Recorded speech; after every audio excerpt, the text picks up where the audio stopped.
The Books Galaxy. Oliver Twist. Chapter 1. Treats of the place where Oliver Twist was born and of the circumstances attending his birth. Among other public buildings in a certain town, which for many reasons it will be prudent to refrain from mentioning, and to which I will assign no fictitious name, there is one anciently common to most towns, great or small, to wit, a workhouse, and in this workhouse was born, on a day and date which I need not trouble myself to repeat. Inasmuch as it can be of no possible consequence to the reader, in this stage of the business at all events, the item of mortality whose name is prefixed to the head of this chapter.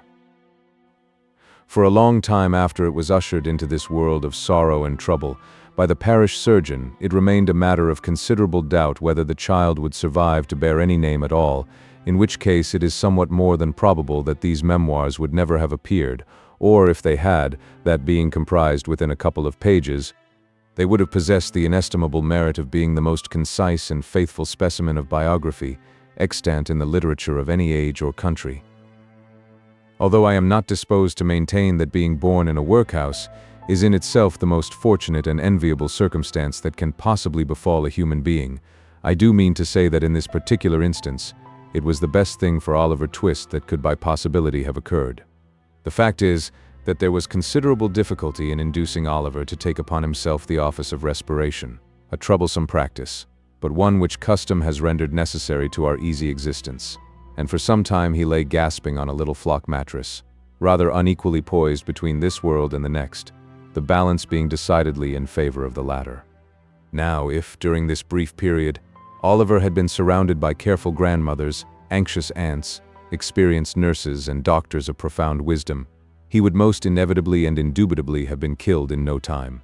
There being nobody by, however, but a pauper old woman, who was rendered rather misty by an unwonted allowance of beer, and a parish surgeon who did such matters by contract, Oliver and nature fought out the point between them. The result was that, after a few struggles, Oliver breathed, sneezed, and proceeded to advertise to the inmates of the workhouse the fact of a new burden having been imposed upon the parish, by setting up as loud a cry as could reasonably have been expected from a male infant who had not been possessed of that very useful appendage, a voice, for a much longer space of time than 3 minutes and a quarter. As Oliver gave this first proof of the free and proper action of his lungs, the patchwork coverlet which was carelessly flung over the iron bedstead rustled, the pale face of a young woman was raised feebly from the pillow, and a faint voice imperfectly articulated the words, "Let me see the child, and die." The surgeon had been sitting with his face turned towards the fire, giving the palms of his hands a warm and a rub alternately. As the young woman spoke, he rose, and advancing to the bed's head, said, with more kindness than might have been expected of him, "Oh, you must not talk about dying yet." "Lord bless her dear heart, no," interposed the nurse, hastily depositing in her pocket a green glass bottle, the contents of which she had been tasting in a corner with evident satisfaction. "Lord bless her dear heart, when she has lived as long as I have, sir, and had 13 children of her own, and all on 'em dead except 2, and them in the workus with me, she'll know better than to take on in that way, bless her dear heart. Think what it is to be a mother, there's a dear young lamb, do." Apparently, this consolatory perspective of a mother's prospects failed in producing its due effect. The patient shook her head and stretched out her hand towards the child. The surgeon deposited it in her arms. She imprinted her cold white lips passionately on its forehead, passed her hands over her face, gazed wildly round, shuddered, fell back, and died. They chafed her breast, hands, and temples, but the blood had stopped forever. They talked of hope and comfort.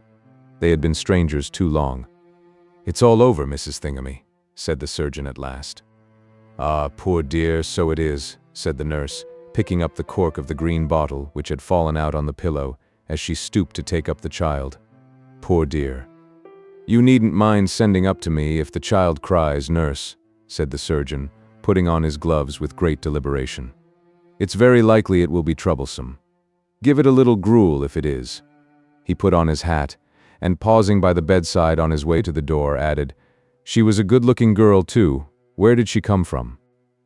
"She was brought here last night," replied the old woman, "by the overseer's order. She was found lying in the street. She had walked some distance, for her shoes were worn to pieces, but where she came from, or where she was going to, nobody knows. The surgeon leaned over the body and raised the left hand. "The old story," he said, shaking his head. "No wedding ring, I see. Ah, good night." The medical gentleman walked away to dinner, and the nurse, having once more applied herself to the green bottle, sat down on a low chair before the fire and proceeded to dress the infant. What an excellent example of the power of dress young Oliver Twist was. Wrapped in the blanket which had hitherto formed his only covering, he might have been the child of a nobleman or a beggar. It would have been hard for the haughtiest stranger to have assigned him his proper station in society. But now that he was enveloped in the old calico robes which had grown yellow in the same service, he was badged and ticketed, and fell into his place at once a parish child, the orphan of a workhouse, the humble, half-starved drudge to be cuffed and buffeted through the world, despised by all and pitied by none. Oliver cried lustily. If he could have known that he was an orphan, left to the tender mercies of churchwardens and overseers, perhaps he would have cried the louder. Chapter 2. Treats of Oliver Twist's growth, education, and board. For the next 8 or 10 months, Oliver was the victim of a systematic course of treachery and deception. He was brought up by hand. The hungry and destitute situation of the infant orphan was duly reported by the workhouse authorities to the parish authorities. The parish authorities inquired with dignity of the workhouse authorities whether there was no female then domiciled in the house who was in a situation to impart to Oliver Twist the consolation and nourishment of which he stood in need. The workhouse authorities replied with humility that there was not. Upon this, the parish authorities magnanimously and humanely resolved that Oliver should be farmed, or, in other words, that he should be dispatched to a branch workhouse some 3 miles off, where 20 or 30 other juvenile offenders against the poor laws rolled about the floor all day, without the inconvenience of too much food or too much clothing. Under the parental superintendence of an elderly female, who received the culprits at and for the consideration of 7 halfpenny per small head per week. 7 halfpenny's worth per week is a good round diet for a child. A great deal may be got for 7 halfpenny, quite enough to overload its stomach and make it uncomfortable. The elderly female was a woman of wisdom and experience. She knew what was good for children, and she had a very accurate perception of what was good for herself. So, she appropriated the greater part of the weekly stipend to her own use, and consigned the rising parochial generation to even a shorter allowance than was originally provided for them, thereby finding in the lowest depth a deeper still, and proving herself a very great experimental philosopher. Everybody knows the story of another experimental philosopher who had a great theory about a horse being able to live without eating, and who demonstrated it so well that he had got his own horse down to a straw a day, and would unquestionably have rendered him a very spirited and rampacious animal on nothing at all if he had not died 24 hours before he was to have had his first comfortable bait of air. Unfortunately for the experimental philosophy of the female to whose protecting care Oliver Twist was delivered over, a similar result usually attended the operation of her system, for at the very moment when the child had contrived to exist upon the smallest possible portion of the weakest possible food, it did perversely happen in 8.5 cases out of 10, either that it sickened from want and cold, or fell into the fire from neglect, or got half smothered by accident, in any one of which cases the miserable little being was usually summoned into another world, and there gathered to the fathers it had never known in this. Occasionally, when there was some more than usually interesting inquest upon a parish child who had been overlooked in turning up a bedstead, or inadvertently scalded to death when there happened to be a washing, though the latter accident was very scarce, anything approaching to a washing being of rare occurrence in the farm, the jury would take it into their heads to ask troublesome questions, or the parishioners would rebelliously affix their signatures to a remonstrance. But these impertinences were speedily checked by the evidence of the surgeon and the testimony of the beadle, the former of whom had always opened the body and found nothing inside, which was very probable indeed, and the latter of whom invariably swore whatever the parish wanted, which was very self-devotional. Besides, the board made periodical pilgrimages to the farm, and always sent the beadle the day before to say they were going. The children were neat and clean to behold when they went, and what more would the people have?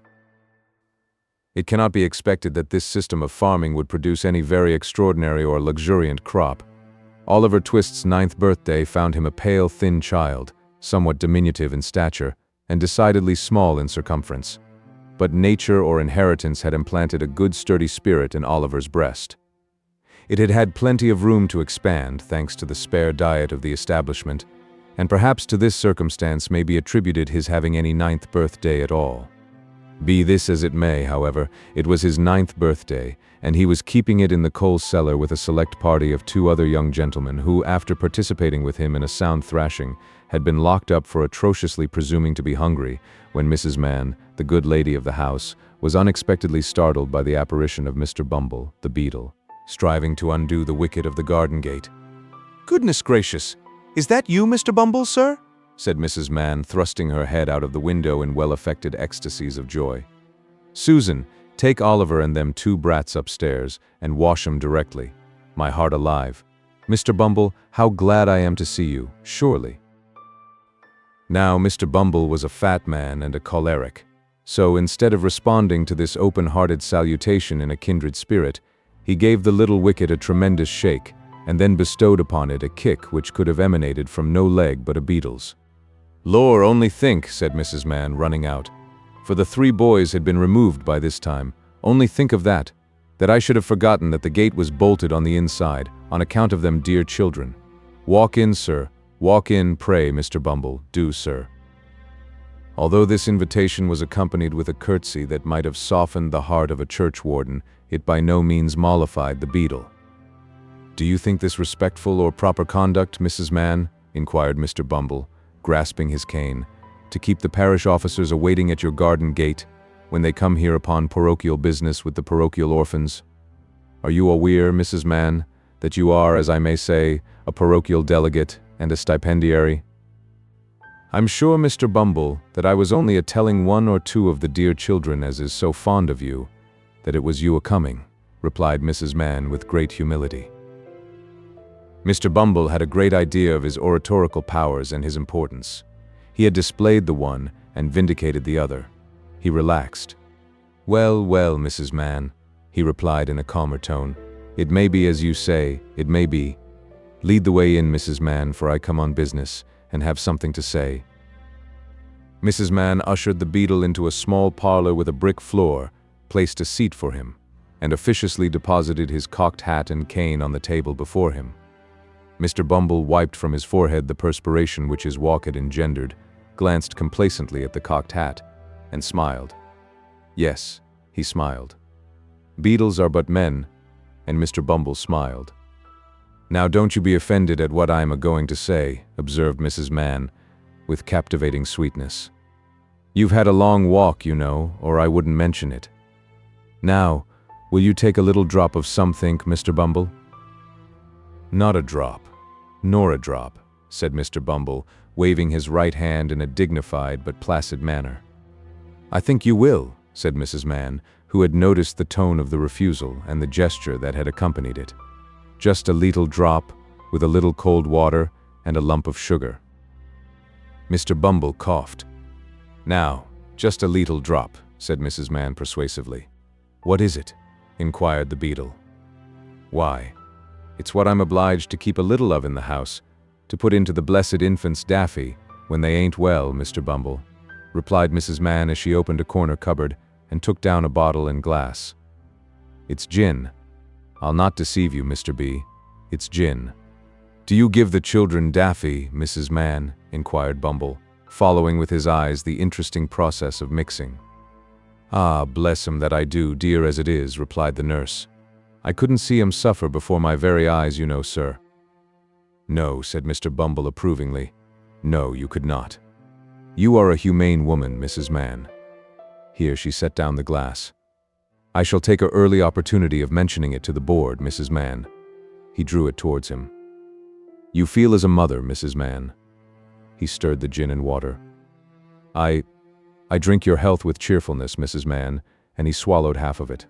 "And now about business," said the beadle, taking out a leathern pocketbook. "The child that was half-baptized Oliver Twist is 9-year-old today." "Bless him," interposed Mrs. Mann, inflaming her left eye with the corner of her apron. and notwithstanding an offered reward of £10, which was afterwards increased to £20. Notwithstanding the most superlative, and I may say supernatural exertions on the part of this parish, said Bumble, we have never been able to discover who is his father, or what was his mother's settlement name or condition. Mrs. Mann raised her hands in astonishment, but added, after a moment's reflection, how comes he to have any name at all, then? The beadle drew himself up with great pride and said, I invented it. You, Mr. Bumble. I, Mrs. Mann. We name our fondlings in alphabetical order. The last was a Swubble, I named him. This was a T-twist, I named him. The next one comes will be Unwin, and the next Vilkins. I have got names ready-made to the end of the alphabet, and all the way through it again, when we come to Z. Why, you are quite a literary character, sir, said Mrs. Mann.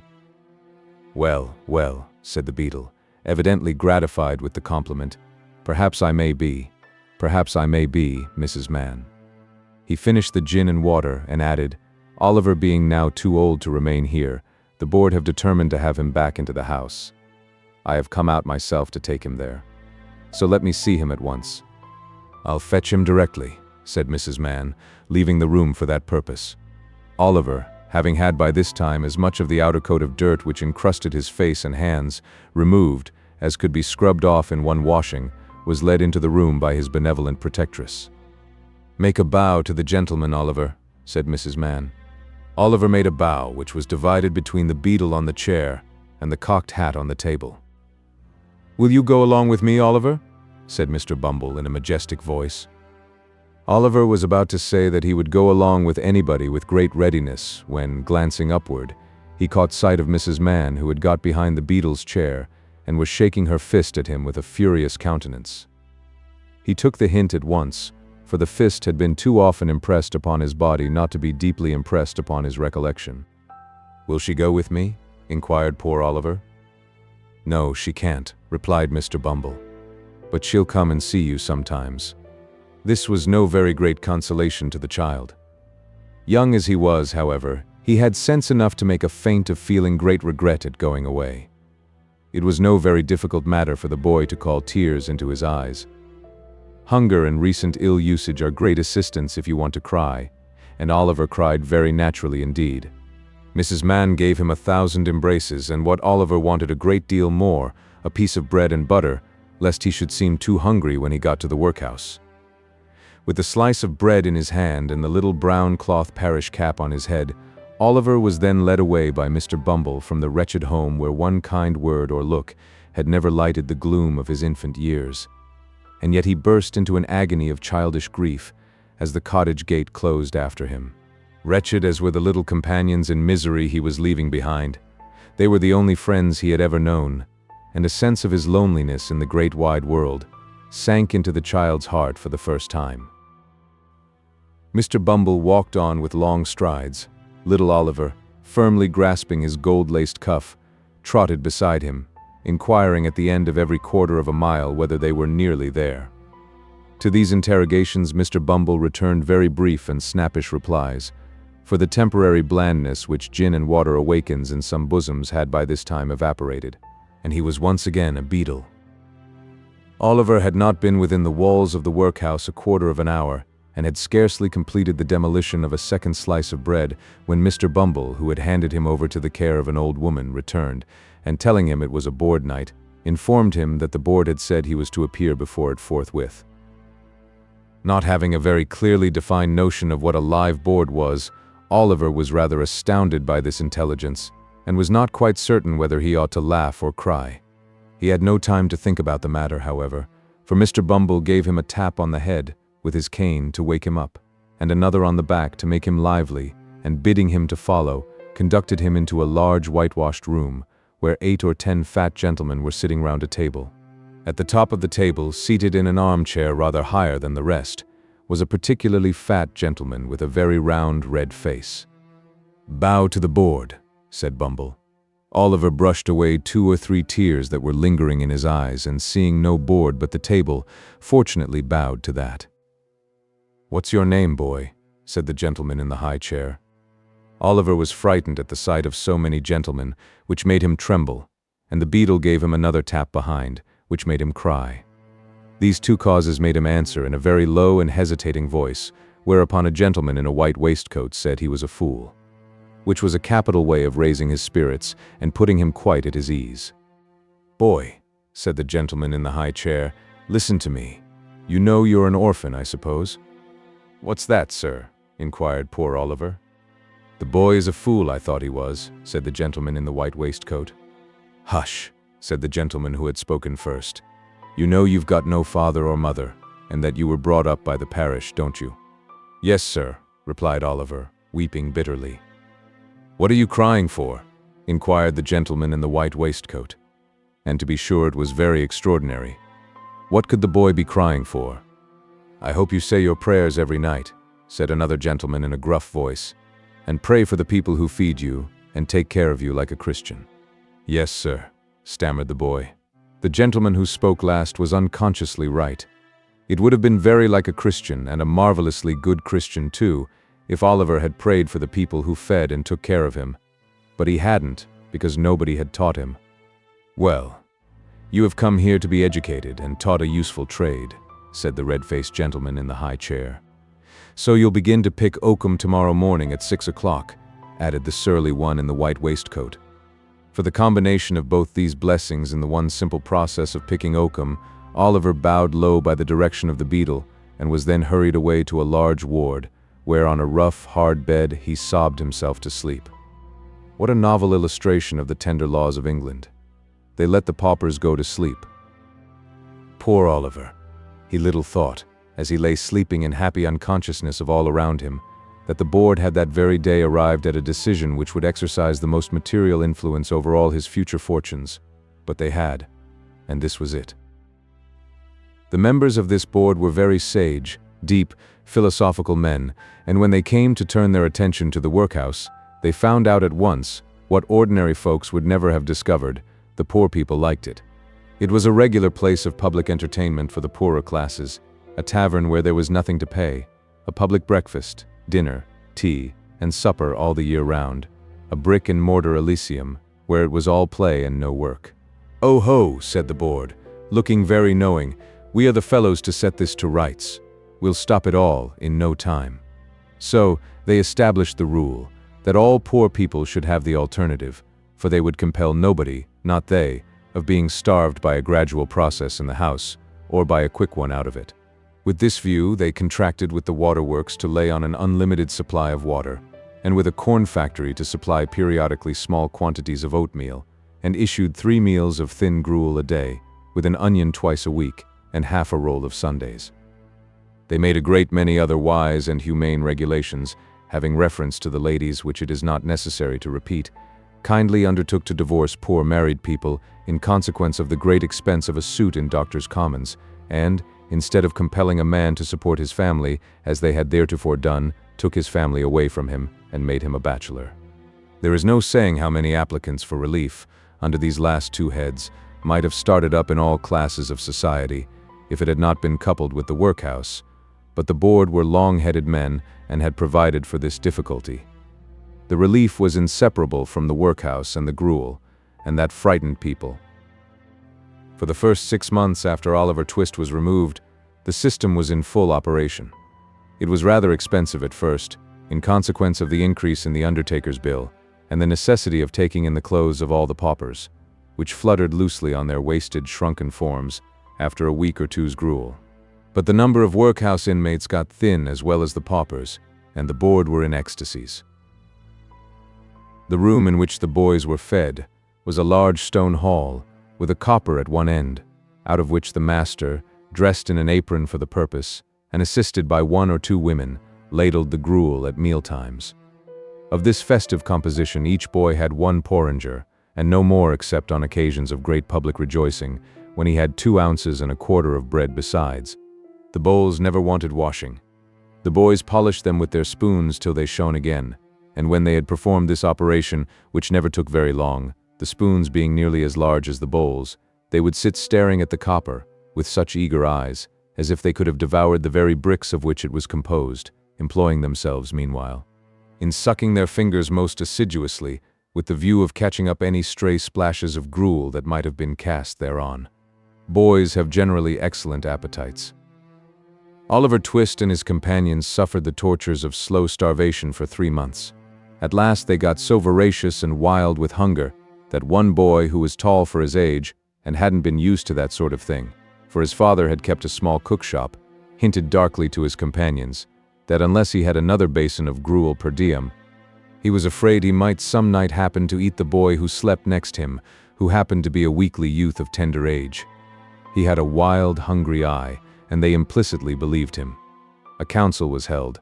Lots were cast who should walk up to the master after supper that evening and ask for more, and it fell to Oliver Twist. The evening arrived. The boys took their places. The master, in his cook's uniform, stationed himself at the copper. His pauper assistants ranged themselves behind him. The gruel was served out, and a long grace was said over the short commons. The gruel disappeared.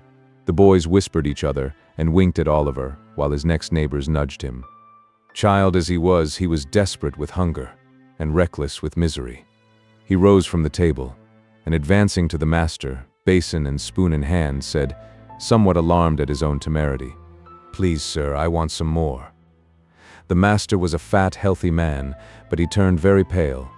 He gazed in stupefied astonishment on the small rebel for some seconds, and then clung for support to the copper.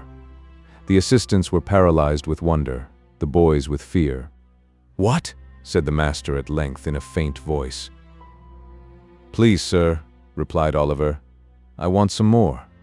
The master aimed a blow at Oliver's head with the ladle, pinioned him in his arm, and shrieked aloud for the beetle. The board was sitting in solemn conclave when Mr. Bumble rushed into the room in great excitement, and addressing the gentleman in the high chair, said, "Mr. Limkins, I beg your pardon, sir. Oliver Twist has asked for more." There was a general start.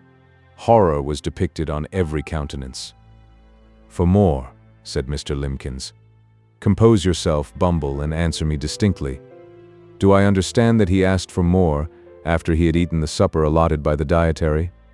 "He did, sir," replied Bumble. "That boy will be hung," said the gentleman in the white waistcoat. "I know that boy will be hung."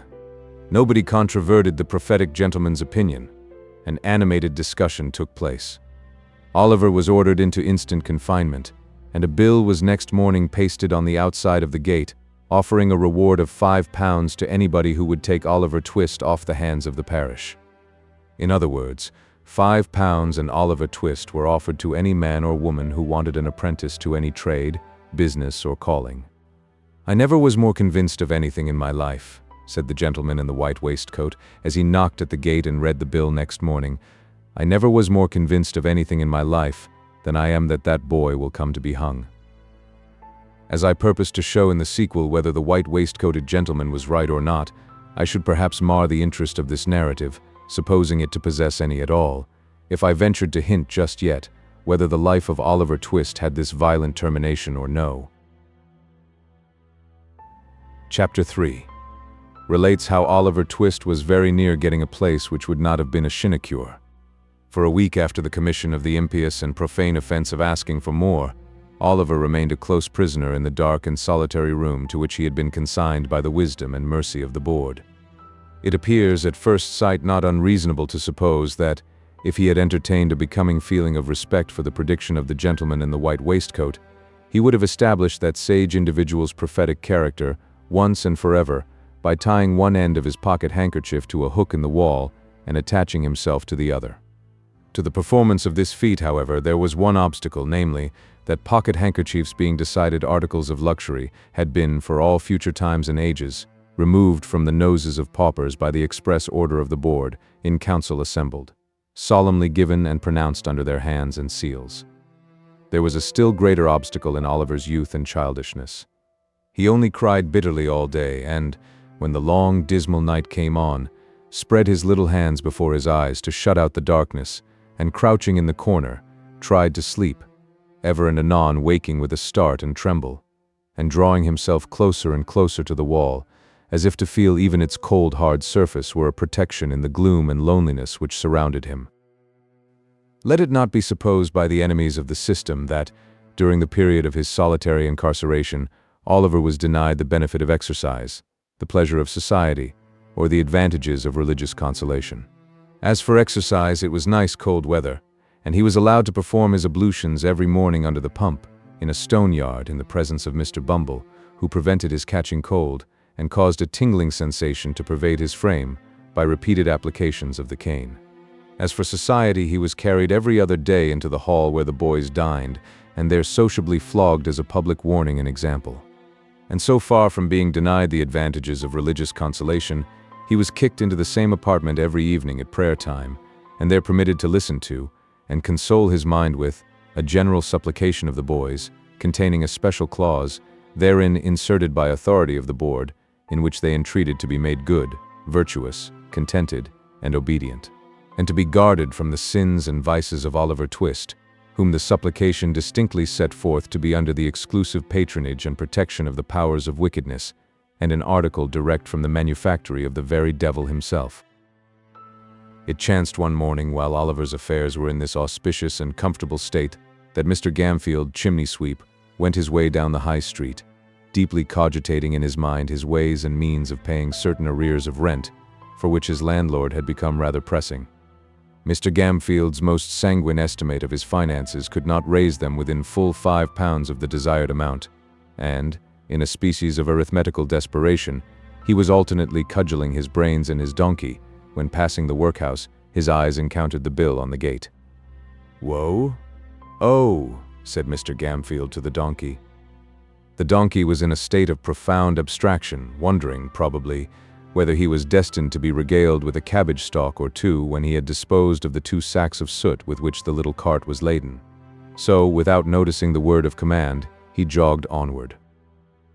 Mr. Gamfield growled a fierce imprecation on the donkey generally, but more particularly on his eyes, and running after him, bestowed a blow on his head, which would inevitably have beaten in any skull but a donkey's.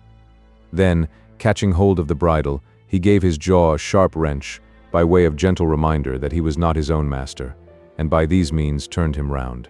He then gave him another blow on the head, just to stun him till he came back again. Having completed these arrangements, he walked up to the gate to read the bill.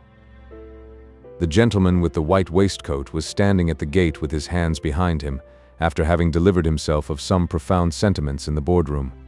Having witnessed the little dispute between Mr. Gamfield and the donkey, he smiled joyously when that person came up to read the bill, for he saw at once that Mr. Gamfield was exactly the sort of master Oliver Twist wanted.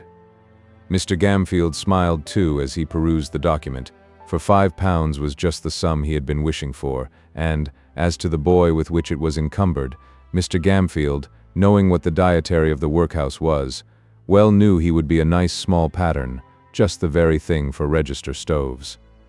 So he spelt the bill through again from beginning to end, and then, touching his fur cap in token of humility, accosted the gentleman in the white waistcoat. "This here boy, sir, what the parish wants to prentice," said Mr. Gamfield. "Aye, my man," said the gentleman in the white waistcoat, with a condescending smile. "What of him?" "If the parish vould like him to learn a right pleasant trade, in a good spectable chimbley sweepin' business," said Mr. Gamfield, "I wants a prentice, and I am ready to take him." "Walk in," said the gentleman in the white waistcoat.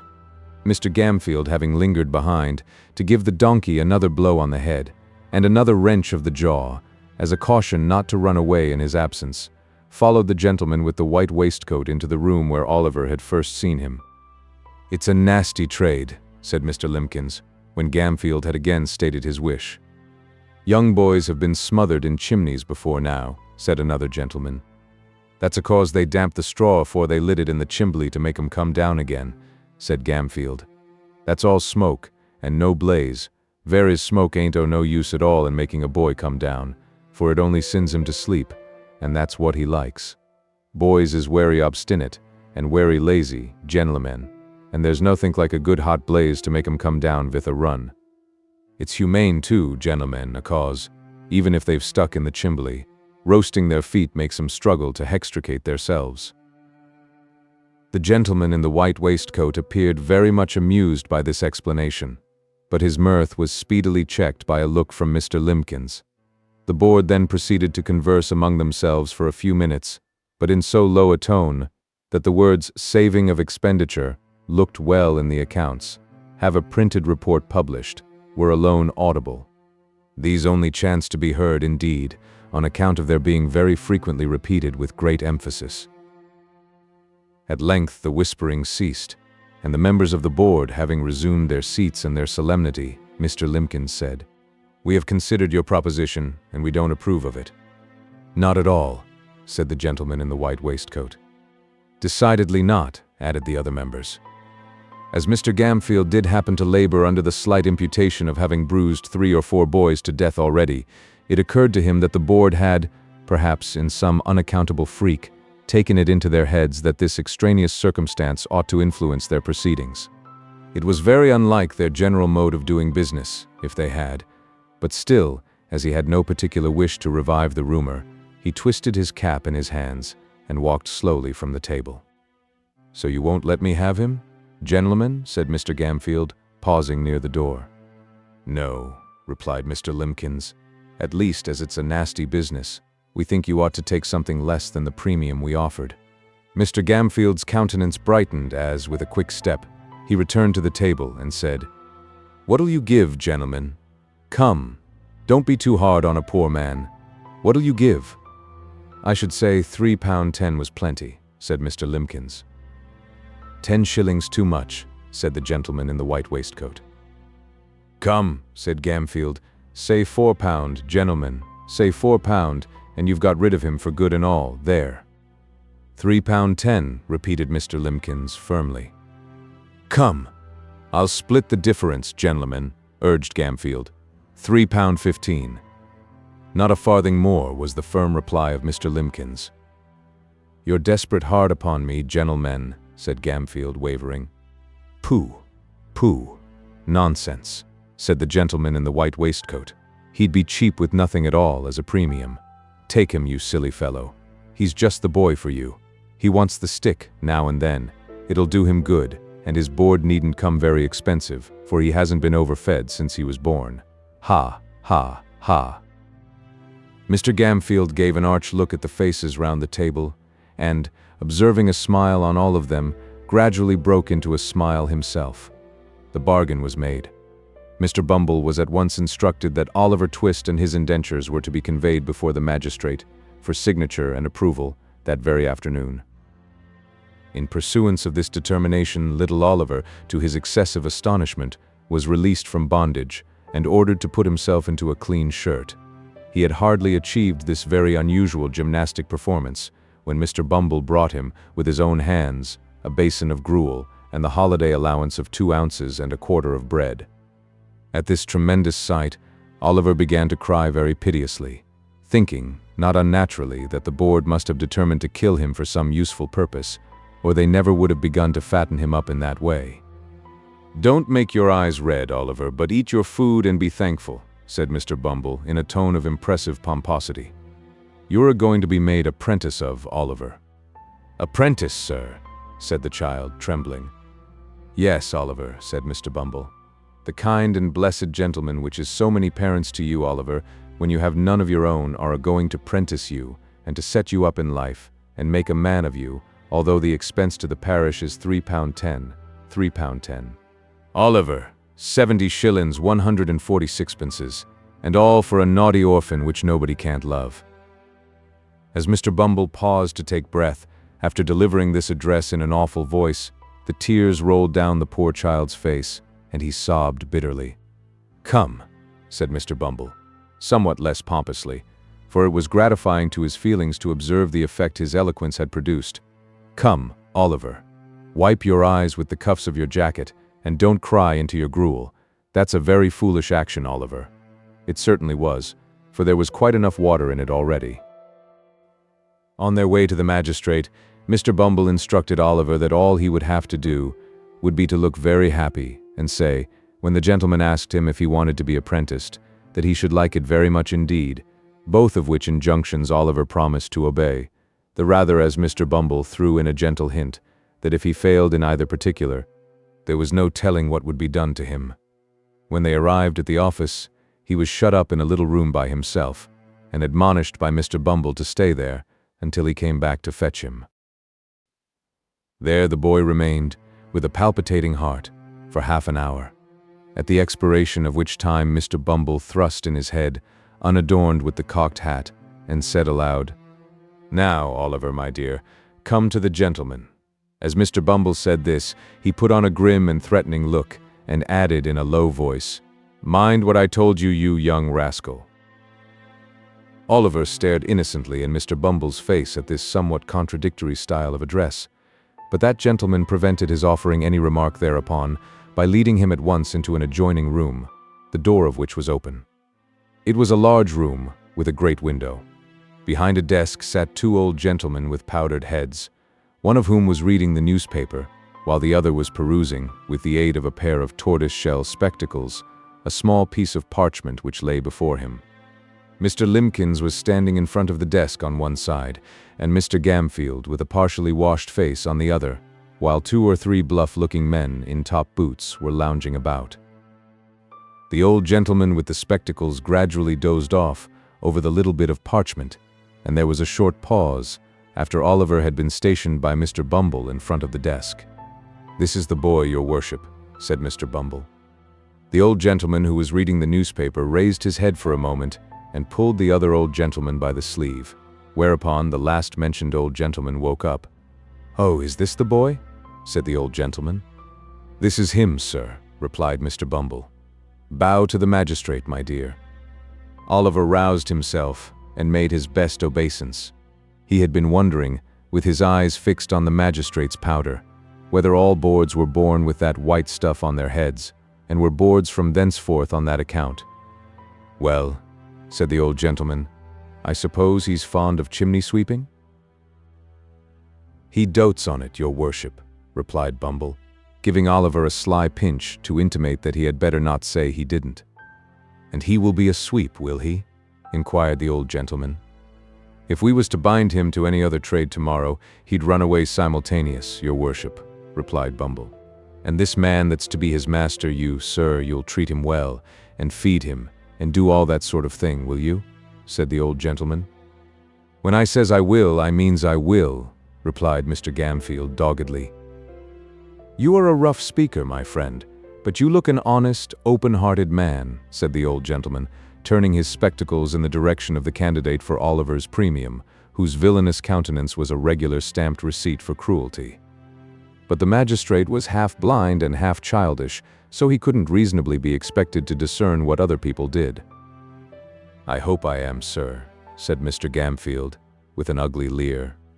"I have no doubt you are, my friend," replied the old gentleman, fixing his spectacles more firmly on his nose and looking about him for the inkstand. It was the critical moment of Oliver's fate. If the inkstand had been where the old gentleman thought it was, he would have dipped his pen into it and signed the indentures, and Oliver would have been straightway hurried off. But as it chanced to be immediately under his nose, it followed, as a matter of course, that he looked all over his desk for it without finding it, and happening in the course of his search to look straight before him, his gaze encountered the pale and terrified face of Oliver Twist, who, despite all the admonitory looks and pinches of Bumble, was regarding the repulsive countenance of his future master with a mingled expression of horror and fear, too palpable to be mistaken, even by a half-blind magistrate. The old gentleman stopped, laid down his pen, and looked from Oliver to Mr. Limbkins, who attempted to take snuff with a cheerful and unconcerned aspect. "My boy," said the old gentleman, "you look pale and alarmed. What is the matter?" "Stand a little away from him, Beadle," said the other magistrate, laying aside the paper and leaning forward with an expression of interest. "Now, boy, tell us what's the matter. Don't be afraid." Oliver fell on his knees and, clasping his hands together, prayed that they would order him back to the dark room, that they would starve him, beat him, kill him if they pleased, rather than send him away with that dreadful man. "Well," said Mr. Bumble, raising his hands and eyes with most impressive solemnity. "Well, of all the artful and designing orphans that ever I see, Oliver, you are one of the most bare-facedest." "Hold your tongue, Beadle," said the second old gentleman, when Mr. Bumble had given vent to this compound adjective. "I beg your worship's pardon," said Mr. Bumble, incredulous of having heard aright. "Did your worship speak to me?" "Yes." "Hold your tongue." Mr. Bumble was stupefied with astonishment. A beadle ordered to hold his tongue. A moral revolution. The old gentleman in the tortoise-shell spectacles looked at his companion. He nodded significantly. "We refuse to sanction these indentures," said the old gentleman, tossing aside the piece of parchment as he spoke. "I hope," stammered Mr. Limbkins, "I hope the magistrates will not form the opinion that the authorities have been guilty of any improper conduct on the unsupported testimony of a child. The magistrates are not called upon to pronounce any opinion on the matter," said the second old gentleman sharply. "Take the boy back to the workhouse and treat him kindly. He seems to want it." That same evening, the gentleman in the white waistcoat most positively and decidedly affirmed, not only that Oliver would be hung, but that he would be drawn and quartered into the bargain. Mr. Bumble shook his head with gloomy mystery, and said he wished he might come to good, whereunto Mr. Gamfield replied, that he wished he might come to him, which, although he agreed with the beadle in most matters, would seem to be a wish of a totally opposite description. The next morning the public were once informed that Oliver Twist was again to let, and that £5 would be paid to anybody who would take possession of him. Chapter 4. Oliver, being offered another place, makes his first entry into public life. In great families, when an advantageous place cannot be obtained either in possession, reversion, remainder, or expectancy, for the young man who is growing up, it is a very general custom to send him to sea. The board, in imitation of so wise and salutary an example, took counsel together on the expediency of shipping off Oliver Twist in some small trading vessel bound to a good, unhealthy port. This suggested itself as the very best thing that could possibly be done with him, the probability being that the skipper would flog him to death in a playful mood, some day after dinner, or would knock his brains out with an iron bar, both pastimes being, as is pretty generally known, very favorite and common recreations among gentlemen of that class. The more the case presented itself to the board in this point of view, the more manifold the advantages of the step appeared. So, they came to the conclusion that the only way of providing for Oliver effectually was to send him to sea without delay. Mr. Bumble had been dispatched to make various preliminary inquiries, with the view of finding out some captain or other who wanted a cabin boy without any friends, and was returning to the workhouse to communicate the result of his mission, when he encountered at the gate no less a person than Mr. Sowerberry, the parochial undertaker. Mr. Sowerberry was a tall, gaunt, large-jointed man, attired in a suit of threadbare black, with darned cotton stockings of the same color and shoes to answer. His features were not naturally intended to wear a smiling aspect, but he was in general rather given to professional jocosity. His step was elastic, and his face betokened inward pleasantry as he advanced to Mr. Bumble and shook him cordially by the hand. "I have taken the measure of the 2 women that died last night, Mr. Bumble," said the undertaker. "You'll make your fortune, Mr. Sowerberry," said the beadle, as he thrust his thumb and forefinger into the proffered snuff-box of the undertaker, which was an ingenious little model of a patent coffin. "I say you'll make your fortune, Mr. Sowerberry," repeated Mr. Bumble, tapping the undertaker on the shoulder, in a friendly manner, with his cane. "Think so?" said the undertaker in a tone which half admitted and half disputed the probability of the event. "The prices allowed by the board are very small, Mr. Bumble." "So are the coffins," replied the beadle, with precisely as near an approach to a laugh as a great official ought to indulge in. Mr. Sowerberry was much tickled at this, as of course he ought to be, and laughed a long time without cessation. "Well, well, Mr. Bumble," he said at length, "there's no denying that, since the new system of feeding has come in, the coffins are something narrower and more shallow than they used to be. But we must have some profit, Mr. Bumble. Well-seasoned timber is an expensive article, sir, and all the iron handles come, by canal, from Birmingham."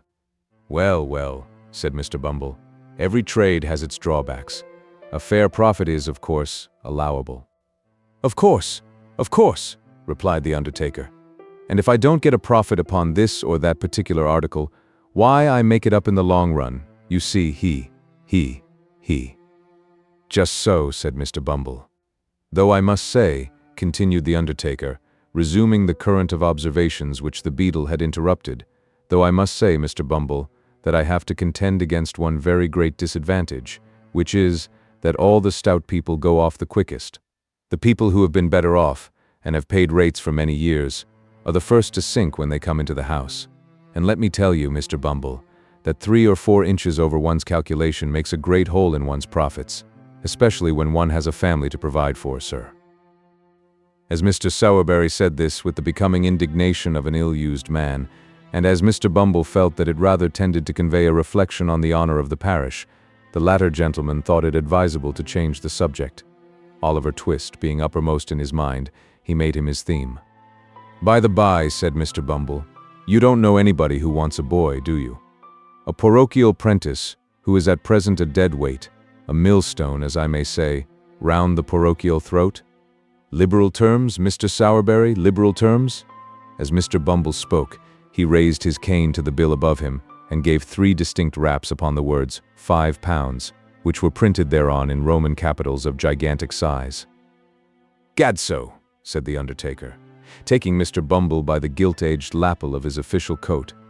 "That's just the very thing I wanted to speak to you about. You know, dear me, what a very elegant button this is, Mr. Bumble. I never noticed it before." "Yes, I think it rather pretty," said the beadle, glancing proudly downwards at the large brass buttons which embellished his coat. "The die is the same as the parochial seal, the Good Samaritan healing the sick and bruised man. The board presented it to me on New Year's morning, Mr. Sowerberry. I put it on, I remember, for the first time, to attend the inquest on that reduced tradesman who died in a doorway at midnight." "I recollect," said the undertaker. "The jury brought it in, died from exposure to the cold and want of the common necessaries of life, didn't they?" Mr. Bumble nodded. "And they made it a special verdict, I think," said the undertaker, by adding some words to the effect that if the relieving officer had— "Tush! Foolery!" interposed the beadle. "If the board attended to all the nonsense that ignorant jurymen talk, they'd have enough to do." "Very true," said the undertaker. "They would indeed." "Juries," said Mr. Bumble, grasping his cane tightly, as was his wont when working into a passion, "juries is ineducated, vulgar, groveling wretches." "So they are," said the undertaker. "They haven't no more philosophy nor political economy about 'em than that," said the beadle, snapping his fingers contemptuously. "No more they have," acquiesced the undertaker. "I despise 'em," said the beadle, growing very red in the face. "So do I," rejoined the undertaker. "And I only wish we'd a jury of the independent sort in the house for a week or 2, said the beadle. "The rules and regulations of the board would soon bring their spirit down for 'em." "Let 'em alone for that," replied the undertaker. So saying, he smiled approvingly, to calm the rising wrath of the indignant parish officer. Mr. Bumble lifted off his cocked hat, took a handkerchief from the inside of the crown, wiped from his forehead the perspiration which his rage had engendered, fixed the cocked hat on again, and turning to the undertaker, said in a calmer voice, "Well, what about the boy?" "Oh," replied the undertaker, "why, you know, Mr. Bumble, I pay a good deal towards the poor's rates." "Hem," said Mr. Bumble. "Well." "Well," replied the undertaker, "I was thinking that if I pay so much towards 'em, I've a right to get as much out of 'em as I can, Mr. Bumble, and so I think I'll take the boy myself." Mr. Bumble grasped the undertaker by the arm and led him into the building. Mr. Sowerberry was closeted with the board for 5 minutes, and it was arranged that Oliver should go to him that evening upon liking, a phrase which means, in the case of a parish apprentice, that if the master find upon a short trial that he can get enough work out of a boy without putting too much food into him, he shall have him for a term of years, to do what he likes with. When little Oliver was taken before the gentleman that evening, and informed that he was to go that night as general house lad to a coffin-maker's, and that if he complained of his situation, or ever came back to the parish again, he would be sent to sea, there to be drowned, or knocked on the head, as the case might be, he evinced so little emotion, that they by common consent pronounced him a hardened young rascal, and ordered Mr. Bumble to remove him forthwith. Now, although it was very natural that the board of all people in the world should feel in a great state of virtuous astonishment and horror at the smallest tokens of want of feeling on the part of anybody, they were rather out, in this particular instance. The simple fact was that Oliver, instead of possessing too little feeling, possessed rather too much, and was in a fair way of being reduced, for life, to a state of brutal stupidity and sullenness by the ill usage he had received. He heard the news of his destination in perfect silence, and, having had his luggage put into his hand, which was not very difficult to carry, inasmuch as it was all comprised within the limits of a brown paper parcel, about 1/2 foot square by 3 inches deep, he pulled his cap over his eyes, and once more attaching himself to Mr. Bumble's coat cuff, was led away by that dignitary to a new scene of suffering. For some time Mr. Bumble drew Oliver along without notice or remark, for the beadle carried his head very erect, as a beadle always should, and, it being a windy day, little Oliver was completely enshrouded by the skirts of Mr. Bumble's coat as they blew open, and disclosed to great advantage his flapped waistcoat and drab plush knee breeches. As they drew near to their destination, however, Mr. Bumble thought it expedient to look down, and see that the boy was in good order for inspection by his new master, which he accordingly did, with a fit and becoming air of gracious patronage. "Oliver," said Mr. Bumble. "Yes, sir," replied Oliver in a low, tremulous voice. "Pull that cap off your eyes and hold up your head, sir." Although Oliver did as he was desired, at once, and passed the back of his unoccupied hand briskly across his eyes, he left a tear in them when he looked up at his conductor. As Mr. Bumble gazed sternly upon him, it rolled down his cheek. It was followed by another and another. The child made a strong effort, but it was an unsuccessful one. Withdrawing his other hand from Mr. Bumble's, he covered his face with both, and wept until the tears sprung out from between his chin and bony fingers. "Well," exclaimed Mr. Bumble, stopping short and darting at his little charge a look of intense malignity. "Well, of all the ungratefullest and worst-disposed boys as ever I see, Oliver, you are the—" "No, no, sir," sobbed Oliver, clinging to the hand which held the well-known cane.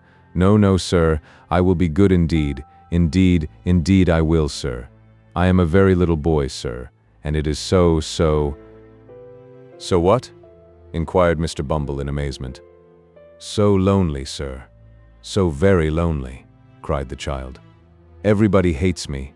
Oh, sir, don't pray be cross to me."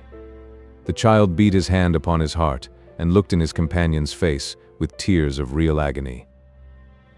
Mr. Bumble regarded Oliver's piteous and helpless look with some astonishment for a few seconds, hemmed 3 or 4 times in a husky manner, and after muttering something about that troublesome cough, bade Oliver dry his eyes and be a good boy. Then, once more taking his hand, he walked on with him in silence. The undertaker, who had just put up the shutters of his shop, was making some entries in his day-book by the light of a most appropriate dismal candle, when Mr. Bumble entered. "Aha," said the undertaker, looking up from the book and pausing in the middle of a word. "Is that you, Bumble?" "No one else, Mr. Sowerberry," replied the beadle.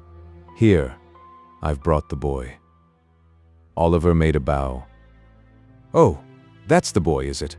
said the undertaker, raising the candle above his head to get a better view of Oliver. "Mrs. Sowerberry, will you have the goodness to come here a moment, my dear?" Mrs. Sowerberry emerged from a little room behind the shop and presented the form of a short, thin, squeezed-up woman with a vixenish countenance. "My dear," said Mr. Sowerberry deferentially, "this is the boy from the workhouse that I told you of." Oliver bowed again. "Dear me," said the undertaker's wife, "he's very small." "Why, he is rather small," replied Mr. Bumble, looking at Oliver as if it were his fault that he was no bigger. "He is small. There's no denying it. But he'll grow, Mrs. Sowerberry. He'll grow." "Ah, I dare say he will," replied the lady pettishly, "on our victuals and our drink. I see no saving in parish children, not I, for they always cost more to keep than they're worth.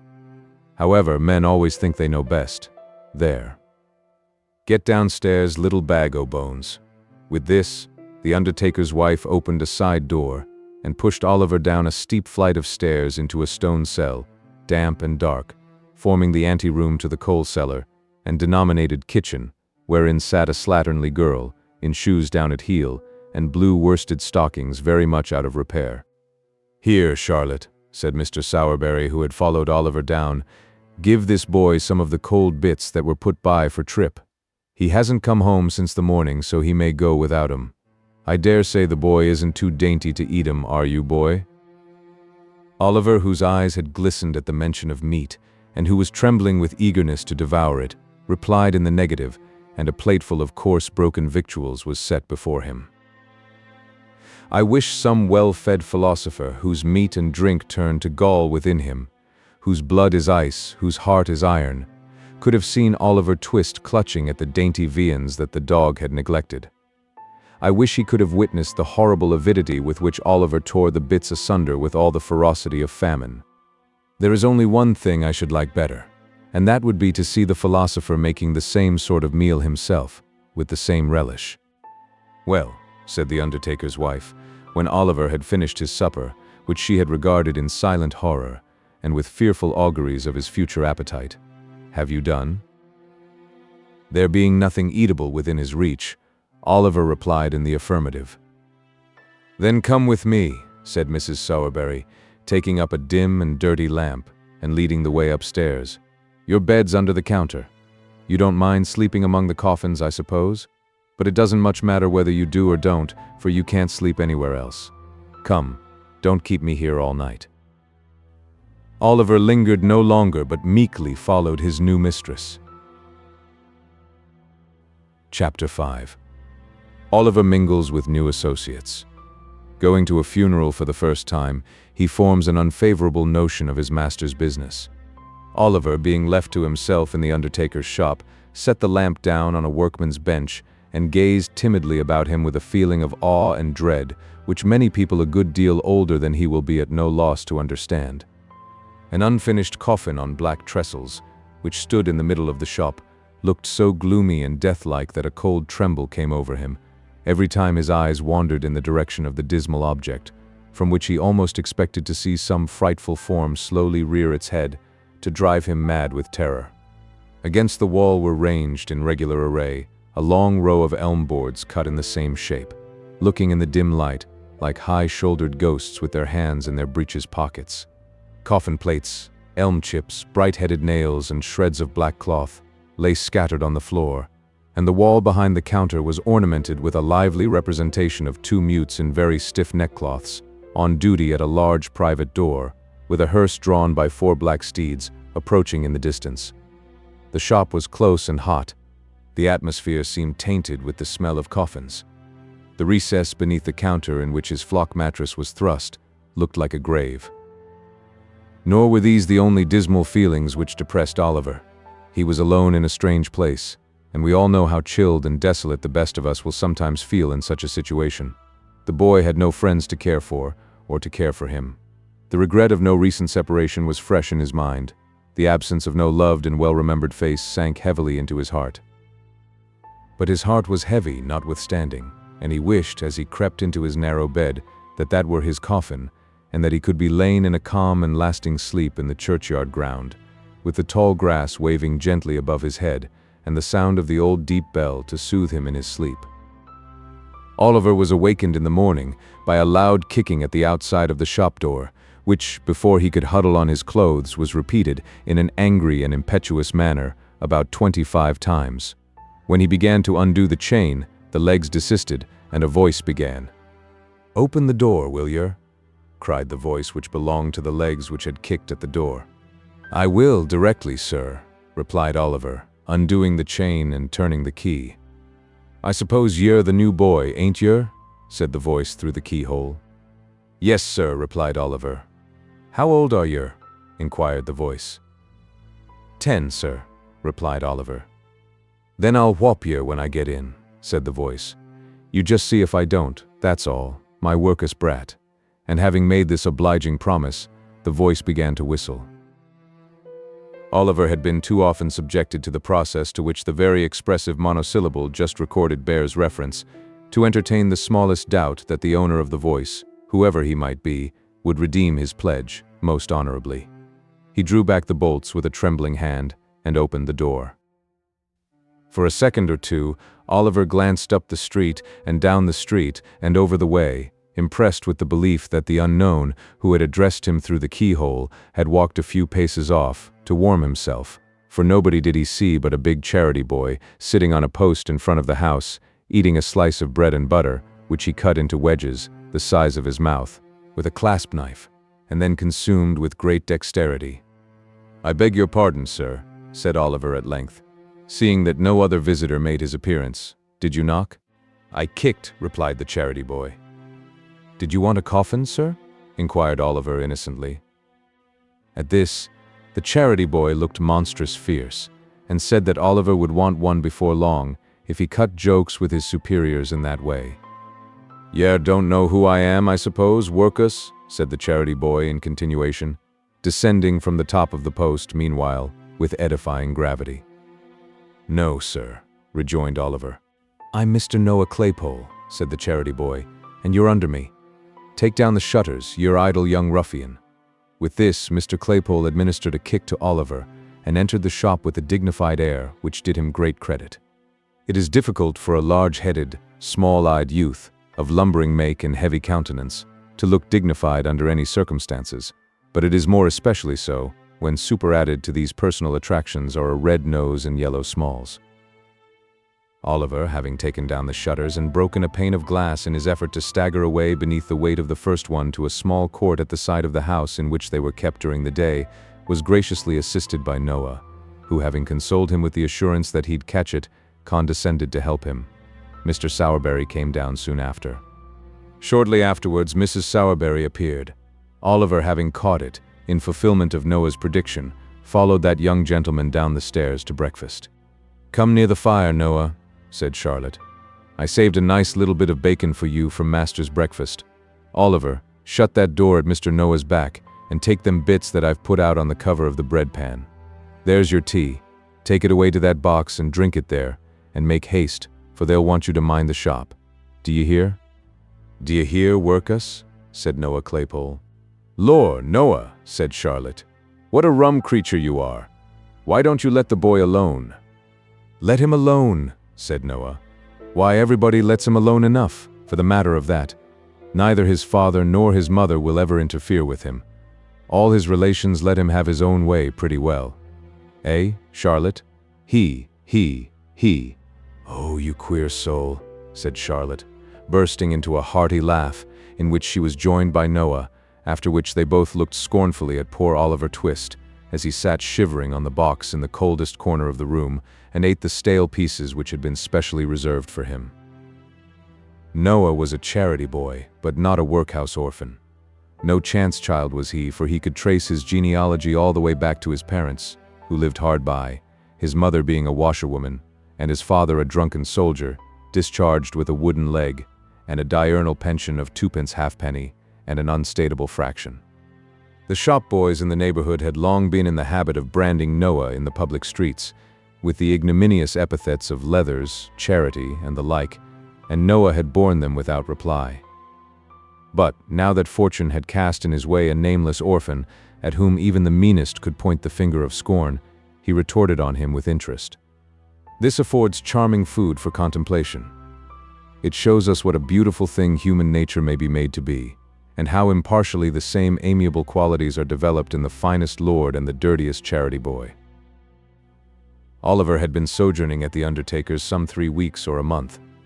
Mr. and Mrs. Sowerberry, the shop being shut up, were taking their supper in the little back parlor, when Mr. Sowerberry, after several deferential glances at his wife, said, "My dear," he was going to say more, but Mrs. Sowerberry looking up, with a peculiarly unpropitious aspect, he stopped short. "Well," said Mrs. Sowerberry sharply. "Nothing, my dear, nothing," said Mr. Sowerberry. "Ugh, you brute," said Mrs. Sowerberry. "Not at all, my dear," said Mr. Sowerberry humbly. "I thought you didn't want to hear, my dear. I was only going to say—" "Oh, don't tell me what you were going to say," interposed Mrs. Sowerberry.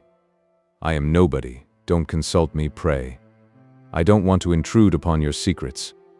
As Mrs. Sowerberry said this, she gave an hysterical laugh, which threatened violent consequences. "But, my dear," said Sowerberry, "I want to ask your advice." No, don't ask mine," replied Mrs. Sowerberry in an affecting manner. "Ask somebody else's." Here there was another hysterical laugh, which frightened Mr. Sowerberry very much. This is a very common and much approved matrimonial course of treatment, which is often very effective. It at once reduced Mr. Sowerberry to begging, as a special favor, to be allowed to say what Mrs. Sowerberry was most curious to hear. After a short duration, the permission was most graciously conceded. "It's only about young Twist, my dear," said Mr. Sowerberry.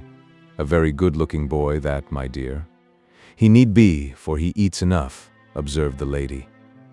"There's an expression of melancholy in his face, my dear," resumed Mr. Sowerberry, "which is very interesting. He would make a delightful mute, my love." Mrs. Sowerberry looked up with an expression of considerable wonderment. Mr. Sowerberry remarked it and, without allowing time for any observation on the good lady's part, proceeded. "I don't mean a regular mute to attend grown-up people, my dear, but only for children's practice. It would be very new to have a mute in proportion, my dear. You may depend upon it, it would have a superb effect." Mrs. Sowerberry, who had a good deal of taste in the undertaking way, was much struck by the novelty of this idea, but, as it would have been compromising her dignity to have said so under existing circumstances, she merely inquired, with much sharpness, why such an obvious suggestion had not presented itself to her husband's mind before. Mr. Sowerberry rightly construed this as an acquiescence in his proposition. It was speedily determined, therefore, that Oliver should be at once initiated into the mysteries of the trade, and, with this view, that he should accompany his master on the very next occasion of his services being required. The occasion was not long in coming. Half an hour after breakfast next morning, Mr. Bumble entered the shop, and supporting his cane against the counter, drew forth his large leathern pocketbook, from which he selected a small scrap of paper, which he handed over to Sowerberry. "Aha," said the undertaker, glancing over it with a lively countenance. "An order for a coffin, eh?" "For a coffin first, and a parochial funeral afterwards," replied Mr. Bumble, fastening the strap of the leathern pocketbook, which, like himself, was very corpulent. "Baton," said the undertaker, looking from the scrap of paper to Mr. Bumble. "I never heard the name before." Bumble shook his head as he replied, "Obstinate people, Mr. Sowerberry, very obstinate. Proud, too, I'm afraid, sir." "Proud, eh?" exclaimed Mr. Sowerberry with a sneer. "Come, that's too much." "Oh, it's sickening," replied the beadle. "Antimonial, Mr. Sowerberry." "So it is," acquiesced the undertaker. "We only heard of the family the night before last," said the beadle, "and we shouldn't have known anything about them then. Only a woman who lodges in the same house made an application to the parochial committee for them to send the parochial surgeon to see a woman as was very bad. He had gone out to dinner, but his prentice, which is a very clever lad, sent him some medicine in a blacking bottle, offhand." "Ah, there's promptness," said the undertaker. "Promptness indeed," replied the beadle. "But what's the consequence? What's the ungrateful behavior of these rebels, sir? Why, the husband sends back word that the medicine won't suit his wife's complaint, and so she shan't take it, says she shan't take it, sir. Good, strong, wholesome medicine, as was given with great success to 2 Irish laborers and a coal heaver, only a week before sent 'em for nothing, with a blackened bottle in, and he sends back word that she shan't take it, sir." As the atrocity presented itself to Mr. Bumble's mind in full force, he struck the counter sharply with his cane, and became flushed with indignation. "Well," said the undertaker, "I never did." "Never did, sir," ejaculated the beadle. "No, nor nobody never did. But now she's dead, we've got to bury her, and that's the direction, and the sooner it's done, the better." Thus saying, Mr. Bumble put on his cocked hat wrong side first, in a fever of parochial excitement, and flounced out of the shop. "Why, he was so angry, Oliver, that he forgot even to ask after you," said Mr. Sowerberry, looking after the beadle as he strode down the street. "Yes, sir," replied Oliver, who had carefully kept himself out of sight during the interview, and who was shaking from head to foot at the mere recollection of the sound of Mr. Bumble's voice. He needn't have taken the trouble to shrink from Mr. Bumble's glance, however, for that functionary, on whom the prediction of the gentleman in the white waistcoat had made a very strong impression, thought that now the undertaker had got Oliver upon trial, the subject was better avoided, until such time as he should be firmly bound for 7 years, and all danger of his being returned upon the hands of the parish should be thus effectually and legally overcome. "Well," said Mr. Sowerberry, taking up his hat, "the sooner this job is done, the better. Noah, look after the shop. "Oliver, put on your cap and come with me." Oliver obeyed and followed his master on his professional mission. They walked on for some time through the most crowded and densely inhabited part of the town, and then, striking down a narrow street more dirty and miserable than any they had yet passed through, paused to look for the house which was the object of their search. The houses on either side were high and large, but very old, and tenanted by people of the poorest class, as their neglected appearance would have sufficiently denoted without the concurrent testimony afforded by the squalid looks of the few men and women who, with folded arms and bodies half doubled, occasionally skulked along. A great many of the tenements had shop fronts, but these were fast closed and moldering away, only the upper rooms being inhabited. Some houses which had become insecure from age and decay were prevented from falling into the street by huge beams of wood reared against the walls and firmly planted in the road, but even these crazy dens seemed to have been selected as the nightly haunts of some houseless wretches, for many of the rough boards which supplied the place of door and window were wrenched from their positions, to afford an aperture wide enough for the passage of a human body. The kennel was stagnant and filthy. The very rats which here and there lay putrefying in its rottenness were hideous with famine. There was neither knocker nor bell handle at the open door where Oliver and his master stopped, so, groping his way cautiously through the dark passage, and bidding Oliver keep close to him and not be afraid, the undertaker mounted to the top of the first flight of stairs. Stumbling against a door on the landing, he rapped at it with his knuckles. It was opened by a young girl of 13 or 14. The undertaker at once saw enough of what the room contained to know it was the apartment to which he had been directed. He stepped in. Oliver followed him. There was no fire in the room, but a man was crouching mechanically over the empty stove. An old woman, too, had drawn a low stool to the cold hearth and was sitting beside him. There were some ragged children in another corner, and in a small recess opposite the door, there lay upon the ground something covered with an old blanket. Oliver shuddered as he cast his eyes toward the place and crept involuntarily closer to his master, for though it was covered up, the boy felt that it was a corpse. The man's face was thin and very pale. His hair and beard were grisly. His eyes were bloodshot. The old woman's face was wrinkled. Her two remaining teeth protruded over her under lip, and her eyes were bright and piercing. Oliver was afraid to look at either her or the man. They seemed so like the rats he had seen outside. "Nobody shall go near her," said the man, starting fiercely up as the undertaker approached the recess. "Keep back. Damn you. Keep back, if you've a life to lose." "Nonsense, my good man," said the undertaker, who was pretty well used to misery in all its shapes. "Nonsense." "I tell you," said the man, clenching his hands and stamping furiously on the floor. "I tell you I won't have her put into the ground. She couldn't rest there. The worms would worry her, not eat her, she is so worn away." The undertaker offered no reply to this raving, but producing a tape from his pocket, knelt down for a moment by the side of the body. "Ah," said the man, bursting into tears and sinking on his knees at the feet of the dead woman. "Kneel down, kneel down, kneel round her, every one of you, and mark my words. I say she was starved to death. I never knew how bad she was, till the fever came upon her, and then her bones were starting through the skin.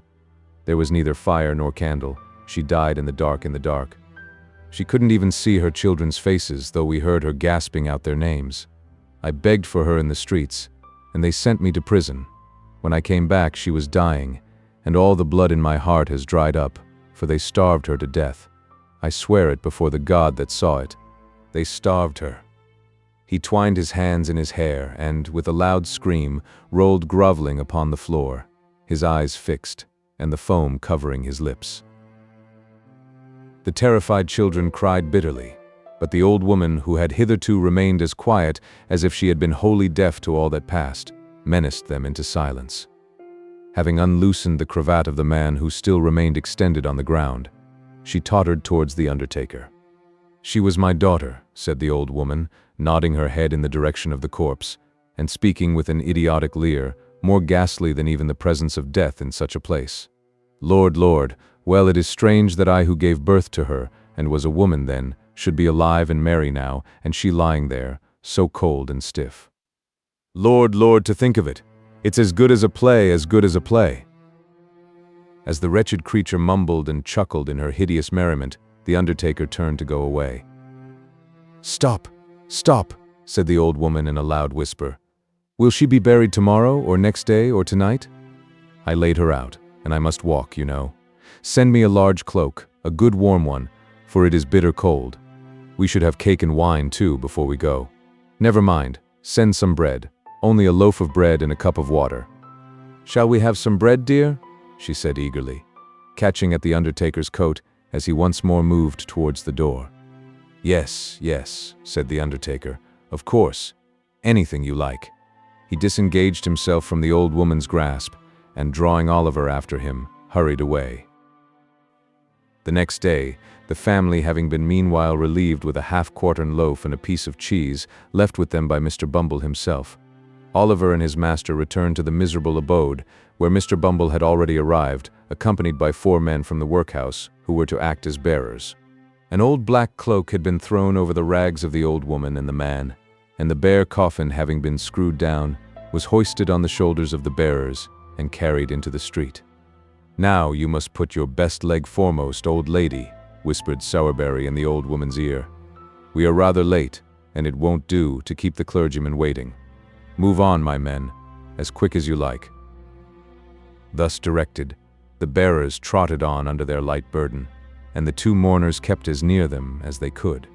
Mr. Bumble and Sowerberry walked at a good smart pace in front, and Oliver, whose legs were not so long as his master's, ran by the side. There was not so great a necessity for hurrying as Mr. Sowerberry had anticipated, however, for when they reached the obscure corner of the churchyard in which the nettles grew, and where the parish graves were made, the clergyman had not arrived, and the clerk, who was sitting by the vestry-room fire, seemed to think it by no means improbable that it might be an hour or so before he came. So, they put the bier on the brink of the grave, and the 2 mourners waited patiently in the damp clay, with a cold rain drizzling down, while the ragged boys whom the spectacle had attracted into the churchyard played a noisy game at hide-and-seek among the tombstones, or varied their amusements by jumping backwards and forwards over the coffin. Mr. Sowerberry and Bumble, being personal friends of the clerk, sat by the fire with him and read the paper. At length, after a lapse of something more than an hour, Mr. Bumble and Sowerberry and the clerk were seen running towards the grave. Immediately afterwards, the clergyman appeared, putting on his surplice as he came along.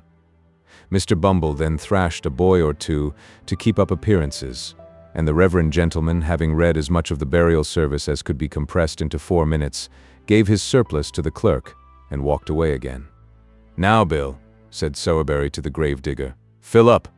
It was no very difficult task, for the grave was so full that the uppermost coffin was within a few feet of the surface. The grave-digger shoveled in the earth, stamped it loosely down with his feet, shouldered his spade, and walked off, followed by the boys, who murmured very loud complaints at the fun being over so soon. "Come, my good fellow," said Bumble, tapping the man on the back. "They want to shut up the yard." The man, who had never once moved since he had taken his station by the graveside, started, raised his head, stared at the person who had addressed him, walked forward for a few paces, and fell down in a swoon. The crazy old woman was too much occupied in bewailing the loss of her cloak, which the undertaker had taken off, to pay him any attention, so they threw a can of cold water over him, and when he came to, saw him safely out of the churchyard, locked the gate, and departed on their different ways. "Well, Oliver," said Sowerberry as they walked home, "how do you like it?" "Pretty well, thank you, sir," replied Oliver, with considerable hesitation. "Not very much, sir." "Ah, you'll get used to it in time, Oliver," said Sowerberry. "Nothing when you are used to it, my boy." Oliver wondered in his own mind whether it had taken a very long time to get Mr. Sowerberry used to it, but he thought it better not to ask the question, and walked back to the shop, thinking over all he had seen and heard. Chapter 6. Oliver, being goaded by the taunts of Noah, rouses into action and rather astonishes him. The month's trial over, Oliver was formally apprenticed. It was a nice sickly season just at this time. In commercial phrase, coffins were looking up, and in the course of a few weeks, Oliver acquired a great deal of experience. The success of Mr. Sowerberry's ingenious speculation exceeded even his most sanguine hopes. The oldest inhabitants recollected no period at which measles had been so prevalent, or so fatal to infant existence, and many were the mournful processions which little Oliver headed, in a hatband reaching down to his knees, to the indescribable admiration and emotion of all the mothers in the town. As Oliver accompanied his master in most of his adult expeditions too, in order that he might acquire that equanimity of demeanor and full command of nerve, which was essential to a finished undertaker, he had many opportunities of observing the beautiful resignation and fortitude with which some strong-minded people bear their trials and losses. For instance, when Sowerberry had an order for the burial of some rich old lady or gentleman, who was surrounded by a great number of nephews and nieces, who had been perfectly inconsolable during the previous illness, and whose grief had been wholly irrepressible even on the most public occasions. They would be as happy among themselves as need be, quite cheerful and contented, conversing together with as much freedom and gaiety, as if nothing whatever had happened to disturb them. Husbands, too, bore the loss of their wives with the most heroic calmness. Wives, again, put on weeds for their husbands, as if, so far from grieving in the garb of sorrow, they had made up their minds to render it as becoming and attractive as possible. It was observable, too, that ladies and gentlemen who were in passions of anguish during the ceremony of interment recovered almost as soon as they reached home, and became quite composed before the tea-drinking was over. All this was very pleasant and improving to see, and Oliver beheld it with great admiration. That Oliver Twist was moved to resignation by the example of these good people, I cannot, although I am his biographer, undertake to affirm with any degree of confidence. But I can most distinctly say that for many months he continued meekly to submit to the domination and ill treatment of Noah Claypole, who used him far worse than before. Now that his jealousy was roused by seeing the new boy promoted to the black stick and hatband, while he, the old one, remained stationary in the muffin cap and leathers. Charlotte treated him ill, because Noah did, and Mrs. Sowerberry was his decided enemy, because Mr. Sowerberry was disposed to be his friend. So, between these three on one side, and a glut of funerals on the other, Oliver was not altogether as comfortable as the hungry pig was, when he was shut up, by mistake, in the grain department of a brewery. And now I come to a very important passage in Oliver's history, for I have to record an act, slight and unimportant perhaps in appearance, but which indirectly produced a material change in all his future prospects and proceedings. One day, Oliver and Noah had descended into the kitchen at the usual dinner hour, to banquet upon a small joint of mutton, 1.5 pounds of the worst end of the neck. When Charlotte being called out of the way, there ensued a brief interval of time, which Noah Claypole, being hungry and vicious, considered he could not possibly devote to a worthier purpose than aggravating and tantalizing young Oliver Twist. Intent upon this innocent amusement, Noah put his feet on the tablecloth, and pulled Oliver's hair, and twitched his ears, and expressed his opinion that he was a sneak, and furthermore announced his intention of coming to see him hanged, whenever that desirable event should take place, and entered upon various topics of petty annoyance, like a malicious and ill-conditioned charity boy as he was. But, making Oliver cry, Noah attempted to be more facetious still, and in his attempt, did what many sometimes do to this day, when they want to be funny. He got rather personal. "Workus," said Noah, "how's your mother?" "She's dead," replied Oliver. "Don't you say anything about her to me." Oliver's color rose as he said this. He breathed quickly, and there was a curious working of the mouth and nostrils, which Mr. Claypole thought must be the immediate precursor of a violent fit of crying. Under this impression he returned to the charge. "What did she die of, Workus?" said Noah. "Of a broken heart. Some of our old nurses told me," replied Oliver, more as if he were talking to himself than answering Noah. "I think I know what it must be to die of that." "Tol de roll lol lol right fol Larry Workus," said Noah, as a tear rolled down Oliver's cheek. "What set you a-sniveling now?" "Not you," replied Oliver sharply. "There, that's enough. Don't say anything more to me about her, you'd better not." "Better not," exclaimed Noah. "Well, better not. Workus, don't be impudent. Your mother, too. She was a nice un, she was. Oh, lor." And here, Noah nodded his head expressively, and curled up as much of his small red nose as muscular action could collect together for the occasion. "You're no Workus," continued Noah, emboldened by Oliver's silence, and speaking in a jeering tone of affected pity, of all tones the most annoying, "Yer no work us. It can't be helped now, and of course yer couldn't help it then, and I am very sorry for it, and I'm sure we all are, and pity yer very much. But yer must know, work us, your mother was a regular right-down bad un." "What did you say?" inquired Oliver, looking up very quickly. "A regular right-down bad un, work us," replied Noah coolly. "And it's a great deal better, work us, that she died when she did, or else she'd have been hard laboring in Bridewell, or transported, or hung, which is more likely than either, isn't it?" Crimson with fury, Oliver started up, overthrew the chair and table, seized Noah by the throat, shook him in the violence of his rage, till his teeth chattered in his head, and collecting his whole force into one heavy blow, felled him to the ground. A minute ago the boy had looked the quiet child, mild, dejected creature that harsh treatment had made him. But his spirit was roused at last. The cruel insult to his dead mother had set his blood on fire. His breast heaved, his attitude was erect, his eye bright and vivid, his whole person changed, as he stood glaring over the cowardly tormentor who now lay crouching at his feet, and defied him with an energy he had never known before. "He'll murder me," blubbered Noah. "Charlotte, Mrs. Here's the new boy a-murdering of me. Help, help, Oliver's gone mad. Char, lot it."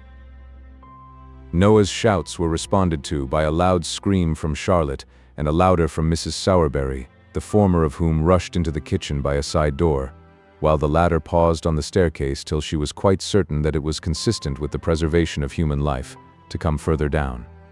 "Oh, you little wretch," screamed Charlotte, seizing Oliver with her utmost force, which was about equal to that of a moderately strong man in particularly good training. "Oh, you little ungrateful, murderous, horrid villain," and between every syllable Charlotte gave Oliver a blow with all her might, accompanying it with a scream for the benefit of society. Charlotte's fist was by no means a light one, but, lest it should not be effectual in calming Oliver's wrath, Mrs. Sowerberry plunged into the kitchen and assisted to hold him with one hand while she scratched his face with the other. In this favorable position of affairs, Noah rose from the ground and pommeled him behind. This was rather too violent exercise to last long. When they were all wearied out and could tear and beat no longer, they dragged Oliver, struggling and shouting, but nothing daunted, into the dust cellar and there locked him up. This being done, Mrs. Sowerberry sunk into a chair and burst into tears. "Bless her, she's going off," said Charlotte. "A glass of water, Noah dear. Make haste." "Oh, Charlotte," said Mrs. Sowerberry, speaking as well as she could through a deficiency of breath and a sufficiency of cold water which Noah had poured over her head and shoulders. "Oh, Charlotte, what a mercy we have not all been murdered in our beds." "Ah, mercy indeed, ma'am," was the reply. "I only hope this'll teach master not to have any more of these dreadful creatures that are born to be murderers and robbers from their very cradle. Poor Noah, he was all but killed, ma'am, when I came in." "Poor fellow," said Mrs. Sowerberry, looking piteously on the charity boy. Noah, whose top waistcoat button might have been somewhere on a level with the crown of Oliver's head, rubbed his eyes with the inside of his wrists while this commiseration was bestowed upon him, and performed some affecting tears and sniffs. "What's to be done?" exclaimed Mrs. Sowerberry. "Your master's not at home, there's not a man in the house, and he'll kick that door down in 10 minutes. Oliver's vigorous plunges against the bit of timber in question rendered this occurrence highly probable. "Dear, dear, I don't know, ma'am," said Charlotte, "unless we send for the police officers." "Or the millingtary," suggested Mr. Claypole. "No, no," said Mrs. Sowerberry, bethinking herself of Oliver's old friend. "Run to Mr. Bumble, Noah, and tell him to come here directly and not to lose a minute. Never mind your cap. Make haste. You can hold a knife to that black eye as you run along. It'll keep the swelling down." Noah stopped to make no reply, but started off at his fullest speed, and very much it astonished the people who were out walking, to see a charity boy tearing through the streets pell-mell, with no cap on his head and a clasp knife at his eye. Chapter 7. Oliver continues refractory. Noah Claypole ran along the streets at his swiftest pace, and paused not once for breath until he reached the workhouse gate. Having rested here for a minute or so, to collect a good burst of sobs and an imposing show of tears and terror, he knocked loudly at the wicket and presented such a rueful face to the aged pauper who opened it, that even he, who saw nothing but rueful faces about him at the best of times, started back in astonishment. "Why, what's the matter with the boy?" said the old pauper. "Mr. Bumble! Mr. Bumble!" cried Noah, with well-affected dismay, and in tones so loud and agitated that they not only caught the ear of Mr. Bumble himself, who happened to be hard by, but alarmed him so much that he rushed into the yard without his cocked hat, which is a very curious and remarkable circumstance, as showing that even a beetle, acted upon a sudden and powerful impulse, may be afflicted with a momentary visitation of loss of self-possession and forgetfulness of personal dignity. "Oh, Mr. Bumble, sir," said Noah. "Oliver, sir. Oliver has—" "What? What?" interposed Mr. Bumble, with a gleam of pleasure in his metallic eyes. "Not run away. He hasn't run away, has he, Noah?" "No, sir, no. Not run away, sir, but he's turned vicious," replied Noah. "He tried to murder me, sir, and then he tried to murder Charlotte, and then Mrs. Oh, what dreadful pain it is. Such agony, please, sir." And here Noah writhed and twisted his body into an extensive variety of eel-like positions, thereby giving Mr. Bumble to understand that, from the violent and sanguinary onset of Oliver Twist, he had sustained severe internal injury and damage, from which he was at that moment suffering the acutest torture. When Noah saw that the intelligence he communicated perfectly paralyzed Mr. Bumble, he imparted additional effect thereunto, by bewailing his dreadful wounds 10 times louder than before, and when he observed a gentleman in a white waistcoat crossing the yard, he was more tragic in his lamentations than ever, rightly conceiving it highly expedient to attract the notice, and rouse the indignation of the gentleman aforesaid. The gentleman's notice was very soon attracted, for he had not walked 3 paces, when he turned angrily round, and inquired what that young cur was howling for, and why Mr. Bumble did not favor him with something which would render the series of vocular exclamations so designated an involuntary process. "It's a poor boy from the free school, sir," replied Mr. Bumble, "who has been nearly murdered, all but murdered, sir, by young Twist." "By Jove!" exclaimed the gentleman in the white waistcoat, stopping short. "I knew it. I felt a strange presentiment from the very first, that audacious young savage would come to be hung. He has likewise attempted, sir, to murder the female servant," said Mr. Bumble, with a face of ashy paleness. "And his missus," interposed Mr. Claypole. "And his master too, I think you said, Noah," added Mr. Bumble. "No, he's out, or he would have murdered him," replied Noah. "He said he wanted to." "Ah, said he wanted to, did he, my boy?" inquired the gentleman in the white waistcoat.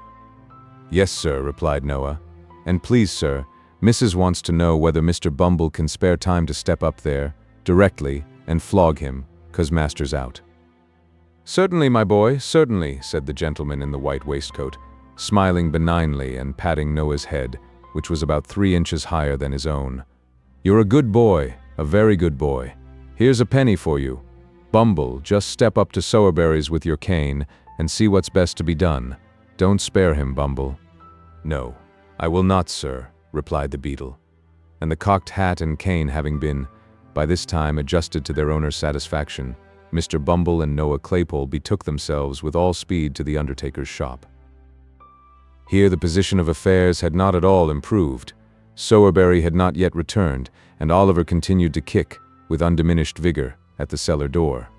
The accounts of his ferocity as related by Mrs. Sowerberry and Charlotte were of so startling a nature that Mr. Bumble judged it prudent to parley before opening the door. With this view he gave a kick at the outside, by way of prelude, and then, applying his mouth to the keyhole, said, in a deep and impressive tone, "Oliver." "Come, you let me out," replied Oliver from the inside. "Do you know this here voice, Oliver?" said Mr. Bumble. "Yes," replied Oliver. "Ain't you afraid of it, sir? Ain't you a-trembling while I speak, sir?" said Mr. Bumble. "No," replied Oliver boldly. An answer so different from the one he had expected to elicit, and was in the habit of receiving, staggered Mr. Bumble not a little. He stepped back from the keyhole, drew himself up to his full height, and looked from one to another of the 3 bystanders, in mute astonishment. "Oh, you know, Mr. Bumble, he must be mad," said Mrs. Sowerberry. "No boy in half his senses could venture to speak so to you." "It's not madness, ma'am," replied Mr. Bumble, after a few moments of deep meditation. "It's meat." "What?" exclaimed Mrs. Sowerberry. "Meat, ma'am, meat," replied Bumble with stern emphasis. "You've overfed him, ma'am. You've raised an artificial soul and spirit in him, ma'am, unbecoming a person of his condition, as the board, Mrs. Sowerberry, who are practical philosophers, will tell you. What have paupers to do with soul or spirit? It's quite enough that we let 'em have live bodies. If you had kept the boy on gruel, ma'am, this would never have happened." "Dear, dear," ejaculated Mrs. Sowerberry, piously raising her eyes to the kitchen ceiling. "This comes of being liberal." The liberality of Mrs. Sowerberry to Oliver had consisted of a profuse bestowal upon him of all the dirty odds and ends which nobody else would eat.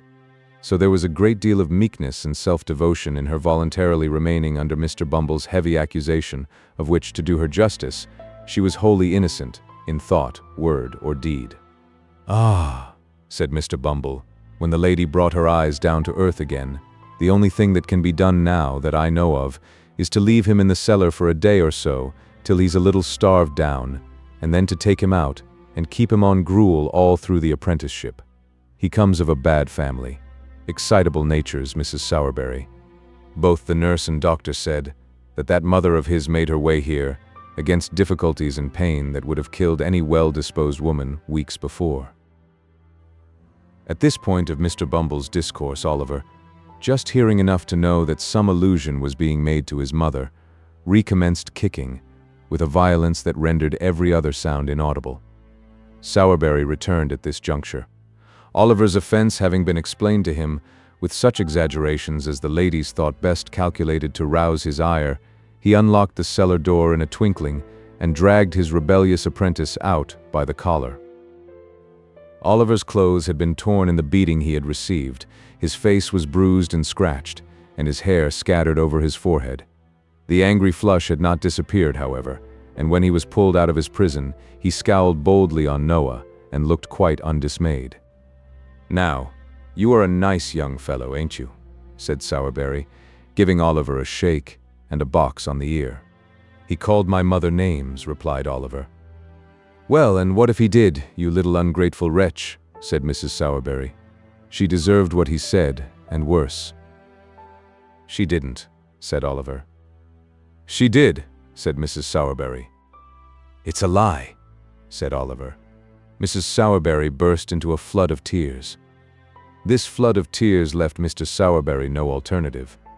If he had hesitated for one instant to punish Oliver most severely, it must be quite clear to every experienced reader that he would have been, according to all precedents in disputes of matrimony established, a brute, an unnatural husband, an insulting creature, a base imitation of a man, and various other agreeable characters too numerous for recital within the limits of this chapter. To do him justice, he was, as far as his power went, it was not very extensive, kindly disposed towards the boy. Perhaps because it was his interest to be so, perhaps because his wife disliked him. The flood of tears, however, left him no resource, so he at once gave him a drubbing which satisfied even Mrs. Sowerberry herself, and rendered Mr. Bumble's subsequent application of the parochial cane rather unnecessary. For the rest of the day he was shut up in the back kitchen, in company with a pump and a slice of bread, and at night Mrs. Sowerberry, after making various remarks outside the door, by no means complimentary to the memory of his mother, looked into the room, and, amidst the jeers and pointings of Noah and Charlotte, ordered him upstairs to his dismal bed. It was not until he was left alone in the silence and stillness of the gloomy workshop of the undertaker that Oliver gave way to the feelings which the day's treatment may be supposed likely to have awakened in a mere child. He had listened to their taunts with a look of contempt. He had borne the lash without a cry, for he felt that pride swelling in his heart which would have kept down a shriek to the last, though they had roasted him alive. But now, when there were none to see or hear him, he fell upon his knees on the floor, and hiding his face in his hands, wept such tears as, God send for the credit of our nature, few so young may ever have cause to pour out before him. For a long time, Oliver remained motionless in this attitude. The candle was burning low in the socket when he rose to his feet, Having gazed cautiously round him and listened intently, he gently undid the fastenings of the door and looked abroad. It was a cold, dark night. The stars seemed, to the boy's eyes, farther from the earth than he had ever seen them before. There was no wind, and the somber shadows thrown by the trees upon the ground looked sepulchral and death-like from being so still. He softly reclosed the door. Having availed himself of the expiring light of the candle to tie up in a handkerchief the few articles of wearing apparel he had, sat himself down upon a bench to wait for morning. With the first ray of light that struggled through the crevices in the shutters, Oliver arose and again unbarred the door. One timid look around, one moment's pause of hesitation. He had closed it behind him and was in the open street. He looked to the right and to the left, uncertain whither to fly. He remembered to have seen the wagons as they went out, toiling up the hill. He took the same route, and arriving at a footpath across the fields, which he knew after some distance, led out again into the road, struck into it, and walked quickly on. Along this same footpath, Oliver well remembered he had trotted beside Mr. Bumble when he first carried him to the workhouse from the farm. His way lay directly in front of the cottage. His heart beat quickly when he bethought himself of this, and he half resolved to turn back. He had come a long way, though, and should lose a great deal of time by doing so. Besides, it was so early that there was very little fear of his being seen, so he walked on. He reached the house. There was no appearance of its inmates stirring at that early hour. Oliver stopped and peeped into the garden. A child was weeding one of the little beds. As he stopped, he raised his pale face and disclosed the features of one of his former companions. Oliver felt glad to see him before he went, for though younger than himself, he had been his little friend and playmate. They had been beaten and starved and shut up together many and many a time. "Hush, Dick," said Oliver, as the boy ran to the gate and thrust his thin arm between the rails to greet him. "Is anyone up?" "Nobody but me," replied the child. "You mustn't say you saw me, Dick," said Oliver. "I am running away. They beat and ill-use me, Dick, and I am going to seek my fortune some long way off. I don't know where. How pale you are." "I heard the doctor tell them I was dying," replied the child with a faint smile. "I am very glad to see you, dear, but don't stop. Don't stop." "Yes, yes, I will, to say goodbye to you," replied Oliver. "I shall see you again, Dick. I know I shall. You will be well and happy." "I hope so," replied the child, "after I am dead, but not before. I know the doctor must be right, Oliver, because I dream so much of heaven and angels and kind faces that I never see when I am awake." "Kiss me," said the child, climbing up the low gate and flinging his little arms round Oliver's neck. "Goodbye, dear. God bless you." The blessing was from a young child's lips, but it was the first that Oliver had ever heard invoked upon his head, and through the struggles and sufferings and troubles and changes of his afterlife, he never once forgot it. Chapter VIII. Oliver walks to London. He encounters on the road a strange sort of young gentleman. Oliver reached the stile at which the bypath terminated, and once more gained the high road. It was 8 o'clock now. Though he was nearly 5 miles away from the town, he ran and hid behind the hedges by turns till noon, fearing that he might be pursued and overtaken. Then he sat down to rest by the side of the milestone and began to think, for the first time, where he had better go and try to live. The stone by which he was seated bore, in large characters, an intimation that it was just 70 miles from that spot to London. The name awakened a new train of ideas in the boy's mind. London, that great place. Nobody, not even Mr. Bumble, could ever find him there. He had often heard the old men in the workhouse, too, say that no lad of spirit need want in London, and that there were ways of living in that vast city which those who had been bred up in country parts had no idea of. It was the very place for a homeless boy who must die in the streets unless someone helped him. As these things passed through his thoughts, he jumped upon his feet and again walked forward. He had diminished the distance between himself and London by full 4 miles more, before he recollected how much he must undergo ere he could hope to reach his place of destination. As this consideration forced itself upon him, he slackened his pace a little, and meditated upon his means of getting there. He had a crust of bread, a coarse shirt, and 2 pairs of stockings in his bundle. He had a penny too, a gift of sowerberries after some funeral in which he had acquitted himself more than ordinarily well in his pocket. A clean shirt, thought Oliver, is a very comfortable thing, and so are 2 pairs of darned stockings, and so is a penny, but they are small helps to a 65 miles walk in wintertime. But Oliver's thoughts, like those of most other people, although they were extremely ready and active to point out his difficulties, were wholly at a loss to suggest any feasible mode of surmounting them. So, after a good deal of thinking to no particular purpose, he changed his little bundle over to the other shoulder and trudged on. Oliver walked 20 miles that day, and all that time tasted nothing but the crust of dry bread and a few draughts of water, which he begged at the cottage doors by the roadside. When the night came, he turned into a meadow, and creeping close under a hayrick, determined to lie there till morning. He felt frightened at first, for the wind moaned dismally over the empty fields, and he was cold and hungry, and more alone than he had ever felt before. Being very tired with his walk, however, he soon fell asleep and forgot his troubles. He felt cold and stiff when he got up next morning, and so hungry that he was obliged to exchange the penny for a small loaf in the very first village through which he passed. He had walked no more than 12 miles when night closed in again. His feet were sore, and his legs so weak that they trembled beneath him. Another night passed in the bleak, damp air made him worse. When he set forward on his journey next morning, he could hardly crawl along. He waited at the bottom of a steep hill till a stagecoach came up, and then begged of the outside passengers, but there were very few who took any notice of him, and even those told him to wait till they got to the top of the hill, and then let them see how far he could run for a halfpenny. Poor Oliver tried to keep up with the coach a little way, but was unable to do it, by reason of his fatigue and sore feet. When the outside saw this, they put their halfpence back into their pockets again, declaring that he was an idle young dog and didn't deserve anything, and the coach rattled away and left only a cloud of dust behind. In some villages, large painted boards were fixed up, warning all persons who begged within the district that they would be sent to jail. This frightened Oliver very much, and made him glad to get out of those villages with all possible expedition.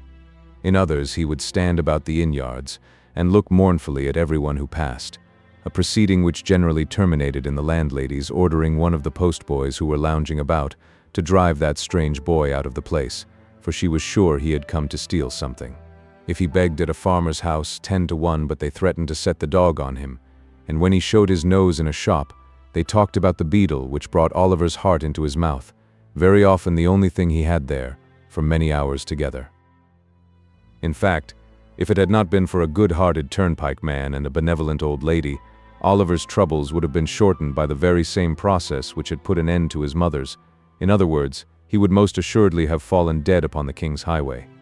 But the turnpike man gave him a meal of bread and cheese, and the old lady, who had a shipwrecked grandson wandering barefoot in some distant part of the earth, took pity upon the poor orphan, and gave him what little she could afford and more, with such kind and gentle words, and such tears of sympathy and compassion, that they sank deeper into Oliver's soul than all the sufferings he had ever undergone. Early on the 7th morning after he had left his native place, Oliver limped slowly into the little town of Barnet. The window shutters were closed, the street was empty, not a soul had awakened to the business of the day. The sun was rising in all its splendid beauty, but the light only served to show the boy his own lonesomeness and desolation as he sat, with bleeding feet and covered with dust, upon a doorstep. By degrees the shutters were opened, the window blinds were drawn up, and people began passing to and fro.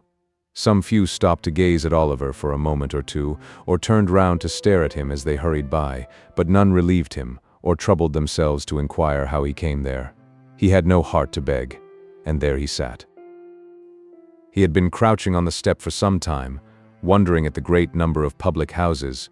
Every other house in Barnet was a tavern, large or small, gazing listlessly at the coaches as they passed through, and thinking how strange it seemed that they could do with ease in a few hours what it had taken him a whole week of courage and determination beyond his years to accomplish, when he was roused by observing that a boy who had passed him carelessly some minutes before had returned and was now surveying him most earnestly from the opposite side of the way.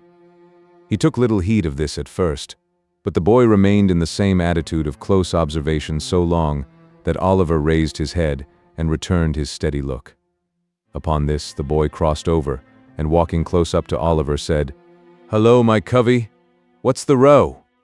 The boy who addressed this inquiry to the young wayfarer was about his own age, but one of the queerest-looking boys that Oliver had even seen. He was a snub-nosed, flat-browed, common-faced boy enough, and as dirty a juvenile as one would wish to see, but he had about him all the airs and manners of a man. He was short of his age, with rather bow legs and little, sharp, ugly eyes. His hat was stuck on the top of his head so lightly that it threatened to fall off every moment, and would have done so very often if the wearer had not had a knack of every now and then giving his head a sudden twitch which brought it back to its old place again. He wore a man's coat, which reached nearly to his heels.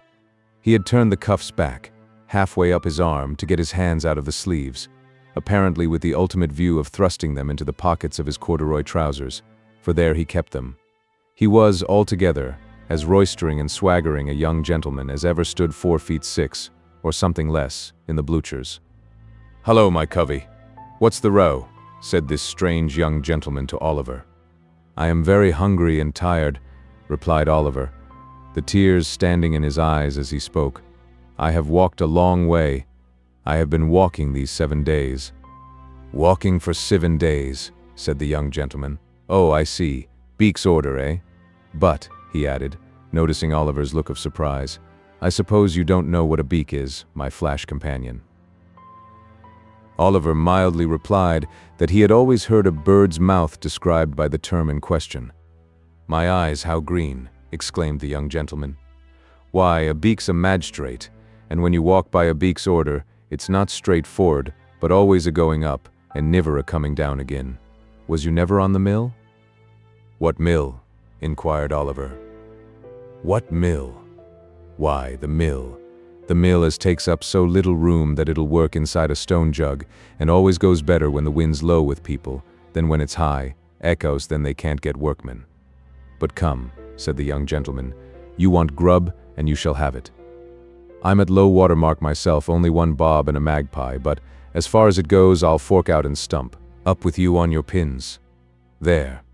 Now then, Maurice." Assisting Oliver to rise, the young gentleman took him to an adjacent chandler's shop, where he purchased a sufficiency of ready-dressed ham and a half-quartern loaf, or as he himself expressed it, a 4-penny bran, the ham being kept clean and preserved from dust, by the ingenious expedient of making a hole in the loaf by pulling out a portion of the crumb and stuffing it therein. Taking the bread under his arm, the young gentleman turned into a small public house and led the way to a tap room in the rear of the premises. Here, a pot of beer was brought in, by direction of the mysterious youth, and Oliver, falling to, at his new friend's bidding, made a long and hearty meal, during the progress of which the strange boy eyed him from time to time with great attention. "Going to London?" said the strange boy, when Oliver had at length concluded. "Yes." "Got any lodgings?" "No." "Money?" "No." The strange boy whistled, and put his arms into his pockets, as far as the big coat sleeves would let them go. "Do you live in London?" inquired Oliver. "Yes, I do, when I'm at home," replied the boy. "I suppose you want some place to sleep in tonight, don't you?" "I do indeed," answered Oliver. "I have not slept under a roof since I left the country." "Don't fret your eyelids on that score," said the young gentleman. "I've got to be in London tonight, and I know a spectable old gentleman as lives there, what'll give you lodgings for nothink, and never ask for the change, that is, if any gentleman he knows introduces you." "And don't he know me?" "Oh no, not in the least. By no means. Certainly not." The young gentleman smiled, as if to intimate that the latter fragments of discourse were playfully ironical, and finished the beer as he did so. This unexpected offer of shelter was too tempting to be resisted, especially as it was immediately followed up by the assurance that the old gentleman referred to would doubtless provide Oliver with a comfortable place, without loss of time. This led to a more friendly and confidential dialogue, from which Oliver discovered that his friend's name was Jack Dawkins, and that he was a peculiar pet and protégé of the elderly gentleman before mentioned. Mr. Dawkins's appearance did not say a vast deal in favor of the comforts which his patron's interest obtained for those whom he took under his protection, but, as he had a rather flighty and dissolute mode of conversing, and furthermore avowed that among his intimate friends he was better known by the sobriquet of the Artful Dodger, Oliver concluded that, being of a dissipated and careless turn, the moral precepts of his benefactor had hitherto been thrown away upon him. Under this impression, he secretly resolved to cultivate the good opinion of the old gentleman as quickly as possible, and if he found the Dodger incorrigible, as he more than half suspected he should, to decline the honor of his farther acquaintance. As John Dawkins objected to their entering London before nightfall, it was nearly 11 o'clock when they reached the turnpike at Islington. They crossed from the Angel into St. John's Road, struck down the small street which terminates at Sadler's Wells Theatre, through Exmouth Street and Coppice Row, down the little court by the side of the workhouse, across the classic ground which once bore the name of Hockley in the Hole, thence into Little Saffron Hill, and so into Saffron Hill the Great, along which the Dodger scudded at a rapid pace, directing Oliver to follow close at his heels. Although Oliver had enough to occupy his attention in keeping sight of his leader, he could not help bestowing a few hasty glances on either side of the way as he passed along. A dirtier or more wretched place he had never seen. The street was very narrow and muddy, and the air was impregnated with filthy odors. There were a good many small shops, but the only stock in trade appeared to be heaps of children who, even at that time of night, were crawling in and out at the doors or screaming from the inside. The sole places that seemed to prosper amid the general blight of the place were the public houses, and in them the lowest orders of Irish were wrangling with might and main. Covered ways and yards which here and there diverged from the main street disclosed little knots of houses where drunken men and women were positively wallowing in filth, and from several of the doorways great ill-looking fellows were cautiously emerging, bound, to all appearance, on no very well-disposed or harmless errands. Oliver was just considering whether he hadn't better run away when they reached the bottom of the hill. His conductor, catching him by the arm, pushed open the door of a house near Field Lane, and drawing him into the passage, closed it behind them. "Now then," cried a voice from below, in reply to a whistle from the Dodger. "Plummy and slam," was the reply.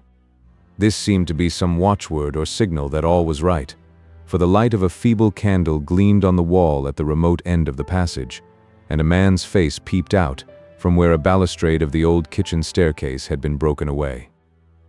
"There's two on you," said the man, thrusting the candle farther out and shielding his eyes with his hand. "Who's the t'other one?" "A new pal," replied Jack Dawkins, pulling Oliver forward. "Where did he come from?" "Greenland. Is Fagin upstairs?" "Yes, he's assorting the wipes." "Up with you." The candle was drawn back, and the face disappeared. Oliver, groping his way with one hand, and having the other firmly grasped by his companion, ascended with much difficulty the dark and broken stairs, which his conductor mounted with an ease and expedition that showed he was well acquainted with them. He threw open the door of a back room and drew Oliver in after him. The walls and ceiling of the room were perfectly black with age and dirt. There was a deal table before the fire, upon which were a candle, stuck in a ginger beer bottle, 2 or 3 pewter pots, a loaf and butter, and a plate. In a frying pan which was on the fire, and which was secured to the mantel-shelf by a string, some sausages were cooking, and standing over them, with a toasting fork in his hand, was a very old shriveled Jew, whose villainous-looking and repulsive face was obscured by a quantity of matted red hair. He was dressed in a greasy flannel gown with his throat bare, and seemed to be dividing his attention between the frying pan and the clothes horse, over which a great number of silk handkerchiefs were hanging. Several rough beds made of old sacks were huddled side by side on the floor. Seated round the table were 4 or 5 boys, none older than the Dodger, smoking long clay pipes and drinking spirits with the air of middle-aged men. These all crowded about their associate as he whispered a few words to the Jew, and then turned round and grinned at Oliver. So did the Jew himself, toasting fork in hand. "This is him, Fagin," said Jack Dawkins, "my friend Oliver Twist." The Jew grinned, and making a low obeisance to Oliver, took him by the hand, and hoped he should have the honor of his intimate acquaintance. Upon this, the young gentleman with the pipes came round him, and shook both his hands very hard, especially the one in which he held his little bundle. One young gentleman was very anxious to hang up his cap for him, and another was so obliging as to put his hands in his pockets, in order that, as he was very tired, he might not have the trouble of emptying them himself when he went to bed. These civilities would probably be extended much farther, but for a liberal exercise of the Jew's toasting fork on the heads and shoulders of the affectionate youths who offered them. "We are very glad to see you, Oliver, very," said the Jew. "Dodger, take off the sausages and draw a tub near the fire for Oliver. Ah, you are staring at the pocket handkerchiefs. Eh, my dear? There are a good many of 'em, ain't there? We've just looked 'em out, ready for the wash. That's all, Oliver, that's all. Ha, ha, ha." The latter part of this speech was hailed by a boisterous shout from all the hopeful pupils of the merry old gentleman, in the midst of which they went to supper. Oliver ate his share, and the Jew then mixed him a glass of hot gin and water, telling him he must drink it off directly, because another gentleman wanted the tumbler. Oliver did as he was desired. Immediately afterwards he felt himself gently lifted on to one of the sacks, and then he sunk into a deep sleep. Chapter 9. Containing further particulars concerning the pleasant old gentleman and his hopeful pupils. It was late next morning when Oliver awoke from a sound, long sleep.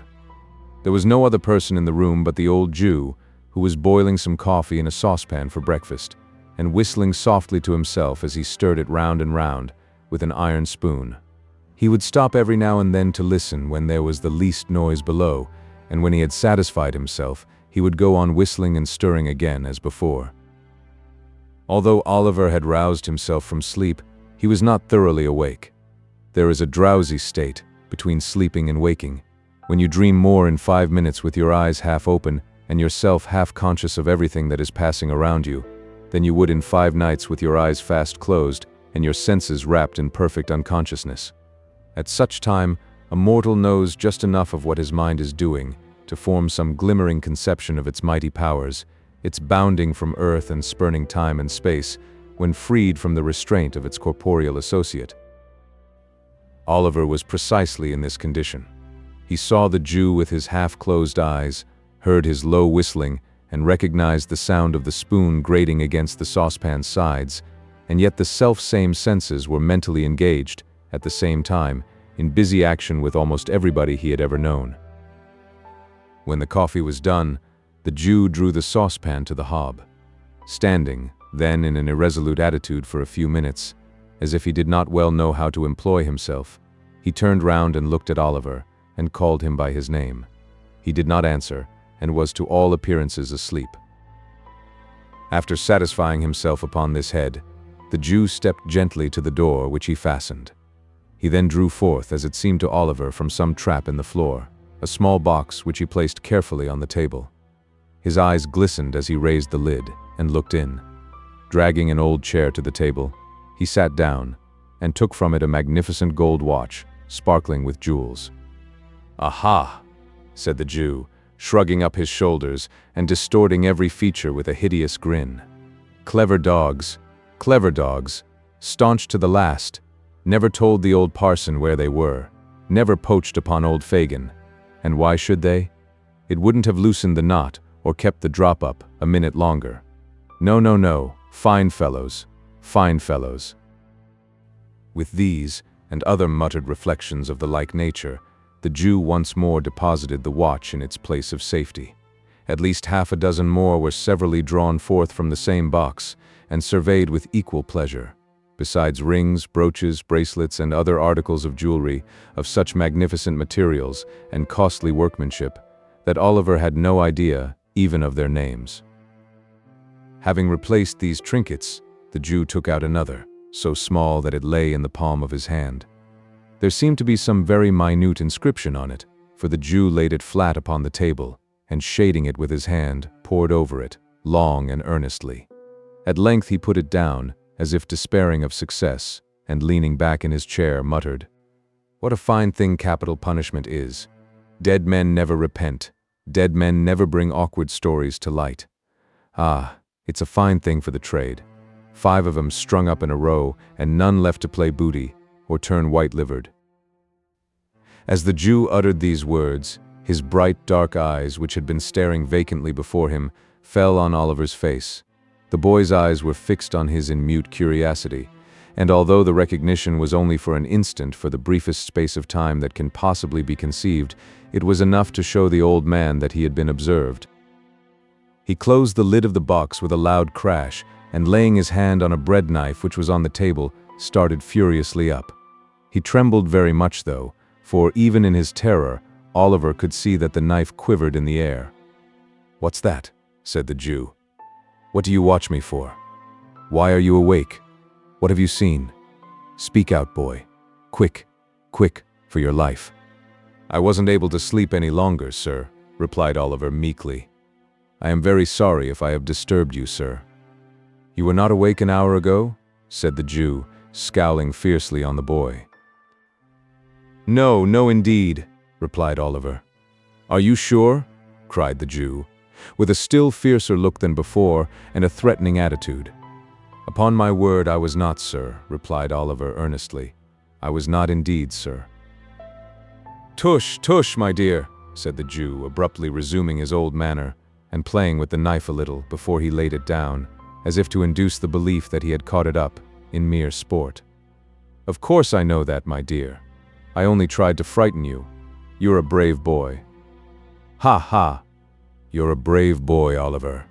The Jew rubbed his hands with a chuckle, but glanced uneasily at the box notwithstanding. "Did you see any of these pretty things, my dear?" said the Jew, laying his hand upon it after a short pause. "Yes, sir," replied Oliver. "Ah," said the Jew, turning rather pale. They're mine, Oliver, my little property, all I have to live upon in my old age. The folks call me a miser, my dear, only a miser, that's all." Oliver thought the old gentleman must be a decided miser to live in such a dirty place, with so many watches, but, thinking that perhaps his fondness for the Dodger and the other boys cost him a good deal of money, he only cast a deferential look at the Jew and asked if he might get up. "Certainly, my dear, certainly," replied the old gentleman. "Stay, there's a pitcher of water in the corner by the door. Bring it here, and I'll give you a basin to wash in, my dear." Oliver got up, walked across the room, and stooped for an instant to raise the pitcher. When he turned his head, the box was gone. He had scarcely washed himself and made everything tidy by emptying the basin out of the window, agreeably to the Jew's directions, when the Dodger returned, accompanied by a very sprightly young friend, whom Oliver had seen smoking on the previous night, and who was now formally introduced to him as Charlie Bates. The four sat down to breakfast on the coffee and some hot rolls and ham which the Dodger had brought home in the crown of his hat. "Well," said the Jew, glancing slyly at Oliver and addressing himself to the Dodger, "I hope you've been at work this morning, my dears?" "Hard," replied the Dodger. "As nails," added Charlie Bates. Good boys," said the Jew. "What have you got, Dodger?" "A couple of pocketbooks," replied that young gentleman. "Lined?" inquired the Jew, with eagerness. "Pretty well," replied the Dodger, producing two pocketbooks, one green and the other red. "Not so heavy as they might be," said the Jew, after looking at the insides carefully, "but very neat and nicely made. Ingenious workman, ain't he, Oliver?" "Very indeed, sir," said Oliver, at which Mr. Charles Bates laughed uproariously, very much to the amazement of Oliver, who saw nothing to laugh at in anything that had passed. "And what have you got, my dear?" said Fagin to Charlie Bates. "Wipes," replied Master Bates, at the same time producing 4 pocket handkerchiefs. "Well," said the Jew, inspecting them closely, "they're very good ones, very.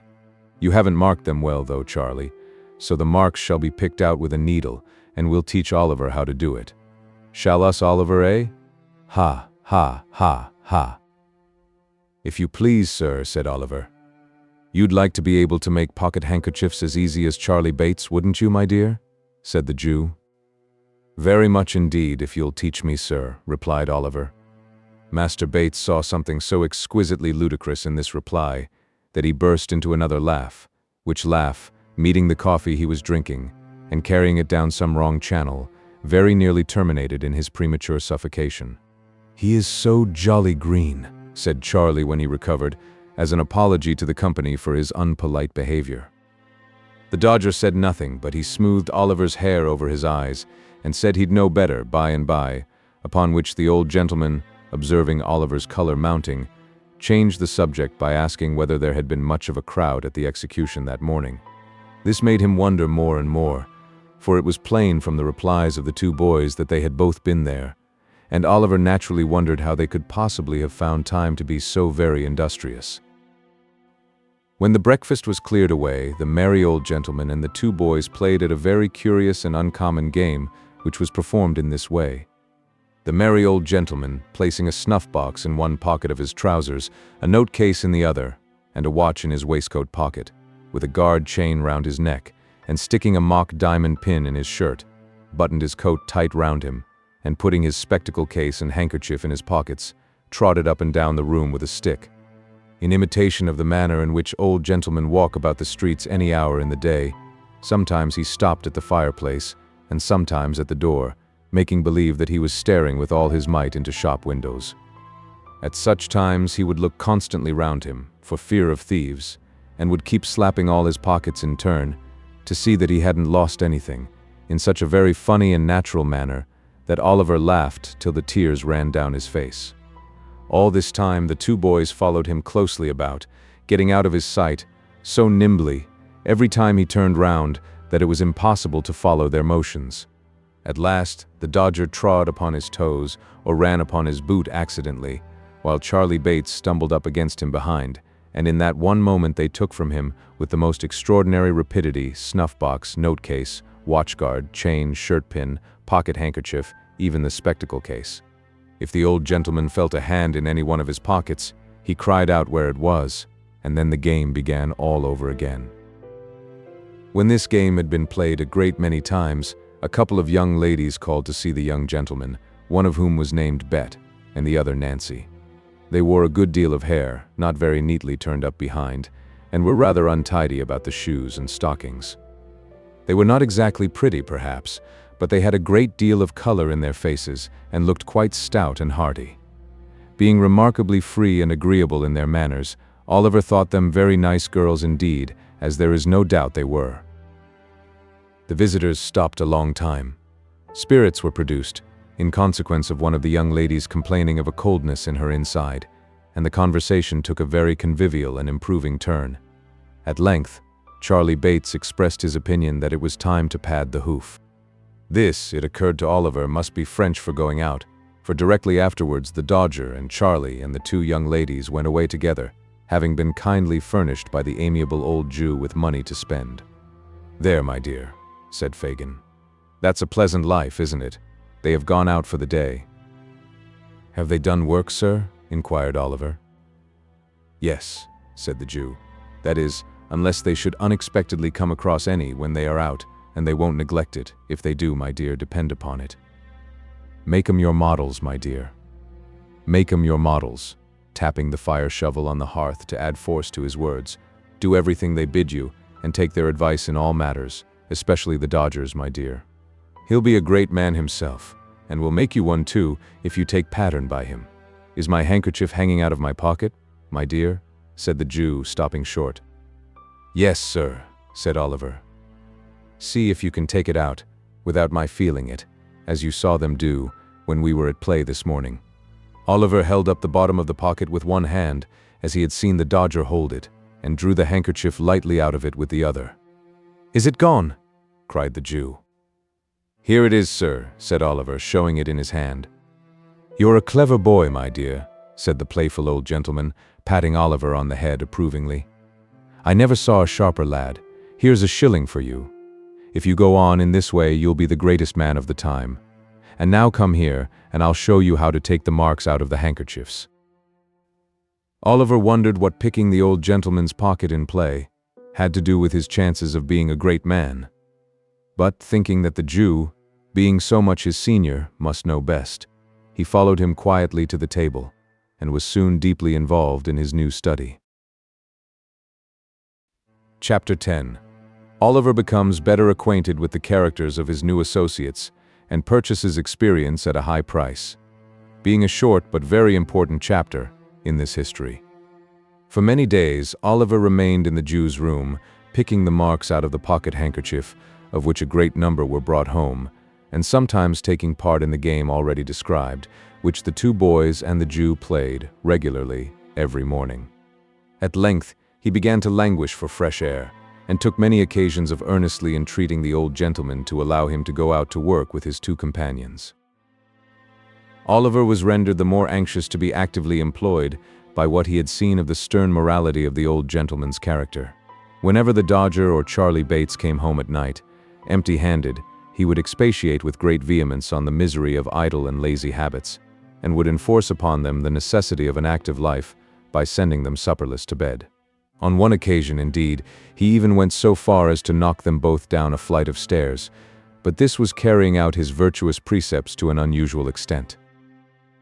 At length, one morning, Oliver obtained the permission he had so eagerly sought. There had been no handkerchiefs to work upon for 2 or 3 days, and the dinners had been rather meager.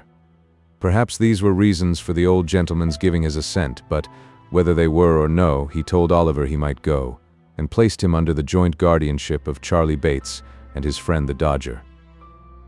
The 3 boys sallied out, the Dodger with his coat sleeves tucked up, and his hat cocked, as usual, Master Bates sauntering along with his hands in his pockets, and Oliver between them, wondering where they were going, and what branch of manufacture he would be instructed in first. The pace at which they went was such a very lazy, ill-looking saunter that Oliver soon began to think his companions were going to deceive the old gentleman by not going to work at all.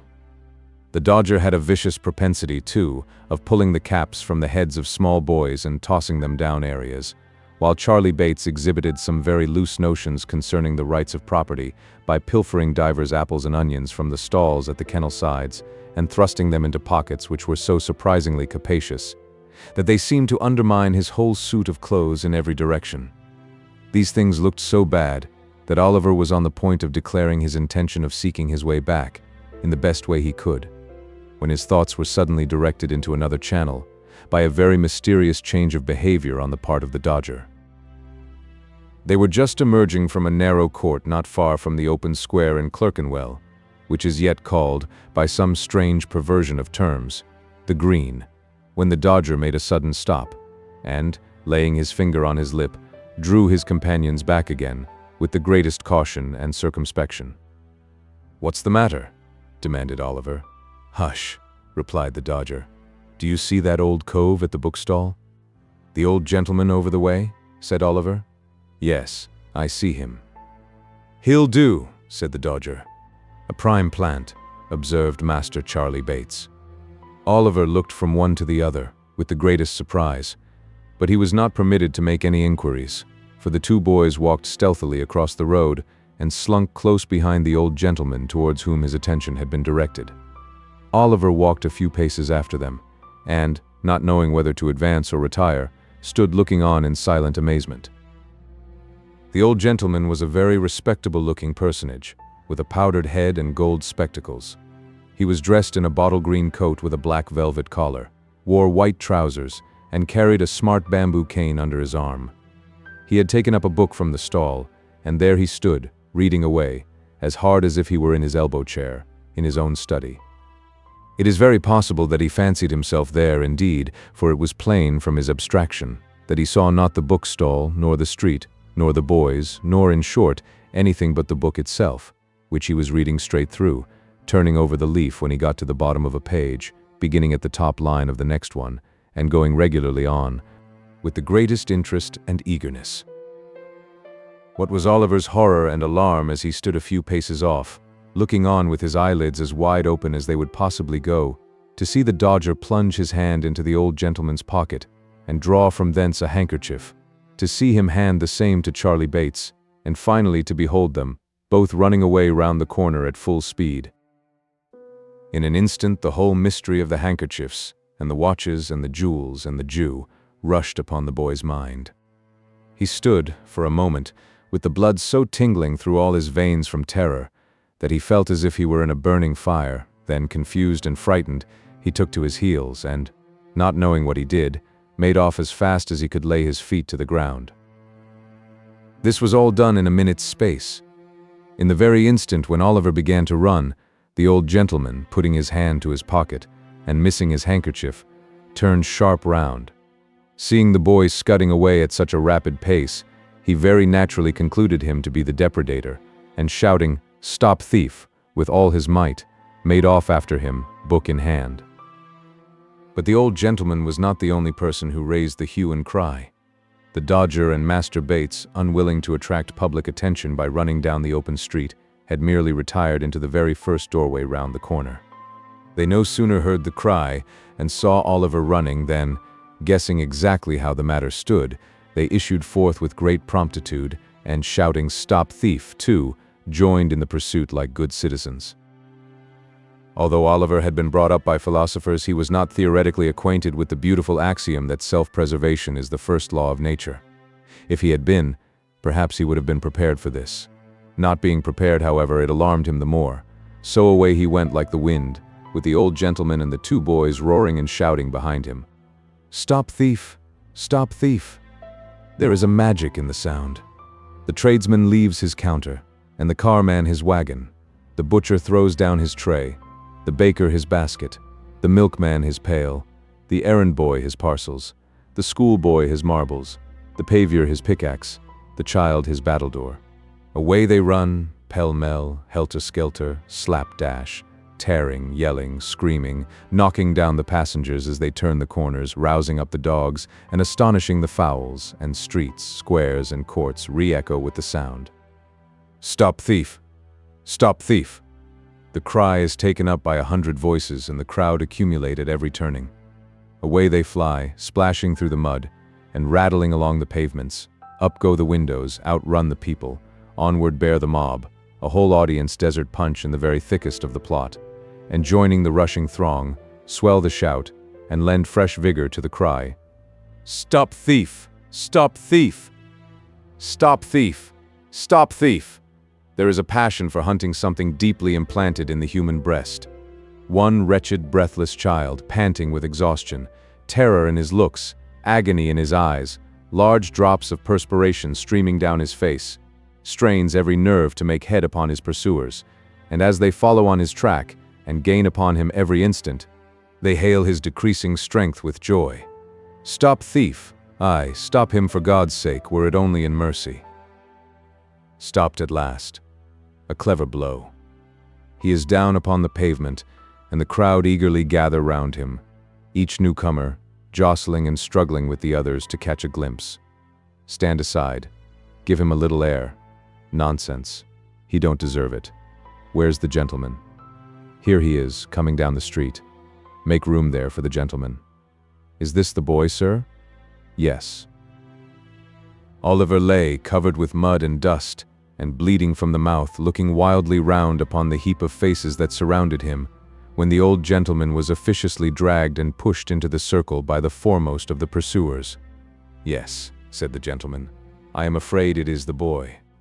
"Afraid," murmured the crowd. "That's a good un." "Poor fellow," said the gentleman, "he has hurt himself."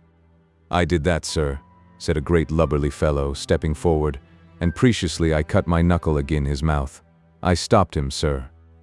The fellow touched his hat with a grin, expecting something for his pains, but the old gentleman, eyeing him with an expression of dislike, looked anxiously round as if he contemplated running away himself, which it is very possible he might have attempted to do, and thus have afforded another chase, had not a police officer, who is generally the last person to arrive in such cases, at that moment made his way through the crowd and seized Oliver by the collar. "Come, get up," said the man roughly. "It wasn't me indeed, sir. Indeed, it was two other boys," said Oliver, clasping his hands passionately and looking round. "They are here somewhere." "Oh no, they ain't," said the officer. He meant this to be ironical, but it was true besides, for the Dodger and Charlie Bates had filed off down the first convenient court they came to. "Come, get up."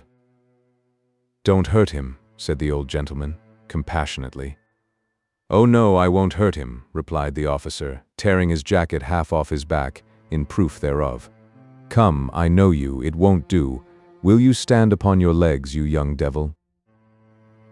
Oliver, who could hardly stand, made a shift to raise himself on his feet, and was at once lugged along the streets by the jacket collar at a rapid pace.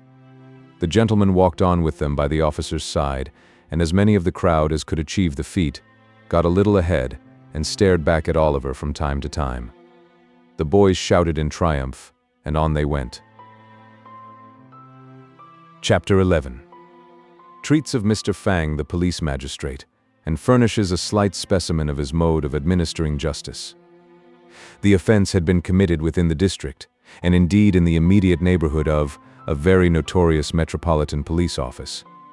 The crowd had only the satisfaction of accompanying Oliver through 2 or 3 streets and down a place called Mutton Hill, when he was led beneath a low archway and up a dirty court into this dispensary of summary justice by the back way. It was a small paved yard into which they turned, and here they encountered a stout man with a bunch of whiskers on his face and a bunch of keys in his hand. "What's the matter now?" said the man carelessly. "A young fogle hunter," replied the man who had Oliver in charge. "Are you the party that's been robbed, sir?" inquired the man with the keys. "Yes, I am," replied the old gentleman, "but I am not sure that this boy actually took the handkerchief. I would rather not press the case." "Must go before the magistrate now, sir," replied the man. "His worship will be disengaged in half a minute. Now, young gallows." This was an invitation for Oliver to enter through a door which he unlocked as he spoke, and which led into a stone cell. Here he was searched, and nothing being found upon him, locked up. This cell was in shape and size something like an area cellar, only not so light. It was most intolerably dirty, for it was Monday morning, and it had been tenanted by 6 drunken people who had been locked up elsewhere since Saturday night. But this is little. In our station houses, men and women are every night confined on the most trivial charges. The word is worth noting in dungeons compared with which those in Newgate, occupied by the most atrocious felons, tried, found guilty, and under sentence of death, are palaces. Let anyone who doubts this compare the two. The old gentleman looked almost as rueful as Oliver when the key grated in the lock. He turned with a sigh to the book, which had been the innocent cause of all this disturbance. "There is something in that boy's face," said the old gentleman to himself as he walked slowly away, tapping his chin with the cover of the book in a thoughtful manner. "Something that touches and interests me. Can he be innocent?" "He looked like, by the by," exclaimed the old gentleman, halting very abruptly and staring up into the sky. "Bless my soul, where have I seen something like that look before?" After musing for some minutes, the old gentleman walked, with the same meditative face, into a back anteroom opening from the yard, and there, retiring into a corner, called up before his mind's eye a vast amphitheater of faces over which a dusky curtain had hung for many years. "No," said the old gentleman, shaking his head, "it must be imagination." He wandered over them again. He had called them into view, and it was not easy to replace the shroud that had so long concealed them. There were the faces of friends and foes, and of many that had been almost strangers peering intrusively from the crowd. There were the faces of young and blooming girls that were now old women. There were faces that the grave had changed and closed upon, but which the mind, superior to its power, still dressed in their old freshness and beauty, calling back the luster of the eyes, the brightness of the smile, the beaming of the soul through its mask of clay, and whispering of beauty beyond the tomb, changed but to be heightened, and taken from earth only to be set up as a light, to shed a soft and gentle glow upon the path to heaven. But the old gentleman could recall no one countenance of which Oliver's features bore a trace. So he heaved a sigh over the recollections he awakened, and being, happily for himself, an absent old gentleman, buried them again in the pages of the musty book. He was roused by a touch on the shoulder, and a request from the man with the keys to follow him into the office. He closed his book hastily, and was at once ushered into the imposing presence of the renowned Mr. Fang. The office was a front parlor, with a paneled wall. Mr. Fang sat behind a bar at the upper end, and on one side of the door was a sort of wooden pen in which poor little Oliver was already deposited, trembling very much at the awfulness of the scene. Mr. Fang was a lean, long-backed, stiff-necked, middle-sized man, with no great quantity of hair, and what he had, growing on the back and sides of his head. His face was stern and much flushed. If he were really not in the habit of drinking rather more than was exactly good for him, he might have brought action against his countenance for libel, and have recovered heavy damages. The old gentleman bowed respectfully, and advancing to the magistrate's desk said, suiting the action to the word, "That is my name and address, sir." He then withdrew a pace or two, and, with another polite and gentlemanly inclination of the head, waited to be questioned. Now, it so happened that Mr. Fang was at that moment perusing a leading article in a newspaper of the morning, adverting to some recent decision of his, and commending him, for the 350th time, to the special and particular notice of the Secretary of State for the Home Department. He was out of temper, and he looked up with an angry scowl. "Who are you?" said Mr. Fang. The old gentleman pointed with some surprise to his card. "Officer," said Mr. Fang, tossing the card contemptuously away with the newspaper. "Who is this fellow?" "My name, sir," said the old gentleman, speaking like a gentleman. "My name, sir, is Brownlow. Permit me to inquire the name of the magistrate who offers a gratuitous and unprovoked insult to a respectable person under the protection of the bench." Saying this, Mr. Brownlow looked around the office as if in search of some person who would afford him the required information. "Officer," said Mr. Fang, throwing the paper on one side, "what's this fellow charged with?" "He's not charged at all, your worship," replied the officer. "He appears against this boy, your worship." His worship knew this perfectly well, but it was a good annoyance, and a safe one. "Appears against the boy, does he?" said Mr. Fang, surveying Mr. Brownlow contemptuously from head to foot. "Swear him." "Before I am sworn, I must beg to say one word," said Mr. Brownlow, "and that is that I really never, without actual experience, could have believed." "Hold your tongue, sir," said Mr. Fang peremptorily. "I will not, sir," replied the old gentleman. "Hold your tongue this instant, or I'll have you turned out of the office," said Mr. Fang. "You are an insolent, impertinent fellow. How dare you bully a magistrate?" "What?" exclaimed the old gentleman, reddening. "Swear this person," said Fang to the clerk. "I'll not hear another word. Swear him." Mr. Brownlow's indignation was greatly roused, but reflecting, perhaps, that he might only injure the boy by giving vent to it, he suppressed his feelings and submitted to be sworn at once. "Now," said Fang, "what's the charge against this boy?" "What have you got to say, sir?" "I was standing at a bookstall," Mr. Brownlow began. "Hold your tongue, sir," said Mr. Fang. "Policeman." "Where's the policeman?" "Here, swear this policeman." "Now, policeman, what is this?" The policeman, with becoming humility, related how he had taken the charge, how he had searched Oliver, and found nothing on his person, and how that was all he knew about it. "Are there any witnesses?" inquired Mr. Fang. "None, your worship," replied the policeman. Mr. Fang sat silent for some minutes, and then, turning round to the prosecutor, said in a towering passion, "Do you mean to state what your complaint against this boy is, man, or do you not? You have been sworn. Now, if you stand there refusing to give evidence, I'll punish you for disrespect to the bench. I will, by what or by whom nobody knows, for the clerk and jailer coughed very loud just at the right moment, and the former dropped a heavy book upon the floor, thus preventing the word from being heard accidentally, of course. With many interruptions and repeated insults, Mr. Brownlow contrived to state his case, observing that, in the surprise of the moment, he had run after the boy because he had seen him running away, and expressing his hope that, if the magistrate should believe him, although not actually the thief, to be connected with the thieves, he would deal as leniently with him as justice would allow. "He has been hurt already," said the old gentleman in conclusion. "And I fear," he added with great energy, looking towards the bar, "I really fear that he is ill." "Oh yes, I dare say," said Mr. Fang with a sneer. "Come, none of your tricks here, you young vagabond. They won't do. What's your name?" Oliver tried to reply, but his tongue failed him. He was deadly pale, and the whole place seemed turning round and round. "What's your name, you hardened scoundrel?" demanded Mr. Fang. "Officer, what's his name?" This was addressed to a bluff old fellow in a striped waistcoat who was standing by the bar.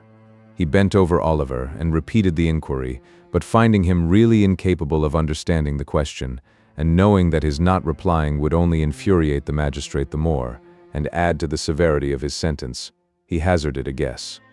"He says his name's Tom White, your worship," said the kind-hearted thief-taker. "Oh, he won't speak out, won't he?" said Fang. Very well, very well. Where does he live?" "Where he can, your worship," replied the officer, again pretending to receive Oliver's answer. "Has he any parents?" inquired Mr. Fang. "He says they died in his infancy, your worship," replied the officer, hazarding the usual reply. At this point of the inquiry, Oliver raised his head, and looking round with imploring eyes, murmured a feeble prayer for a draught of water. "Stuff and nonsense," said Mr. Fang. "Don't try to make a fool of me." "I think he really is ill, your worship," remonstrated the officer. "I know better," said Mr. Fang. "Take care of him, officer," said the old gentleman, raising his hands instinctively. "He'll fall down." "Stand away, officer," cried Fang. "Let him, if he likes." Oliver availed himself of the kind permission and fell to the floor in a fainting fit. The men in the office looked at each other, but no one dared to stir. "I knew he was shamming," said Fang, as if this were incontestable proof of the fact. "Let him lie there. He'll soon be tired of that." "How do you propose to deal with the case, sir?" inquired the clerk in a low voice. "Summarily," replied Mr. Fang. "He stands committed for 3 months, hard labor, of course. Clear the office." The door was opened for this purpose, and a couple of men were preparing to carry the insensible boy to his cell, when an elderly man of decent but poor appearance, clad in an old suit of black, rushed hastily into the office and advanced towards the bench. "Stop! Stop! Don't take him away! For heaven's sake, stop a moment!" cried the newcomer, breathless with haste. Although the presiding genii in such an office as this exercise a summary and arbitrary power over the liberties, the good name, the character, almost the lives, of Her Majesty's subjects, especially of the poorer class, and although within such walls enough fantastic tricks are daily played to make the angels blind with weeping, they are closed to the public, save through the medium of the daily press. Mr. Fang was consequently not a little indignant to see an unbidden guest enter in such irreverent disorder. "What is this? Who is this? Turn this man out. Clear the office," cried Mr. Fang. "I will speak," cried the man. "I will not be turned out. I saw it all. I keep the bookstall. I demand to be sworn. I will not be put down. Mr. Fang, you must hear me. You must not refuse, sir." The man was right. His manner was determined, and the matter was growing rather too serious to be hushed up. "Swear the man," growled Mr. Fang, with a very ill grace. "Now, man, what have you got to say?" "This," said the man. "I saw 3 boys, 2 others and the prisoner here, loitering on the opposite side of the way when this gentleman was reading. The robbery was committed by another boy. I saw it done, and I saw that this boy was perfectly amazed and stupefied by it. Having by this time recovered a little breath, the worthy bookstall keeper proceeded to relate, in a more coherent manner, the exact circumstances of the robbery. "Why didn't you come here before?" said Fang after a pause. "I hadn't a soul to mind the shop," replied the man. "Everybody who could have helped me had joined in the pursuit. I could get nobody till 5 minutes ago, and I've run here all the way." "The prosecutor was reading, was he?" inquired Fang after another pause. "Yes," replied the man, "the very book he has in his hand." "Oh, that book, eh?" said Fang. "Is it paid for?" "No, it is not," replied the man, with a smile. "Dear me, I forgot all about it," exclaimed the absent old gentleman, innocently. "A nice person to prefer a charge against a poor boy," said Fang, with a comical effort to look humane. "I consider, sir, that you have obtained possession of that book under very suspicious and disreputable circumstances, and you may think yourself very fortunate that the owner of the property declines to prosecute. Let this be a lesson to you, my man, or the law will overtake you yet. The boy is discharged. Clear the office." "Damn me!" cried the old gentleman, bursting out with the rage he had kept down so long. "Damn me, I'll—" "Clear the office," said the magistrate. "Officers, do you hear? Clear the office." The mandate was obeyed, and the indignant Mr. Brownlow was conveyed out, with the book in one hand and the bamboo cane in the other, in a perfect frenzy of rage and defiance. He reached the yard, and his passion vanished in a moment. Little Oliver Twist lay on his back on the pavement, with his shirt unbuttoned and his temples bathed with water, his face a deadly white, and a cold tremble convulsing his whole frame. Poor boy," said Mr. Brownlow, bending over him. "Call a coach, somebody, pray, directly." A coach was obtained, and Oliver having been carefully laid on the seat, the old gentleman got in and sat himself on the other. "May I accompany you?" said the bookstall keeper, looking in. "Bless me, yes, my dear sir," said Mr. Brownlow quickly. "I forgot you, dear. I have this unhappy book still. Jump in. Poor fellow. There's no time to lose." The bookstall keeper got into the coach, and away they drove. Chapter 12, in which Oliver is taken better care of than he ever was before, and in which the narrative reverts to the merry old gentleman and his youthful friends. The coach rattled away, over nearly the same ground as that which Oliver had traversed when he first entered London in company with the Dodger, and turning a different way when it reached the Angel at Islington, stopped at length before a neat house, in a quiet shady street near Pentonville.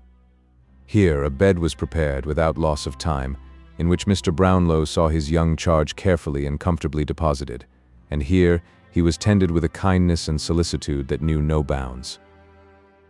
But for many days Oliver remained insensible to all the goodness of his new friends. The sun rose and sank again, and many times after that, and still the boy lay stretched on his uneasy bed, dwindling away beneath the dry and wasting heat of fever. The worm does not work more surely on the dead body than does this slow creeping fire upon the living frame. Weak and thin and pallid, he awoke at last from what seemed to have been a long and troubled dream. Feebly raising himself in the bed, with his head resting on his trembling arm, he looked anxiously around. "What room is this? Where have I been brought to?" said Oliver. "This is not the place I went to sleep in." He uttered these words in a feeble voice, being very faint and weak, but they were overheard at once. The curtain at the bed's head was hastily drawn back, and a motherly old lady, very neatly and precisely dressed, rose as she undrew it, from an armchair close by, in which she had been sitting at needlework. "Hush, my dear," said the old lady softly. "You must be very quiet, or you will be ill again, and you have been very bad as bad could be, pretty nigh. Lie down again, there's a dear." With those words, the old lady very gently placed Oliver's head upon the pillow, and smoothing back his hair from his forehead, looked so kindly and loving in his face that he could not help placing his little withered hand in hers and drawing it round his neck. "Save us," said the old lady, with tears in her eyes. "What a grateful little dear it is. Pretty creature. What would his mother feel if she had sat by him as I have, and could see him now?" "Perhaps she does see me," whispered Oliver, folding his hands together. "Perhaps she has sat by me. I almost feel as if she had." "That was the fever, my dear," said the old lady mildly. "I suppose it was," replied Oliver, "because heaven is a long way off, and they are too happy there to come down to the bedside of a poor boy. But if she knew I was ill, she must have pitied me, even there, for she was very ill herself before she died. She can't know anything about me, though," added Oliver after a moment's silence. "If she had seen me hurt, it would have made her sorrowful, and her face has always looked sweet and happy when I have dreamed of her." The old lady made no reply to this, but wiping her eyes first, and her spectacles, which lay on the counterpane, afterwards, as if they were part and parcel of those features, brought some cool stuff for Oliver to drink, and then, patting him on the cheek, told him he must lie very quiet or he would be ill again. So Oliver kept very still, partly because he was anxious to obey the kind old lady in all things, and partly, to tell the truth, because he was completely exhausted with what he had already said. He soon fell into a gentle doze, from which he was awakened by the light of a candle, which, being brought near the bed, showed him a gentleman with a very large and loud-ticking gold watch in his hand, who felt his pulse, and said he was a great deal better. "You are a great deal better, are you not, my dear?" said the gentleman. "Yes, thank you, sir," replied Oliver. "Yes, I know you are," said the gentleman. "You're hungry too, aren't you?" "No, sir," answered Oliver. "Hem," said the gentleman. "No, I know you're not." "He is not hungry, Mrs. Bedouin," said the gentleman, looking very wise. The old lady made a respectful inclination of the head, which seemed to say that she thought the doctor was a very clever man. The doctor appeared much of the same opinion himself. "You feel sleepy, don't you, my dear?" said the doctor. "No, sir," replied Oliver. "No," said the doctor, with a very shrewd and satisfied look. "You're not sleepy, nor thirsty, are you?" "Yes, sir, rather thirsty," answered Oliver. "Just as I expected, Mrs. Bedouin," said the doctor. "It's very natural that he should be thirsty. You may give him a little tea, ma'am, and some dry toast without any butter. Don't keep him too warm, ma'am, but be careful that you don't let him be too cold. Will you have the goodness?" The old lady dropped a curtsy. The doctor, after tasting the cool stuff and expressing a qualified approval of it, hurried away, his boots creaking in a very important and wealthy manner as he went downstairs. Oliver dozed off again. Soon after this, when he awoke, it was nearly 12 o'clock. The old lady tenderly bade him good night shortly afterwards and left him in charge of a fat old woman who had just come, bringing with her, in a little bundle, a small prayer book and a large nightcap. Putting the latter on her head and the former on the table, the old woman, after telling Oliver that she had come to sit up with him, drew her chair close to the fire and went off into a series of short naps, checkered at frequent intervals with sundry tumblings forward and divers moans and chokings. These, however, had no worse effect than causing her to rub her nose very hard and then fall asleep again. And thus the night crept slowly on. Oliver lay awake for some time, counting the little circles of light which the reflection of the rushlight shade threw upon the ceiling, or tracing with his languid eyes the intricate pattern of the paper on the wall. The darkness and the deep stillness of the room were very solemn, as they brought into the boy's mind the thought that death had been hovering there for many days and nights, and might yet fill it with the gloom and dread of his awful presence. He turned his face upon the pillow, and fervently prayed to heaven. Gradually, he fell into that deep tranquil sleep which ease from recent suffering alone imparts, that calm and peaceful rest which it is pain to wake from. Who, if this were death, would be roused again to all the struggles and turmoils of life, to all its cares for the present, its anxieties for the future, more than all its weary recollections of the past. It had been bright day for hours when Oliver opened his eyes. He felt cheerful and happy. The crisis of the disease was safely past. He belonged to the world again.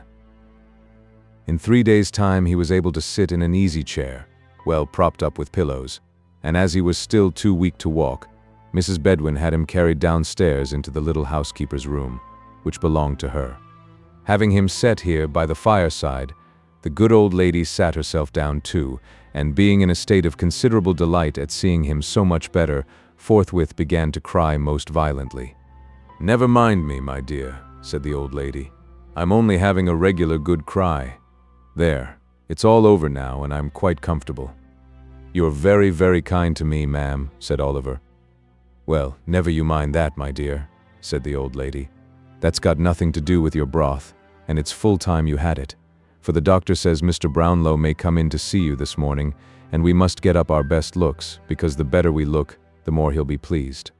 And with this, the old lady applied herself to warming up, in a little saucepan, a basin full of broth, strong enough, Oliver thought, to furnish an ample dinner when reduced to the regulation strength for 350 paupers, at the lowest computation. "Are you fond of pictures, dear?" inquired the old lady, seeing that Oliver had fixed his eyes most intently on a portrait which hung against the wall, just opposite his chair. "I don't quite know, ma'am," said Oliver, without taking his eyes from the canvas. "I have seen so few that I hardly know. What a beautiful, mild face that lady's is." "Ah," said the old lady, "painters always make ladies out prettier than they are, or they wouldn't get any custom, child. The man that invented the machine for taking likenesses might have known that would never succeed. It's a deal too honest." "A deal," said the old lady, laughing very heartily at her own acuteness. Is that a likeness, ma'am?" said Oliver. "Yes," said the old lady, looking up for a moment from the broth. "That's a portrait." "Whose, ma'am?" asked Oliver. "Why, really, my dear, I don't know," answered the old lady in a good-humored manner. "It's not a likeness of anybody that you or I know, I expect. It seems to strike your fancy, dear." "It is so pretty," replied Oliver. "Why, sure you're not afraid of it?" said the old lady, observing in great surprise the look of awe with which the child regarded the painting. "Oh, no, no," returned Oliver quickly, "but the eyes look so sorrowful, and where I sit they seem fixed upon me. It makes my heart beat," added Oliver in a low voice, as if it was alive and wanted to speak to me but couldn't. "Lord save us!" exclaimed the old lady, starting. "Don't talk in that way, child. You are weak and nervous after your illness. Let me wheel your chair round to the other side, and then you won't see it." "There," said the old lady, suiting the action to the word. "You don't see it now, at all events." Oliver did see it in his mind's eye as distinctly as if he had not altered his position, but he thought it better not to worry the kind old lady. So he smiled gently when she looked at him, and Mrs. Bedwin, satisfied that he felt more comfortable, salted and broke bits of toasted bread into the broth, with all the bustle befitting so solemn a preparation. Oliver got through it with extraordinary expedition. He had scarcely swallowed the last spoonful when there came a soft rap at the door. "Come in," said the old lady, and in walked Mr. Brownlow. Now, the old gentleman came in as brisk as need be, but he had no sooner raised his spectacles on his forehead and thrust his hands behind the skirts of his dressing gown to take a good long look at Oliver than his countenance underwent a very great variety of odd contortions. Oliver looked very worn and shadowy from sickness, and made an ineffectual attempt to stand up, out of respect to his benefactor, which terminated in his sinking back into the chair again. And the fact is, if the truth must be told, that Mr. Brownlow's heart, being large enough for any 6 ordinary old gentlemen of humane disposition, forced a supply of tears into his eyes, by some hydraulic process which we are not sufficiently philosophical to be in a condition to explain. Poor boy," said Mr. Brownlow, clearing his throat.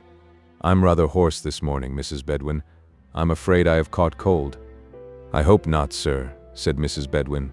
"Everything you have had has been well aired, sir." "I don't know, Bedwin. I don't know," said Mr. Brownlow. "I rather think I had a damp napkin at dinner-time yesterday. But never mind that. How do you feel, my dear?" "Very happy, sir," replied Oliver, "and very grateful indeed, sir, for your goodness to me." "Good boy," said Mr. Brownlow stoutly. "Have you given him any nourishment, Bedwin? Any slops, eh?" "He has just had a basin of beautiful strong broth, sir," replied Mrs. Bedwin, drawing herself up slightly and laying strong emphasis on the last word, to intimate that between slops and broth well compounded there existed no affinity or connection whatsoever. "Ugh!" said Mr. Brownlow, with a slight shudder. "A couple of glasses of port wine would have done him a great deal more good. Wouldn't they, Tom White, eh?" "My name is Oliver, sir," replied the little invalid with a look of great astonishment.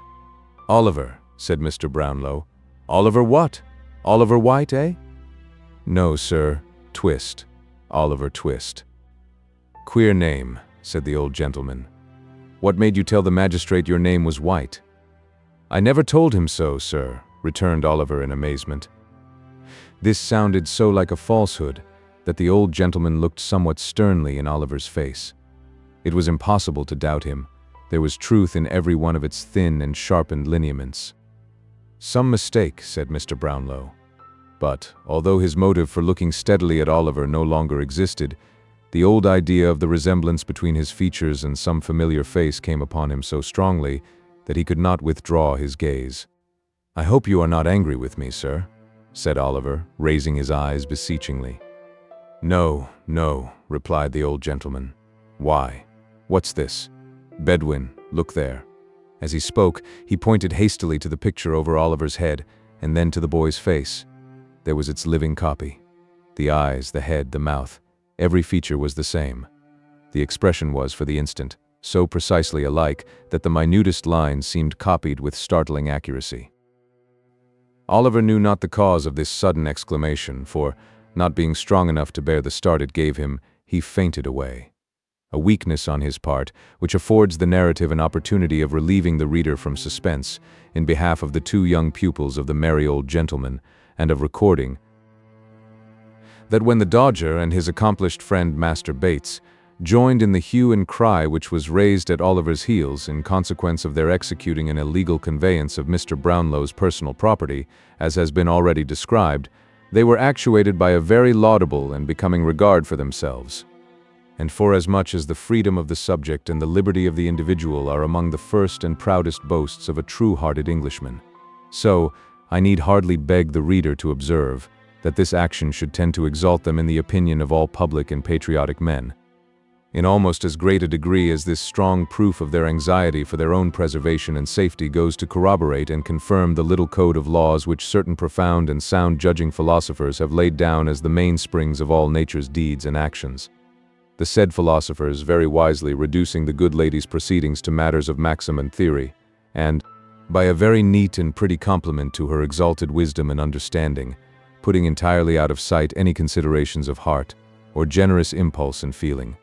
For, these are matters totally beneath a female who is acknowledged by universal admission to be far above the numerous little foibles and weaknesses of her sex. If I wanted any further proof of the strictly philosophical nature of the conduct of these young gentlemen in their very delicate predicament, I should at once find it in the fact, also recorded in a foregoing part of this narrative, of their quitting the pursuit, when the general attention was fixed upon Oliver, and making immediately for their home by the shortest possible cut.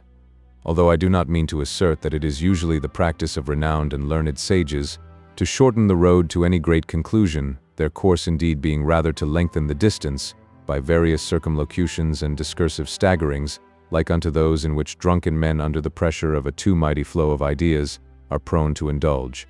Still I do mean to say, and do say distinctly, that it is the invariable practice of many mighty philosophers in carrying out their theories, to evince great wisdom and foresight in providing against every possible contingency which can be supposed at all likely to affect themselves. Thus, to do a great right, you may do a little wrong, and you may take any means which the end to be attained will justify. The amount of the right, or the amount of the wrong, or indeed the distinction between the two, being left entirely to the philosopher concerned, to be settled and determined by his clear, comprehensive, and impartial view of his own particular case.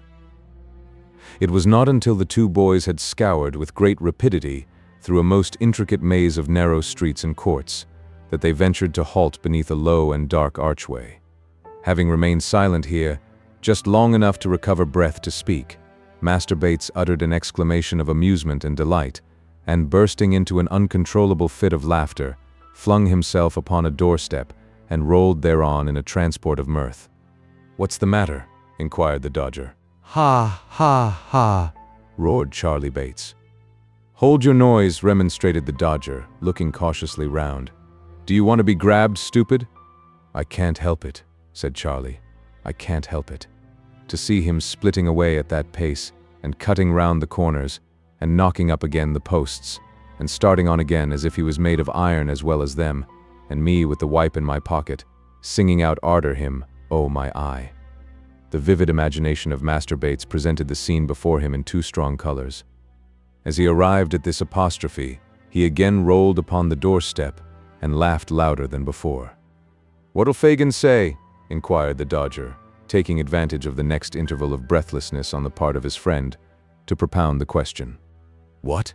repeated Charlie Bates. "Ah, what?" said the Dodger. "Why, what should he say?" inquired Charlie, stopping rather suddenly in his merriment, for the Dodger's manner was impressive. "What should he say?" Mr. Dawkins whistled for a couple of minutes, then, taking off his hat, scratched his head and nodded thrice. "What do you mean?" said Charlie. "Tor rule lol loo gammon and spinach, the frog he wouldn't, and high cockalorum," said the Dodger, with a slight sneer on his intellectual countenance. This was explanatory, but not satisfactory. Master Bates felt it so, and again said, "What do you mean?" The Dodger made no reply, but putting his hat on again, and gathering the skirts of his long-tailed coat under his arm, thrust his tongue into his cheek, slapped the bridge of his nose some half-dozen times in a familiar but expressive manner, and turning on his heel, slunk down the court. Master Bates followed, with a thoughtful countenance. The noise of footsteps on the creaking stairs, a few minutes after the occurrence of this conversation, roused the merry old gentleman as he sat over the fire with a saveloy and a small loaf in his hand, a pocket-knife in his right, and a pewter pot on the trivet. There was a rascally smile on his white face as he turned round, and looking sharply out from under his thick red eyebrows, bent his ear towards the door, and listened. "Why, how's this?" muttered the Jew, changing countenance. "Only two of 'em? Where's the third? They can't have got into trouble. Hark!" The footsteps approached nearer. They reached the landing. The door was slowly opened, and the Dodger and Charlie Bates entered, closing it behind them. Chapter 13. Some new acquaintances are introduced to the intelligent reader, connected with whom various pleasant matters are related, appertaining to this history. "Where's Oliver?" said the Jew, rising with a menacing look. "Where's the boy?" The young thieves eyed their preceptor as if they were alarmed at his violence, and looked uneasily at each other. But they made no reply. "What's become of the boy?" said the Jew, seizing the Dodger tightly by the collar, and threatening him with horrid imprecations. "Speak out, or I'll throttle you." Mr. Fagin looked so very much in earnest that Charlie Bates, who deemed it prudent in all cases to be on the safe side, and who conceived it by no means improbable that it might be his turn to be throttled second, dropped upon his knees, and raised a loud, well-sustained, and continuous roar, something between a mad bull and a speaking trumpet. "Will you speak?" thundered the Jew, shaking the Dodger so much that his keeping in the big coat at all seemed perfectly miraculous. "Why, the traps have got him, and that's all about it," said the Dodger sullenly. "Come, let go o' me, will you?" And swinging himself at one jerk, clean out of the big coat, which he left in the Jew's hands, the Dodger snatched up the toasting fork and made a pass at the merry old gentleman's waistcoat, which, if it had taken effect, would have let a little more merriment out than could have been easily replaced. The Jew stepped back in this emergency, with more agility than could have been anticipated in a man of his apparent decrepitude, and seizing up the pot, prepared to hurl it at his assailant's head.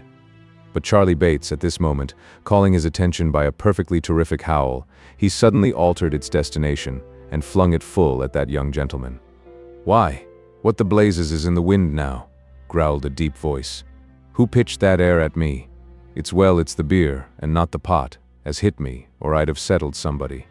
I might have knowed, as nobody but an infernal, rich, plundering, thundering old Jew could afford to throw away any drink but water, and not that, unless he done the river company every quarter.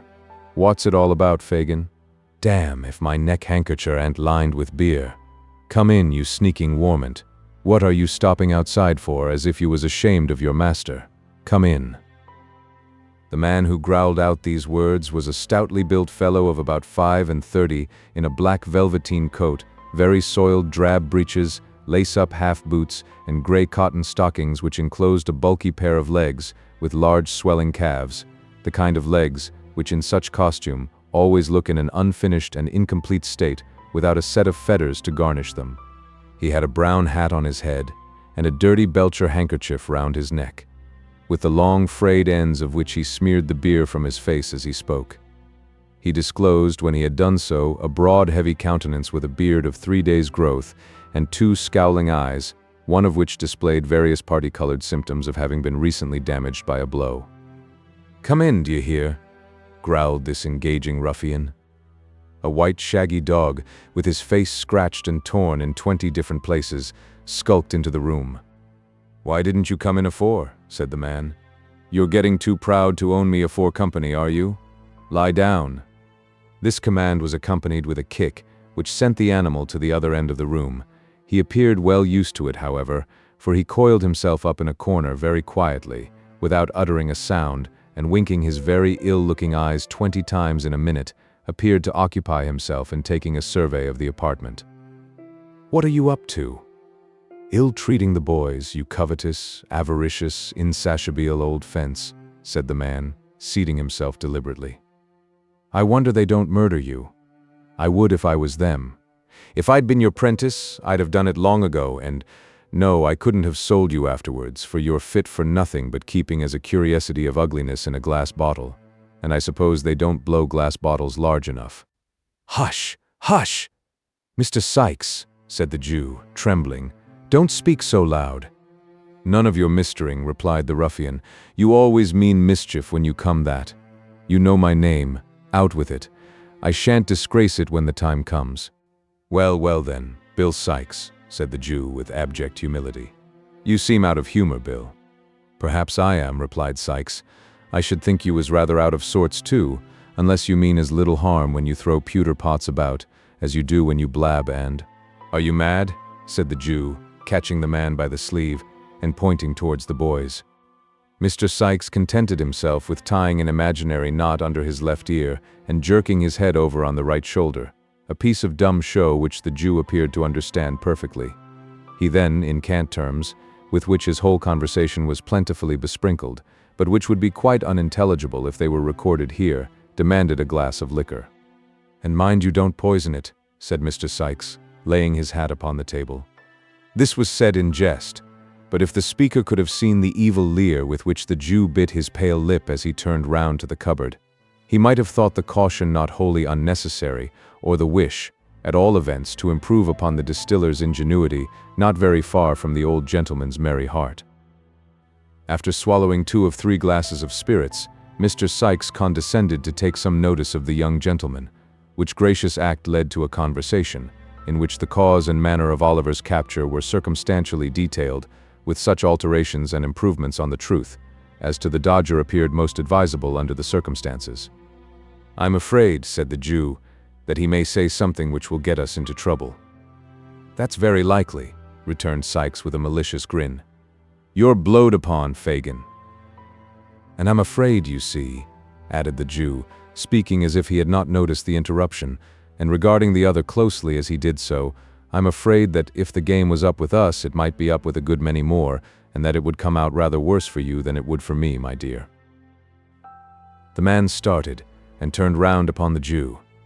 But the old gentleman's shoulders were shrugged up to his ears, and his eyes were vacantly staring on the opposite wall. There was a long pause. Every member of the respectable coterie appeared plunged in his own reflections, not excepting the dog, who by a certain malicious licking of his lips seemed to be meditating an attack upon the legs of the first gentleman or lady he might encounter in the streets when he went out. "Somebody must find out what's been done at the office," said Mr. Sikes in a much lower tone than he had taken since he came in. The Jew nodded assent. "If he hasn't peached and is committed, there's no fear till he comes out again," said Mr. Sikes, "and then he must be taken care on. You must get hold of him somehow." Again the Jew nodded.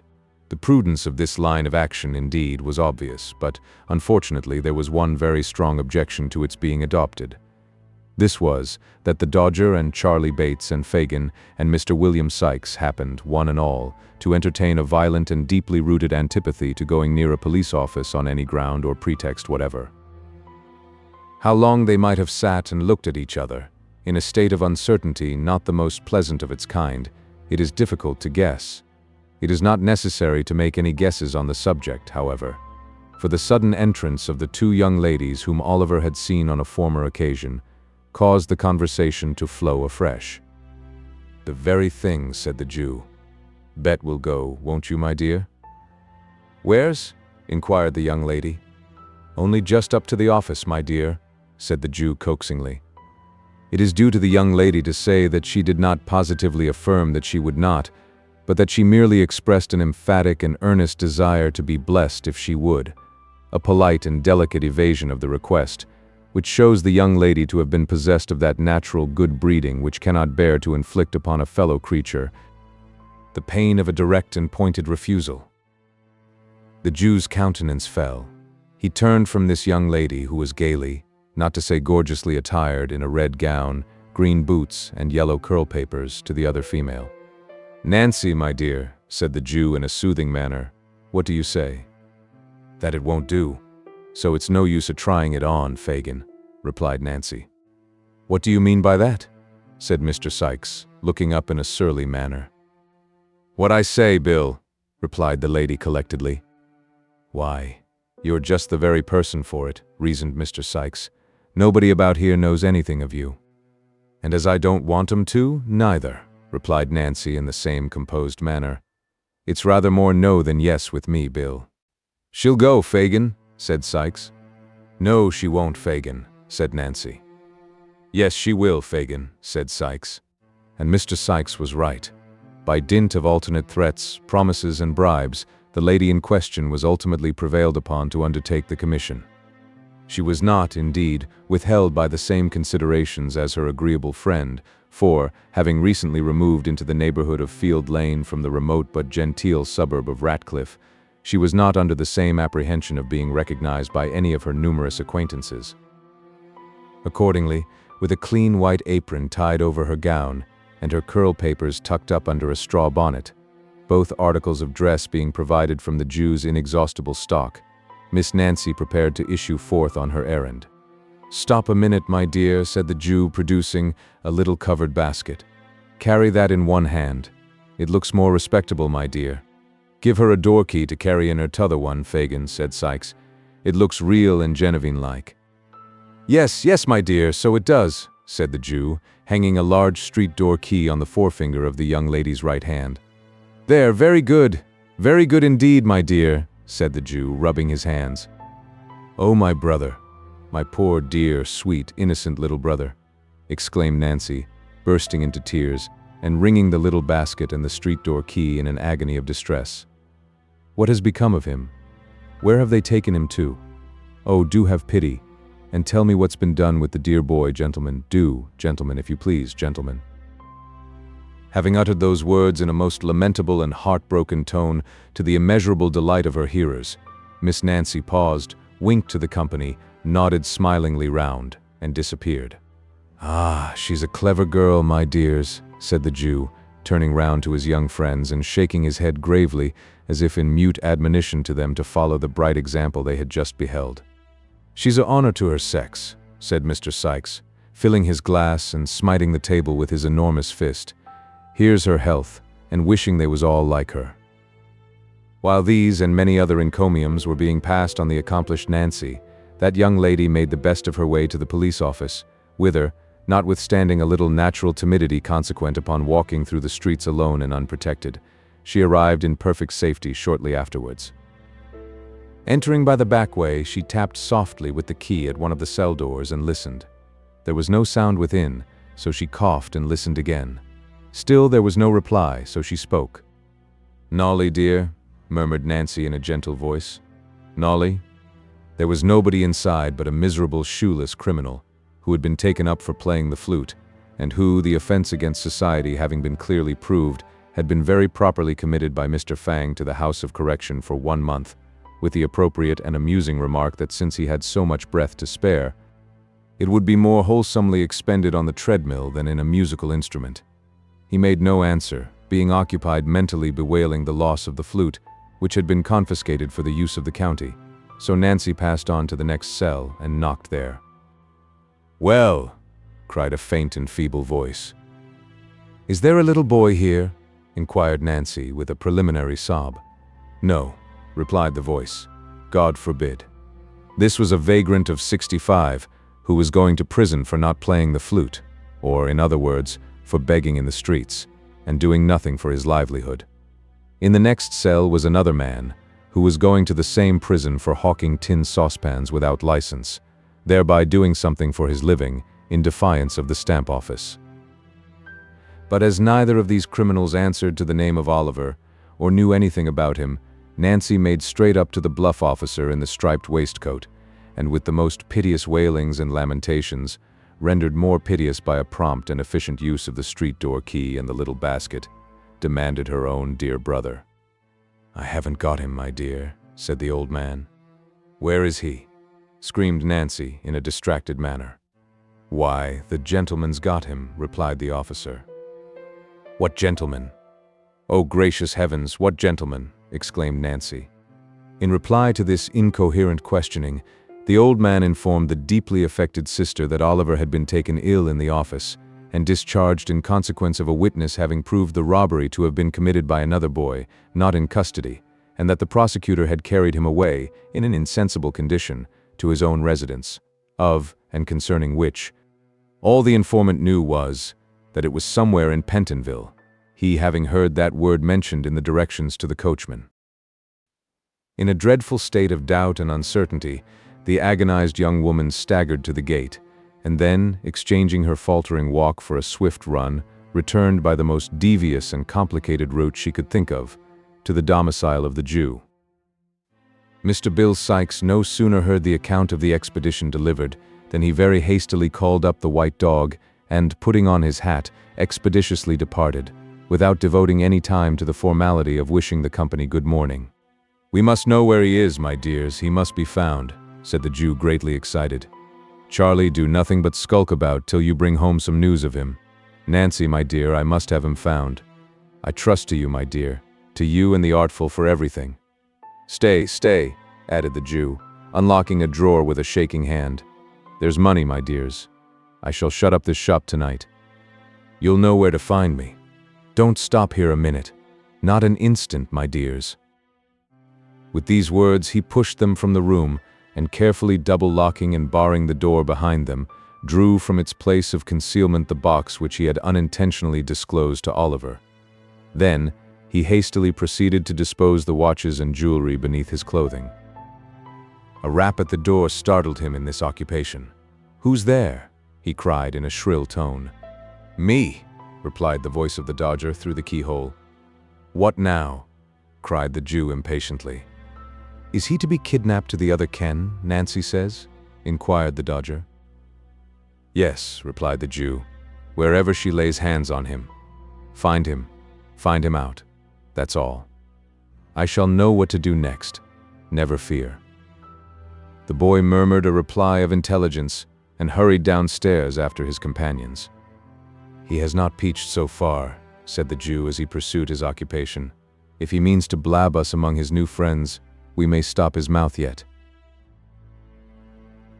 Chapter 14. Comprising further particulars of Oliver's stay at Mr. Brownlow's, with the remarkable prediction which one Mr. Grimwig uttered concerning him when he went out on an errand. Oliver soon recovering from the fainting fit into which Mr. Brownlow's abrupt exclamation had thrown him, the subject of the picture was carefully avoided, both by the old gentleman and Mrs. Bedwin, in the conversation that ensued, which indeed bore no reference to Oliver's history or prospects, but was confined to such topics as might amuse without exciting him. He was still too weak to get up to breakfast, but, when he came down into the housekeeper's room next day, his first act was to cast an eager glance at the wall, in the hope of again looking on the face of the beautiful lady. His expectations were disappointed, however, for the picture had been removed. "Ah," said the housekeeper, watching the direction of Oliver's eyes. "It is gone, you see." "I see it is, ma'am," replied Oliver. "Why have they taken it away?" "It has been taken down, child, because Mr. Brownlow said that as it seemed to worry you, perhaps it might prevent your getting well, you know," rejoined the old lady. "Oh, no, indeed. It didn't worry me, ma'am," said Oliver. "I liked to see it. I quite loved it." "Well, well," said the old lady, good-humoredly. "You get well as fast as ever you can, dear, and it shall be hung up again. There, I promise you that. Now, let us talk about something else." This was all the information Oliver could obtain about the picture at that time, as the old lady had been so kind to him in his illness.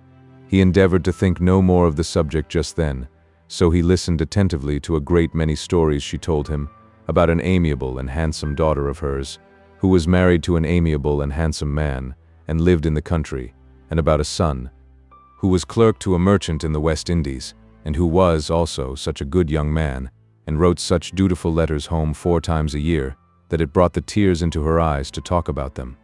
When the old lady had expatiated, a long time, on the excellences of her children, and the merits of her kind good husband besides, who had been dead and gone, poor dear soul. Just 26 years it was time to have tea. After tea she began to teach Oliver cribbage, which he learnt as quickly as she could teach, and at which game they played with great interest and gravity, until it was time for the invalid to have some warm wine and water, with a slice of dry toast, and then to go cosily to bed. They were happy days, those of Oliver's recovery. Everything was so quiet and neat and orderly, everybody so kind and gentle, that after the noise and turbulence in the midst of which he had always lived, it seemed like heaven itself. He was no sooner strong enough to put his clothes on properly, Then Mr. Brownlow caused a complete new suit and a new cap and a new pair of shoes to be provided for him. As Oliver was told that he might do what he liked with the old clothes, he gave them to a servant who had been very kind to him and asked her to sell them to a Jew and keep the money for herself. This she very readily did, and as Oliver looked out of the parlor window and saw the Jew roll them up in his bag and walk away, he felt quite delighted to think that they were safely gone, and that there was now no possible danger of his ever being able to wear them again. They were sad rags, to tell the truth, and Oliver had never had a new suit before. One evening, about a week after the affair of the picture, as he was sitting talking to Mrs. Bedwin, there came a message down from Mr. Brownlow that if Oliver Twist felt pretty well, he should like to see him in his study and talk to him a little while. "Bless us and save us. Wash your hands and let me part your hair nicely for you, child," said Mrs. Bedwin. "Dear heart alive. If we had known he would have asked for you, we would have put you a clean collar on and made you as smart as sixpence." Oliver did as the old lady bade him, and, although she lamented grievously meanwhile that there was not even time to crimp the little frill that bordered his shirt collar, he looked so delicate and handsome, despite that important personal advantage, that she went so far as to say, looking at him with great complacency from head to foot, that she really didn't think it would have been possible, on the longest notice, to have made much difference in him for the better. Thus encouraged, Oliver tapped at the study door. On Mr. Brownlow calling to him to come in, he found himself in a little back room, quite full of books, with a window, looking into some pleasant little gardens. There was a table drawn up before the window at which Mr. Brownlow was seated reading. When he saw Oliver, he pushed the book away from him and told him to come near the table and sit down. Oliver complied, marveling where the people could be found to read such a great number of books as seemed to be written to make the world wiser, which is still a marvel to more experienced people than Oliver Twist, every day of their lives. "There are a good many books, are there not, my boy?" said Mr. Brownlow, observing the curiosity with which Oliver surveyed the shelves that reached from the floor to the ceiling. "A great number, sir," replied Oliver. "I never saw so many." "You shall read them if you behave well," said the old gentleman kindly, "and you will like that, better than looking at the outsides, that is, some cases, because there are books of which the backs and covers are by far the best parts." "I suppose they are those heavy ones, sir," said Oliver, pointing to some large quartos, with a good deal of gilding about the binding. "Not always those," said the old gentleman, patting Oliver on the head and smiling as he did so. "There are other equally heavy ones, though of a much smaller size.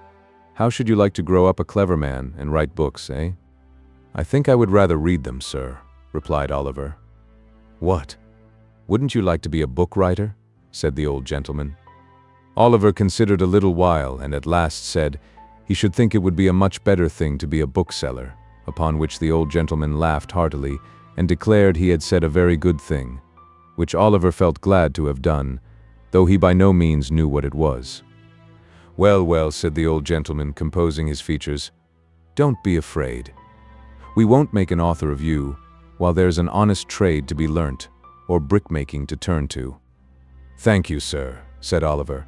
At the earnest manner of his reply, the old gentleman laughed again, and said something about a curious instinct which Oliver, not understanding, paid no very great attention to. "Now," said Mr. Brownlow, speaking if possible in a kinder, but at the same time in a much more serious manner than Oliver had ever known him assume yet, "I want you to pay great attention, my boy, to what I am going to say. I shall talk to you without any reserve, because I am sure you are well able to understand me, as many older persons would be." "Oh, don't tell you are going to send me away, sir, pray," exclaimed Oliver, alarmed at the serious tone of the old gentleman's commencement. "Don't turn me out of doors to wander in the streets again. Let me stay here and be a servant. Don't send me back to the wretched place I came from. Have mercy upon a poor boy, sir." "My dear child," said the old gentleman, moved by the warmth of Oliver's sudden appeal, "you need not be afraid of my deserting you unless you give me cause." "I never will, sir," interposed Oliver. "I hope not," rejoined the old gentleman. "I do not think you ever will. I have been deceived before in the objects whom I have endeavored to benefit, but I feel strongly disposed to trust you nevertheless, and I am more interested in your behalf than I can well account for, even to myself." The persons on whom I have bestowed my dearest love lie deep in their graves, but, although the happiness and delight of my life lie buried there too, I have not made a coffin of my heart, and sealed it up, forever, on my best affections. Deep affliction has but strengthened and refined them." As the old gentleman said this in a low voice, more to himself than to his companion, and as he remained silent for a short time afterwards, Oliver sat quite still.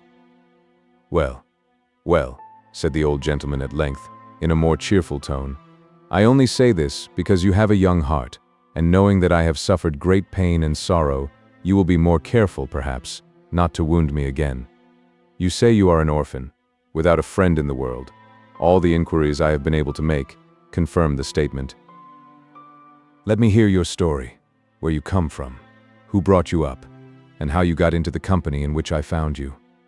Speak the truth, and you shall not be friendless while I live."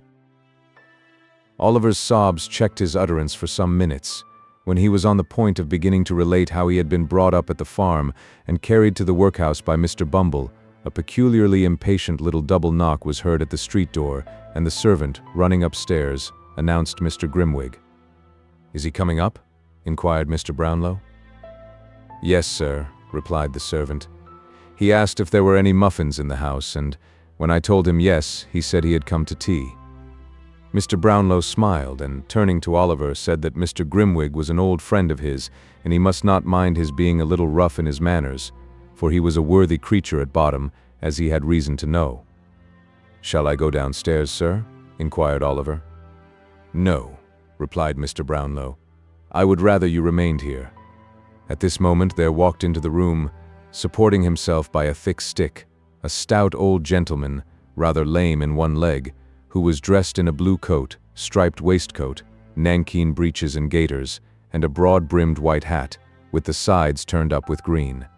A very small plaited shirt frill stuck out from his waistcoat, and a very long steel watch chain, with nothing but a key at the end, dangled loosely below it. The ends of his white neckerchief were twisted into a ball about the size of an orange. The variety of shapes into which his countenance was twisted defied description. He had a manner of screwing his head on one side when he spoke, and of looking out of the corners of his eyes at the same time, which irresistibly reminded the beholder of a parrot. In this attitude, he fixed himself, the moment he made his appearance, and holding out a small piece of orange peel at arm's length, exclaimed in a growling, discontented voice, "Look here, do you see this? Isn't it a most wonderful and extraordinary thing that I can't call at a man's house, but I find a piece of this poor surgeon's friend on the staircase? I've been lamed with orange peel once, and I know orange peel will be my death, or I'll be content to eat my own head, sir." This was the handsome offer with which Mr. Grimwig backed and confirmed nearly every assertion he made, and it was the more singular in his case because, even admitting for the sake of argument, the possibility of scientific improvements being brought to that pass which will enable a gentleman to eat his own head, in the event of his being so disposed, Mr. Grimwig's head was such a particularly large one that the most sanguine man alive could hardly entertain a hope of being able to get through it at a sitting, to put entirely out of the question, a very thick coating of powder. "I'll eat my head, sir," repeated Mr. Grimwig, striking his stick upon the ground. "Hallo! What's that?" looking at Oliver, and retreating a pace or two. "This is young Oliver Twist, whom we were speaking about," said Mr. Brownlow. Oliver bowed. "You don't mean to say that's the boy who had the fever, I hope?"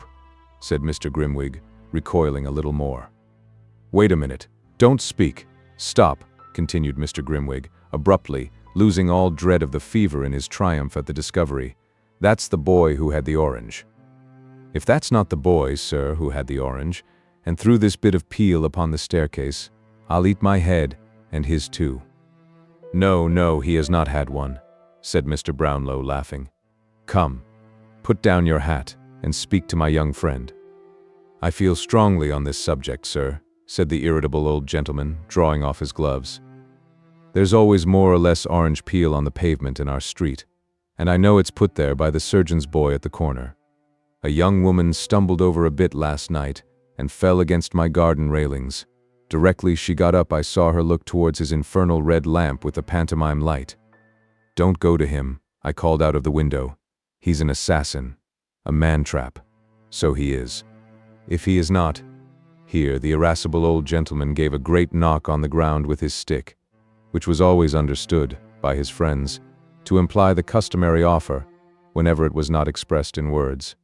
Then, still keeping his stick in his hand, he sat down, and opening a double eyeglass which he wore attached to a broad black riband, took a view of Oliver, who, seeing that he was the object of inspection, colored and bowed again.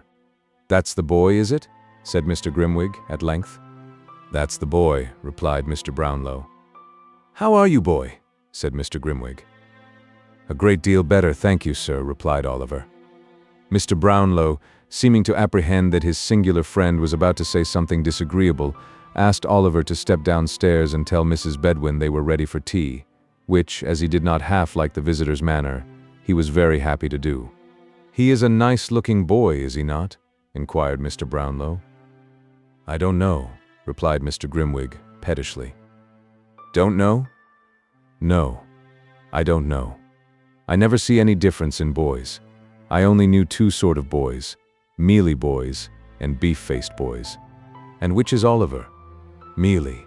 I know a friend who has a beef-faced boy, a fine boy they call him, with a round head and red cheeks and glaring eyes, a horrid boy, with a body and limbs that appear to be swelling out of the seams of his blue clothes, with the voice of a pilot and the appetite of a wolf. I know him, the wretch." "Come," said Mr. Brownlow, "these are not the characteristics of young Oliver Twist, so he needn't excite your wrath." "They are not," replied Mr. Grimwig. "He may have worse." Here Mr. Brownlow coughed impatiently, which appeared to afford Mr. Grimwig the most exquisite delight. "He may have worse, I say," repeated Mr. Grimwig. "Where does he come from? Who is he? What is he? He has had a fever. What of that? Fevers are not peculiar to good people, are they?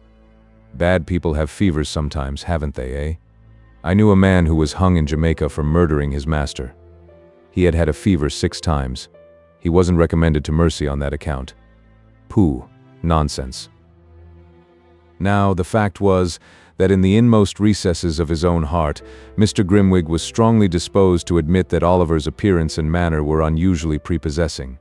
But he had a strong appetite for contradiction, sharpened on this occasion by the finding of the orange peel, and inwardly determining that no man should dictate to him whether a boy was well-looking or not. He had resolved, from the first, to oppose his friend.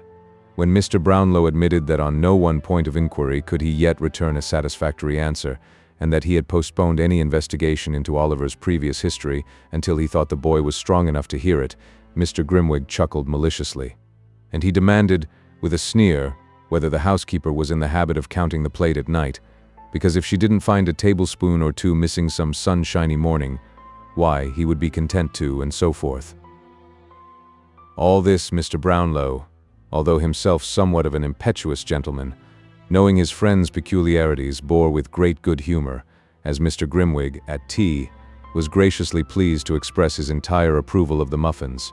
Matters went on very smoothly, and Oliver, who made one of the party, began to feel more at his ease than he had yet done in the fierce old gentleman's presence. "And when are you going to hear a full, true, and particular account of the life and adventures of Oliver Twist?" asked Grimwig of Mr. Brownlow, at the conclusion of the meal, looking sideways at Oliver, as he resumed his subject. "Tomorrow morning," replied Mr. Brownlow. "I would rather he was alone with me at the time. Come up to me tomorrow morning at 10 o'clock, my dear." "Yes, sir," replied Oliver. He answered with some hesitation because he was confused by Mr. Grimwig's looking so hard at him. "I'll tell you what," whispered that gentleman to Mr. Brownlow. "He won't come up to you tomorrow morning. I saw him hesitate. He is deceiving you, my good friend." "I'll swear he is not," replied Mr. Brownlow warmly. "If he is not," said Mr. Grimwig, and down went the stick. "I'll answer for that boy's truth with my life," said Mr. Brownlow, knocking the table.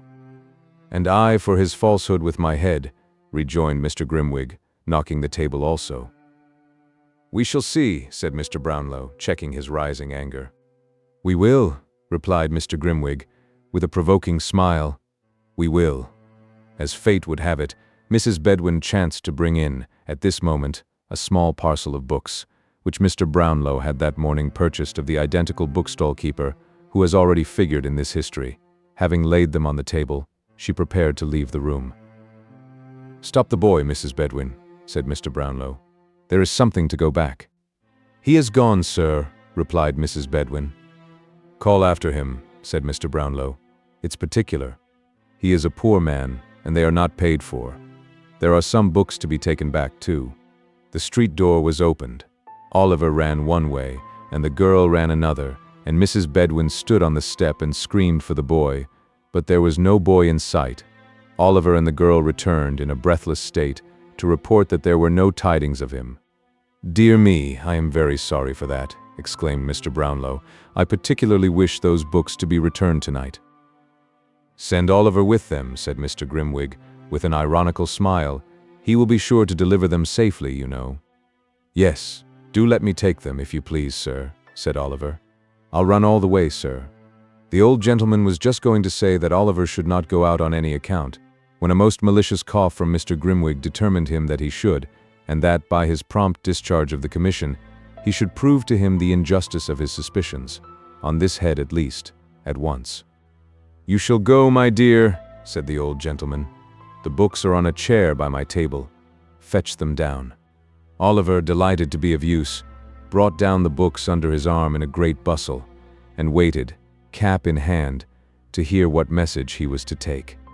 "You are to say," said Mr. Brownlow, glancing steadily at Grimwig, "you are to say that you have brought those books back, and that you have come to pay the £4.10 I owe him. This is a £5 note, so you will have to bring me back 10 shillings change." "I won't be 10 minutes, sir," said Oliver eagerly. Having buttoned up the banknote in his jacket pocket and placed the books carefully under his arm, he made a respectful bow and left the room. Mrs. Bedwin followed him to the street door, giving him many directions about the nearest way, and the name of the bookseller, and the name of the street, all of which Oliver said he clearly understood. Having superadded many injunctions to be sure and not take cold, the old lady at length permitted him to depart. "Bless his sweet face," said the old lady, looking after him. "I can't bear, somehow, to let him go out of my sight." At this moment, Oliver looked gaily round and nodded before he turned the corner. The old lady smilingly returned his salutation and, closing the door, went back to her own room. "Let me see. He'll be back in 20 minutes, at the longest," said Mr. Brownlow, pulling out his watch and placing it on the table. "It will be dark by that time." "Oh, you really expect him to come back, do you?" inquired Mr. Grimwig. "Don't you?" asked Mr. Brownlow, smiling. The spirit of contradiction was strong in Mr. Grimwig's breast at the moment, and it was rendered stronger by his friend's confident smile. "No," he said, smiting the table with his fist, "I do not. The boy has a new suit of clothes on his back, a set of valuable books under his arm, and a £5 note in his pocket. He'll join his old friends the thieves, and laugh at you. If ever that boy returns to this house, sir, I'll eat my head." With these words he drew his chair closer to the table, and there the two friends sat in silent expectation, with the watch between them. It is worthy of remark, as illustrating the importance we attach to our own judgments, and the pride with which we put forth our most rash and hasty conclusions, that, although Mr. Grimwig was not by any means a bad-hearted man, and though he would have been unfeignedly sorry to see his respected friend duped and deceived, he really did most earnestly and strongly hope at that moment that Oliver Twist might not come back. It grew so dark that the figures on the dial plate were scarcely discernible, but there the two old gentlemen continued to sit in silence with the watch between them. Chapter 15, showing how very fond of Oliver Twist the merry old Jew and Miss Nancy were. In the obscure parlor of a low public house, in the filthiest part of Little Saffron Hill, a dark and gloomy den, where a flaring gaslight burnt all day in the winter-time, and where no ray of sun ever shone in the summer, there sat, brooding over a little pewter measure and a small glass, strongly impregnated with the smell of liquor, a man in a velveteen coat, drab shorts, half-boots and stockings, whom even by that dim light no experienced agent of the police would have hesitated to recognize as Mr. William Sikes. At his feet sat a white-coated, red-eyed dog, who occupied himself, alternately, in winking at his master with both eyes at the same time, and in licking a large, fresh cut on one side of his mouth, which appeared to be the result of some recent conflict. "Keep quiet, you warmint. Keep quiet," said Mr. Sikes, suddenly breaking silence. Whether his meditations were so intense as to be disturbed by the dog's winking, or whether his feelings were so wrought upon by his reflections that they required all the relief derivable from kicking an unoffending animal to allay them, is matter for argument and consideration. Whatever was the cause, the effect was a kick and a curse, bestowed upon the dog simultaneously.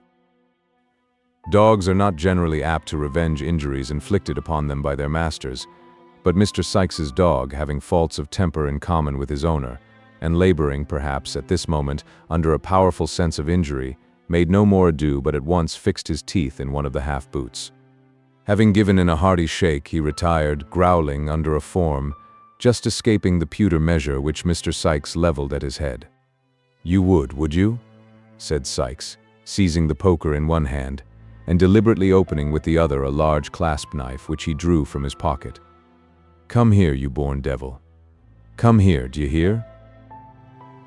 The dog no doubt heard, because Mr. Sikes spoke in the very harshest key of a very harsh voice, but, appearing to entertain some unaccountable objection to having his throat cut, he remained where he was, and growled more fiercely than before, at the same time grasping the end of the poker between his teeth, and biting at it like a wild beast.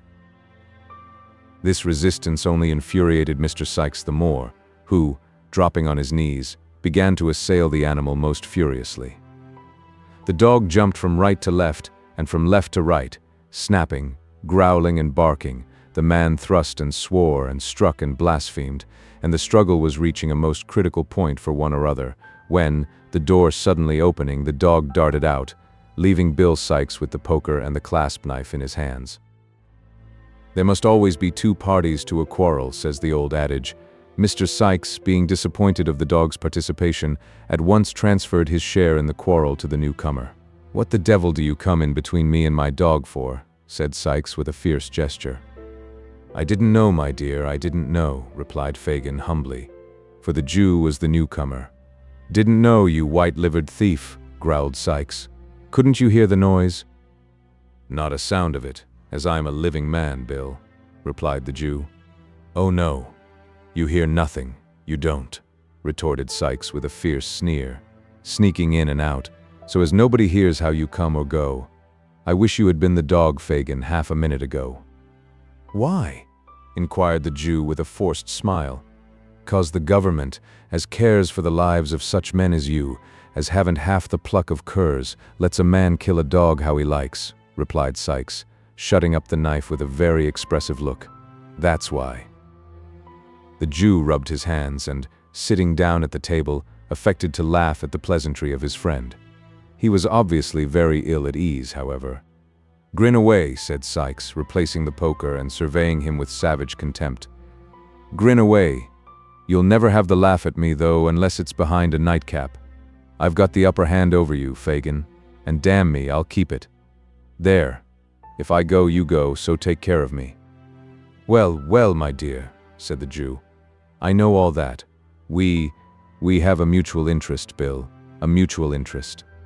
"Humph," said Sikes, as if he thought the interest lay rather more on the Jew's side than on his.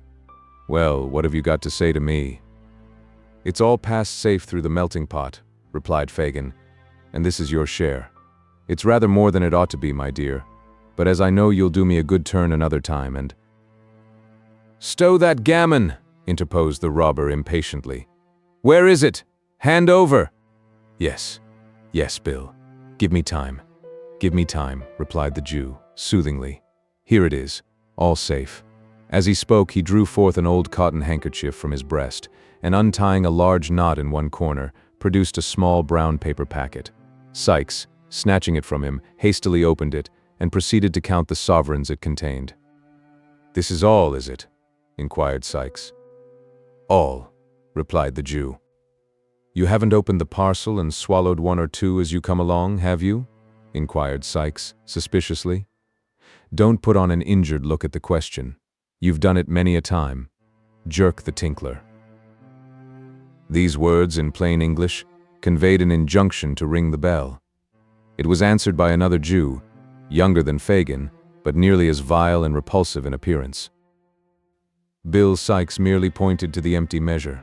The Jew, perfectly understanding the hint, retired to fill it, previously exchanging a remarkable look with Fagin, who raised his eyes for an instant, as if in expectation of it, and shook his head in reply, so slightly that the action would have been almost imperceptible to an observant third person. It was lost upon Sikes, who was stooping at the moment to tie the bootlace which the dog had torn. Possibly, if he had observed the brief interchange of signals, he might have thought that it boded no good to him. "Is anybody here, Barney?" inquired Fagin, speaking, now that Sikes was looking on without raising his eyes from the ground. "Dot a shul," replied Barney, whose words, whether they came from the heart or not, made their way through the nose. "Nobody?" inquired Fagin, in a tone of surprise, which perhaps might mean that Barney was at liberty to tell the truth. "Dobody but Bis Dadsy," replied Barney. "Nancy," exclaimed Sikes. "Where? Strike me blind if I don't honor that air girl for her native talents." "She's bid have it a plate of boiled beef I'd the bar," replied Barney. "Send her here," said Sikes, pouring out a glass of liquor. "Send her here." Barney looked timidly at Fagin, as if for permission. The Jew remaining silent, and not lifting his eyes from the ground, he retired, and presently returned, ushering in Nancy, who was decorated with the bonnet, apron, basket, and street door key, complete. "You are on the scent, are you, Nancy?" inquired Sikes, proffering the glass. "Yes, I am, Bill," replied the young lady, disposing of its contents. "And tired enough of it I am, too. The young brat's been ill and confined to the crib, and—" "Ah, Nancy dear," said Fagin, looking up. Now, whether a peculiar contraction of the Jew's red eyebrows and a half-closing of his deeply set eyes warned Miss Nancy that she was disposed to be too communicative, is not a matter of much importance. The fact is all we need care for here, and the fact is that she suddenly checked herself and, with several gracious smiles upon Mr. Sikes, turned the conversation to other matters. In about 10 minutes' time, Mr. Fagin was seized with a fit of coughing, upon which Nancy pulled her shawl over her shoulders and declared it was time to go. Mr. Sikes, finding that he was walking a short part of her way himself, expressed his intention of accompanying her. They went away together, followed, at a little distant, by the dog, who slunk out of a backyard as soon as his master was out of sight. The Jew thrust his head out of the room door when Sikes had left it, looked after him as he walked up the dark passage, shook his clenched fist, muttered a deep curse, and then, with a horrible grin, reseated himself at the table, where he was soon deeply absorbed in the interesting pages of the hue and cry. Meanwhile, Oliver Twist, little dreaming that he was within so very short a distance of the merry old gentleman, was on his way to the bookstall. When he got into Clerkenwell, he accidentally turned down a by-street which was not exactly in his way, but not discovering his mistake until he had got halfway down it, and knowing it must lead in the right direction, he did not think it worthwhile to turn back, and so marched on, as quickly as he could, with the books under his arm. He was walking along, thinking how happy and contented he ought to feel, and how much he would give for only one look at poor little Dick, who, starved and beaten, might be weeping bitterly at that very moment, when he was startled by a young woman screaming out very loud, "Oh, my dear brother!" And he had hardly looked up to see what the matter was, when he was stopped by having a pair of arms thrown tight round his neck. "Don't!" cried Oliver, struggling. "Let go of me. Who is it? What are you stopping me for?" The only reply to this was a great number of loud lamentations from the young woman who had embraced him, and who had a little basket and a street door key in her hand. "Oh, my gracious," said the young woman, "I have found him. Oh, Oliver, Oliver, oh, you naughty boy, to make me suffer such distress on your account. Come home, dear, come. Oh, I've found him. Thank gracious goodness heavens, I've found him." With these incoherent exclamations, the young woman burst into another fit of crying, and got so dreadfully hysterical that a couple of women who came up at the moment asked a butcher's boy with a shiny head of hair anointed with suet, who was also looking on, whether he didn't think he had better run for the doctor. To which the butcher's boy, who appeared of a lounging, not to say indolent disposition, replied that he thought not. "Oh, no, no, never mind," said the young woman, grasping Oliver's hand. "I'm better now. Come home directly, you cruel boy. Come." "Oh, ma'am," replied the young woman. "He ran away, near a month ago, from his parents, who are hard-working and respectable people, and went and joined a set of thieves and bad characters, and almost broke his mother's heart." "Young wretch," said one woman. "Go home, do, you little brute," said the other. "I am not," replied Oliver, greatly alarmed. "I don't know her. I haven't any sister or father and mother either. I'm an orphan. I live at Pentonville. Only hear him, how he braves it out," cried the young woman. "Why, it's Nancy," exclaimed Oliver, who now saw her face for the first time, and started back in irrepressible astonishment. "You see he knows me," cried Nancy, appealing to the bystanders. "He can't help himself. Make him come home. There's good people, or he'll kill his dear mother and father, and break my heart." "What the devil's this?" said a man, bursting out of a beer shop, with a white dog at his heels. "Young Oliver, come home to your poor mother, you young dog. Come home directly." "I don't belong to them. I don't know them. Help, help," cried Oliver, struggling in the man's powerful grasp. "Help," repeated the man. "Yes, I'll help you, you young rascal. What books are these? You've been a-stealing 'em, have you? Give 'em here." With these words, the man tore the volumes from his grasp and struck him on the head. "That's right," cried a looker-on, from a garret window. "That's the only way of bringing him to his senses." "To be sure," cried a sleepy-faced carpenter, casting an approving look at the garret window. "It'll do him good," said the two women. "And he shall have it too," rejoined the man, administering another blow and seizing Oliver by the collar. "Come on, you young villain. Here, Bullseye. Mind him, boy. Mind him." Weak with recent illness, stupefied by the blows and the suddenness of the attack, terrified by the fierce growling of the dog and the brutality of the man, overpowered by the conviction of the bystanders that he really was the hardened little wretch he was described to be, what could one poor child do?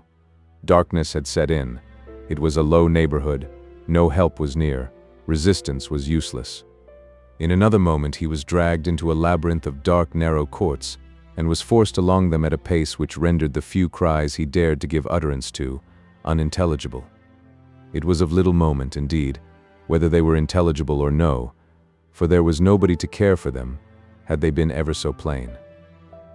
The gas lamps were lighted.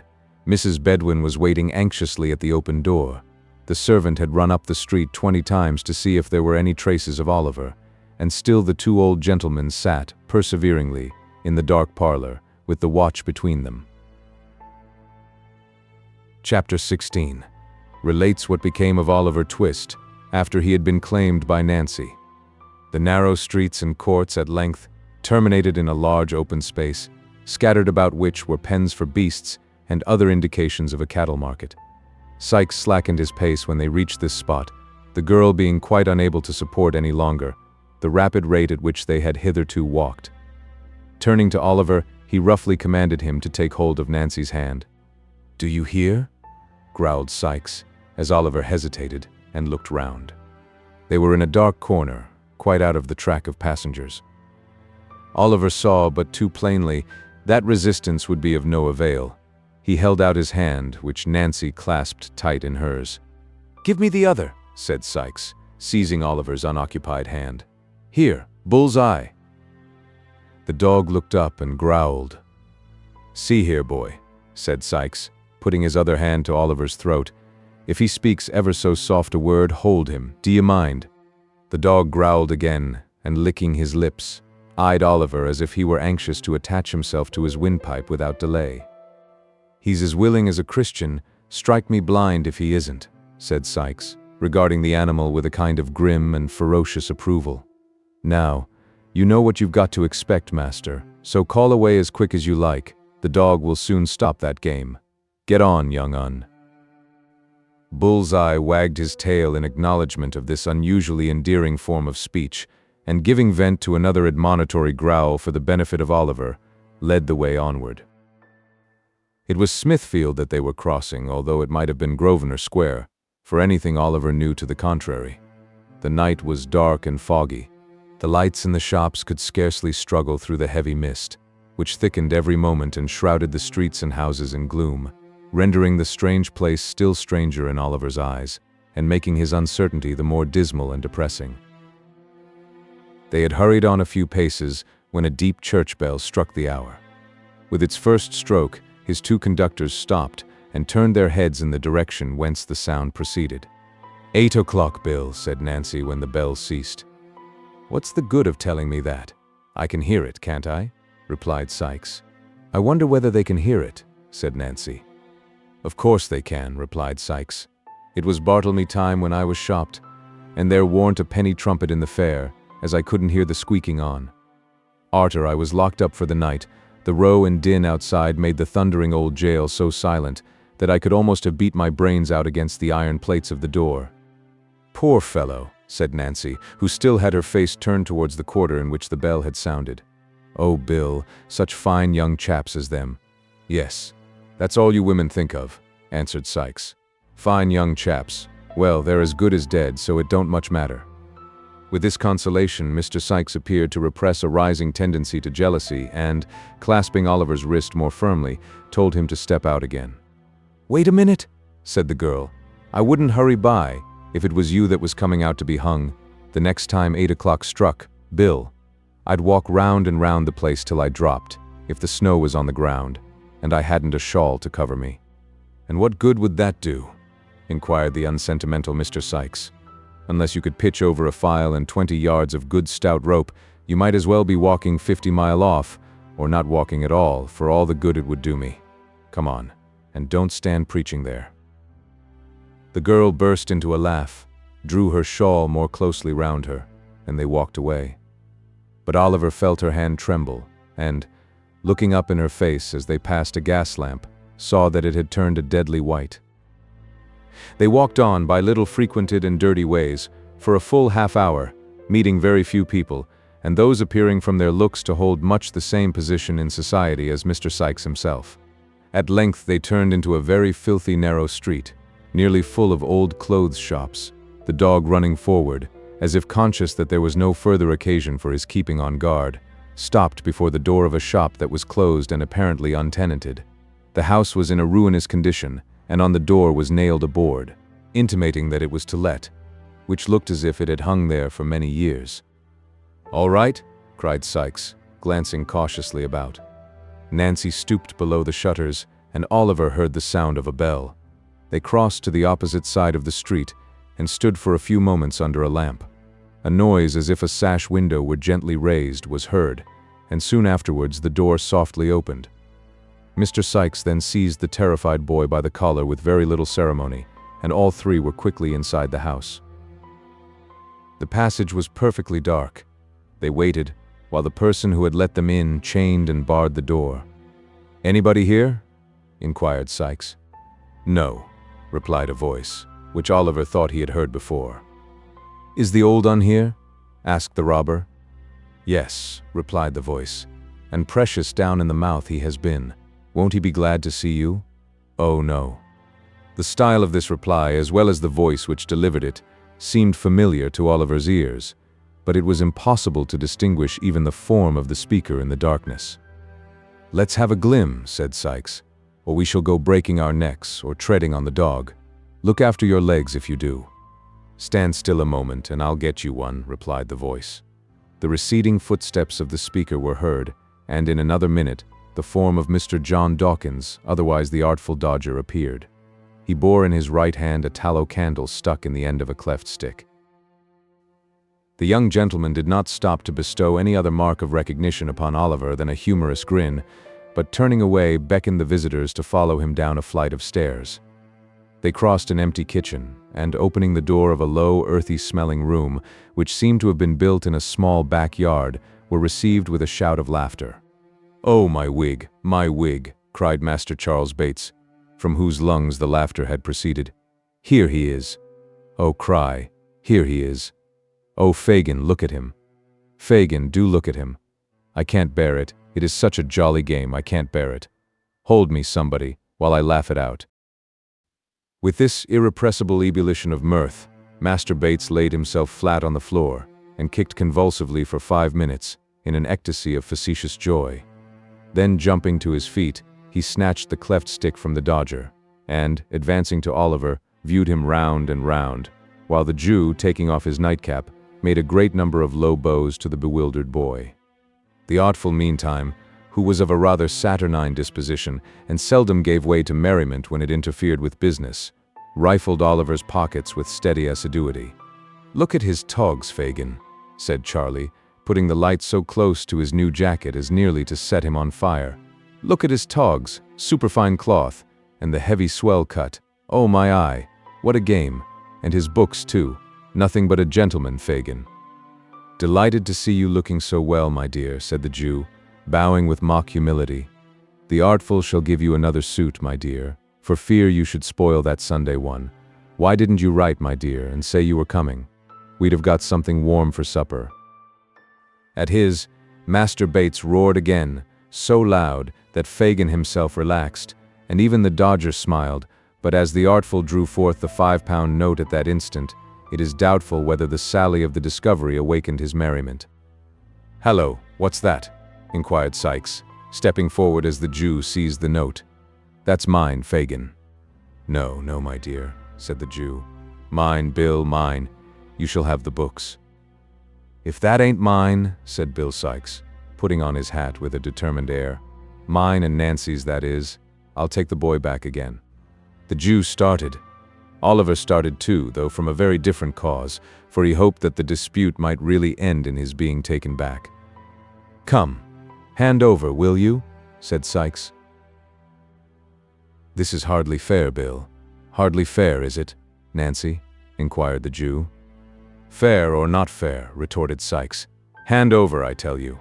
Do you think Nancy and me has got nothing else to do with our precious time but to spend it in scouting ardor and kidnapping every young boy as gets grabbed through you? Give it here, you avaricious old skeleton. Give it here."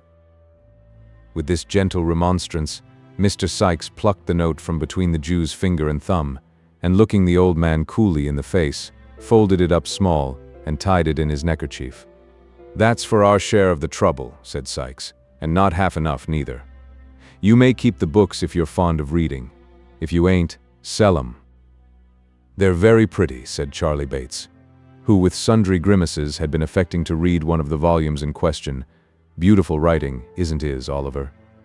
At sight of the dismayed look with which Oliver regarded his tormentors, Master Bates, who was blessed with a lively sense of the ludicrous, fell into another ecstasy, more boisterous than the first. "They belong to the old gentleman," said Oliver, wringing his hands. "To the good, kind old gentleman who took me into his house and had me nursed, when I was near dying of the fever. Oh, pray send them back. Send him back the books and money. Keep me here all my life long, but pray, pray send them back. He'll think I stole them, the old lady, all of them who were so kind to me, will think I stole them. Oh, do have mercy upon me, and send them back." With these words, which were uttered with all the energy of passionate grief, Oliver fell upon his knees at the Jew's feet and beat his hands together in perfect desperation. "The boy's right," remarked Fagin, looking covertly round and knitting his shaggy eyebrows into a hard knot. "You're right, Oliver, you're right. They will think you have stolen 'em." "Ha, ha," chuckled the Jew, rubbing his hands. "It couldn't have happened better if we had chosen our time." "Of course it couldn't," replied Sikes. "I knowed that directly I see him coming through Clerkenwell with the books under his arm. It's all right enough. They're soft-hearted psalm singers, or they wouldn't have taken him in at all, and they'll ask no questions after him, fear they should be obliged to prosecute, and so get him lagged. He's safe enough." Oliver had looked from one to the other, while these words were being spoken, as if he were bewildered, and could scarcely understand what passed. But when Bill Sikes concluded, he jumped suddenly to his feet, and tore wildly from the room, uttering shrieks for help, which made the bare old house echo to the roof. "Keep back the dog, Bill," cried Nancy, springing before the door, and closing it, as the Jew and his two pupils darted out in pursuit. "Keep back the dog, he'll tear the boy to pieces." "Serve him right," cried Sikes, struggling to disengage himself from the girl's grasp. "Stand off from me, or I'll split your head against the wall." "I don't care for that, Bill. I don't care for that," screamed the girl, struggling violently with the man. "The child shan't be torn down by the dog unless you kill me first." "Shanty," said Sykes, setting his teeth. "I'll soon do that if you don't keep off." The housebreaker flung the girl from him to the further end of the room, just as the Jew and the two boys returned, dragging Oliver among them. "What's the matter here?" said Fagin, looking round. "The girl's gone mad, I think," replied Sykes, savagely. "No, she hasn't," said Nancy, pale and breathless from the scuffle. "No, she hasn't, Fagin. Don't think it." "Then keep quiet, will you?" said the Jew with a threatening look. "No, I won't do that neither," replied Nancy, speaking very loud. "Come, what do you think of that?" Mr. Fagin was sufficiently well acquainted with the manners and customs of that particular species of humanity to which Nancy belonged, to feel tolerably certain that it would be rather unsafe to prolong any conversation with her at present. With the view of diverting the attention of the company, he turned to Oliver. "So you wanted to get away, my dear, did you?" said the Jew, taking up a jagged and knotted club which lay in a corner of the fireplace. "Eh?" Oliver made no reply, but he watched the Jew's motions and breathed quickly. "Wanted to get assistance, called for the police, did you?" sneered the Jew, catching the boy by the arm. "We'll cure you of that, my young master." The Jew inflicted a smart blow on Oliver's shoulders with the club and was raising it for a second, when the girl, rushing forward, wrested it from his hand. She flung it into the fire, with a force that brought some of the glowing coals whirling out into the room. "I won't stand by and see it done, Fagin," cried the girl. "You've got the boy, and what more would you have? Let him be. Let him be, or I shall put that mark on some of you that will bring me to the gallows before my time." The girl stamped her foot violently on the floor as she vented this threat, and with her lips compressed and her hands clenched, looked alternately at the Jew and the other robber, her face quite colorless from the passion of rage into which she had gradually worked herself. "Why, Nancy," said the Jew, in a soothing tone, after a pause, during which he and Mr. Sykes had stared at one another in a disconcerted manner. You're more clever than ever tonight. Ha! Ha! My dear, you are acting beautifully." "Am I?" said the girl. "Take care I don't overdo it. You will be the worse for it, Fagin, if I do, and so I tell you in good time to keep clear of me." There is something about a roused woman, especially if she add to all her other strong passions the fierce impulses of recklessness and despair, which few men like to provoke. The Jew saw that it would be hopeless to effect any further mistake regarding the reality of Miss Nancy's rage, and, shrinking involuntarily back a few paces, cast a glance, half imploring and half cowardly, at Sykes, as if to hint that he was the fittest person to pursue the dialogue. Mr. Sykes, thus mutely appealed to, and possibly feeling his personal pride and influence interested in the immediate reduction of Miss Nancy to reason, gave utterance to about a couple of score of curses and threats, the rapid production of which reflected great credit on the fertility of his invention. As they produced no visible effect on the object against whom they were discharged, however, he resorted to more tangible arguments. "What do you mean by this?" said Sykes, backing the inquiry with a very common imprecation concerning the most beautiful of human features, which, if it were heard above, only once out of every 50,000 times that it is uttered below, would render blindness as common a disorder as measles. "What do you mean by it?" "Burn my body." "Do you know who you are, and what you are?" "Oh yes, I know all about it," replied the girl, laughing hysterically, and shaking her head from side to side, with a poor assumption of indifference. "Well then, keep quiet," rejoined Sykes, with a growl like that he was accustomed to use when addressing his dog, "or I'll quiet you for a good long time to come." The girl laughed again, even less composedly than before, and darting a hasty look at Sykes, turned her face aside and bit her lip till the blood came. "You're a nice one," added Sykes, as he surveyed her with a contemptuous air, "to take up the humane and genteel side. A pretty subject for the child, as you call him, to make a friend of." "God Almighty help me, I am," cried the girl passionately, "and I wish I had been struck dead in the street, or had changed places with them we passed so near tonight, before I had lent a hand in bringing him here. He's a thief, a liar, a devil, all that's bad, from this night forth. Isn't that enough for the old wretch, without blows?" "Come, come, Sykes," said the Jew, appealing to him in a remonstratory tone and motioning towards the boys, who were eagerly attentive to all that passed. "We must have civil words, Bill." "Civil words," cried the girl, whose passion was frightful to see. "Civil words, you villain. Yes, you deserve 'em from me. I thieved for you when I was a child not half as old as this," pointing to Oliver. "I have been in the same trade and in the same service for 12 years since. Don't you know it? Speak out. Don't you know it?" "Well, well," replied the Jew, with an attempt at pacification, "and if you have, it's your living." "Aye, it is," returned the girl, not speaking but pouring out the words in one continuous and vehement scream. "It is my living, and the cold, wet, dirty streets are my home, and you're the wretch that drove me to them long ago, and that'll keep me there day and night, till I die." "I shall do you a mischief," interposed the Jew, goaded by these reproaches. "A mischief worse than that, if you say much more." The girl said nothing more, but, tearing her hair and dress in a transport of passion, made such a rush at the Jew as would probably have left signal marks of her revenge upon him, had not her wrists been seized by Sykes at the right moment, upon which she made a few ineffectual struggles and fainted. "She's all right now," said Sykes, laying her down in a corner. "She's uncommon strong in the arms when she's up in this way." The Jew wiped his forehead and smiled, as if it were a relief to have the disturbance over. But neither he, nor Sykes, nor the dog, nor the boys seemed to consider it in any other light than a common occurrence incidental to business. "It's the worst of having to do with women," said the Jew, replacing his club. "But they're clever, and we can't get on in our line without 'em. Charlie, show Oliver to bed." "I suppose he'd better not wear his best clothes tomorrow, Fagin, had he?" inquired Charlie Bates. "Certainly not," replied the Jew, reciprocating the grin with which Charlie put the question. Master Bates, apparently much delighted with his commission, took the cleft stick and led Oliver into an adjacent kitchen, where there were 2 or 3 of the beds on which he had slept before, and here, with many uncontrollable bursts of laughter, he produced the identical old suit of clothes which Oliver had so much congratulated himself upon leaving off at Mr. Brownlow's, and the accidental display of which to Fagin by the Jew who purchased them had been the very first clue received of his whereabout. "Put off the smart ones," said Charlie, "and I'll give 'em to Fagin to take care of. What fun it is." Poor Oliver unwillingly complied.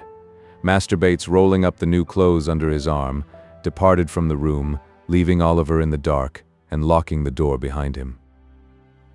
The noise of Charlie's laughter and the voice of Miss Betsy, who opportunely arrived to throw water over her friend and perform other feminine offices for the promotion of her recovery, might have kept many people awake under more happy circumstances than those in which Oliver was placed. But he was sick and weary, and he soon fell sound asleep.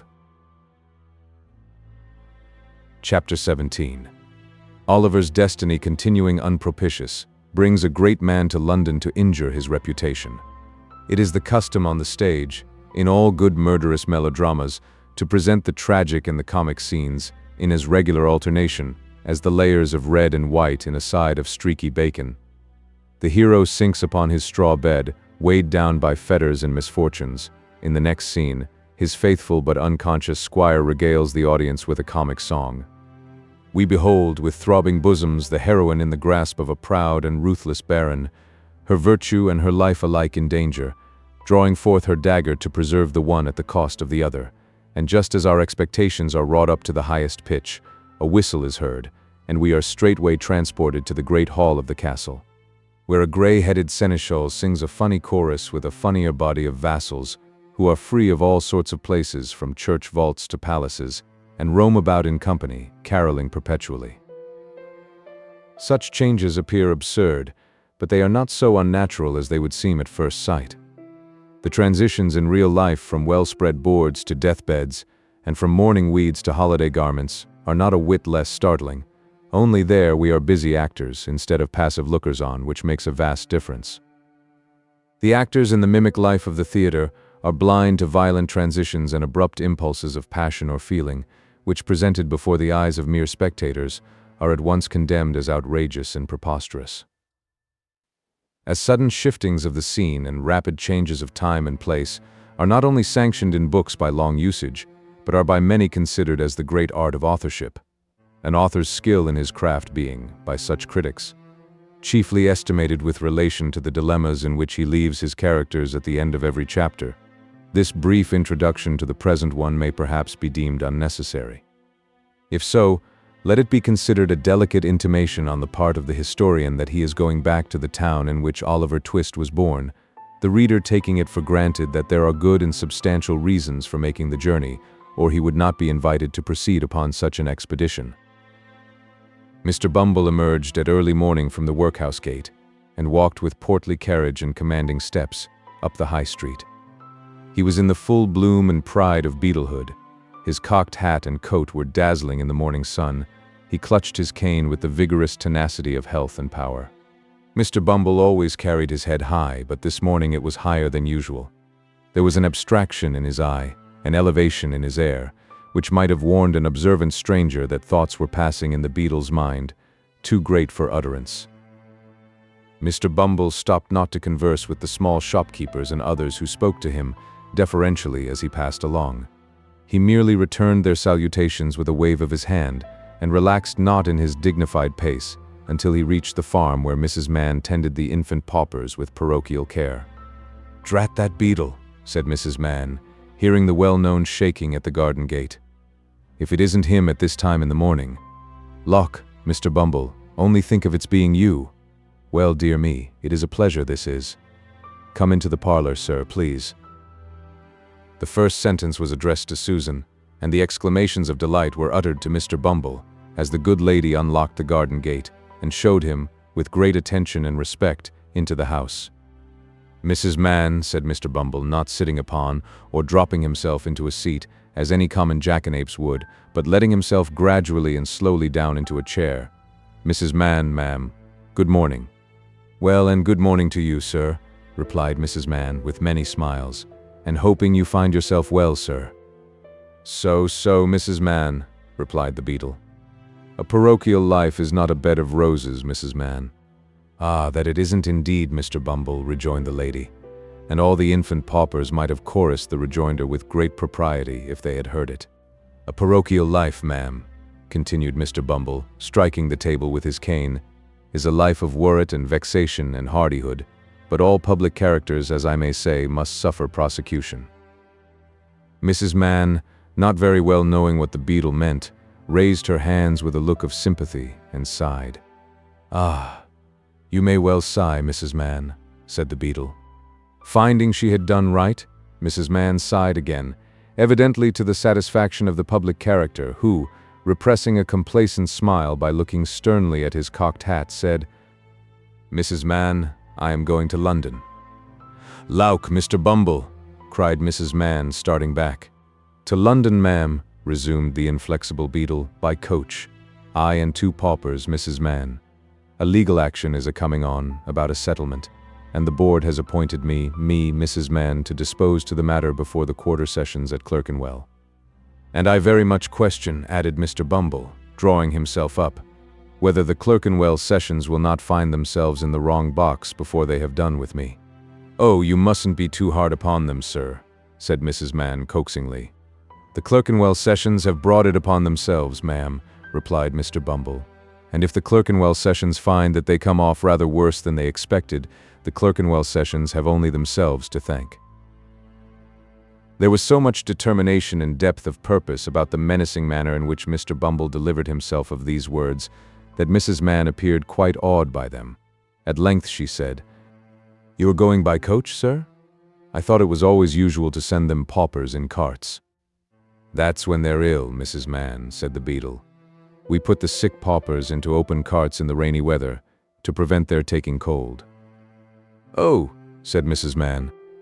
"The opposition coach contracts for these 2, and takes them cheap," said Mr. Bumble.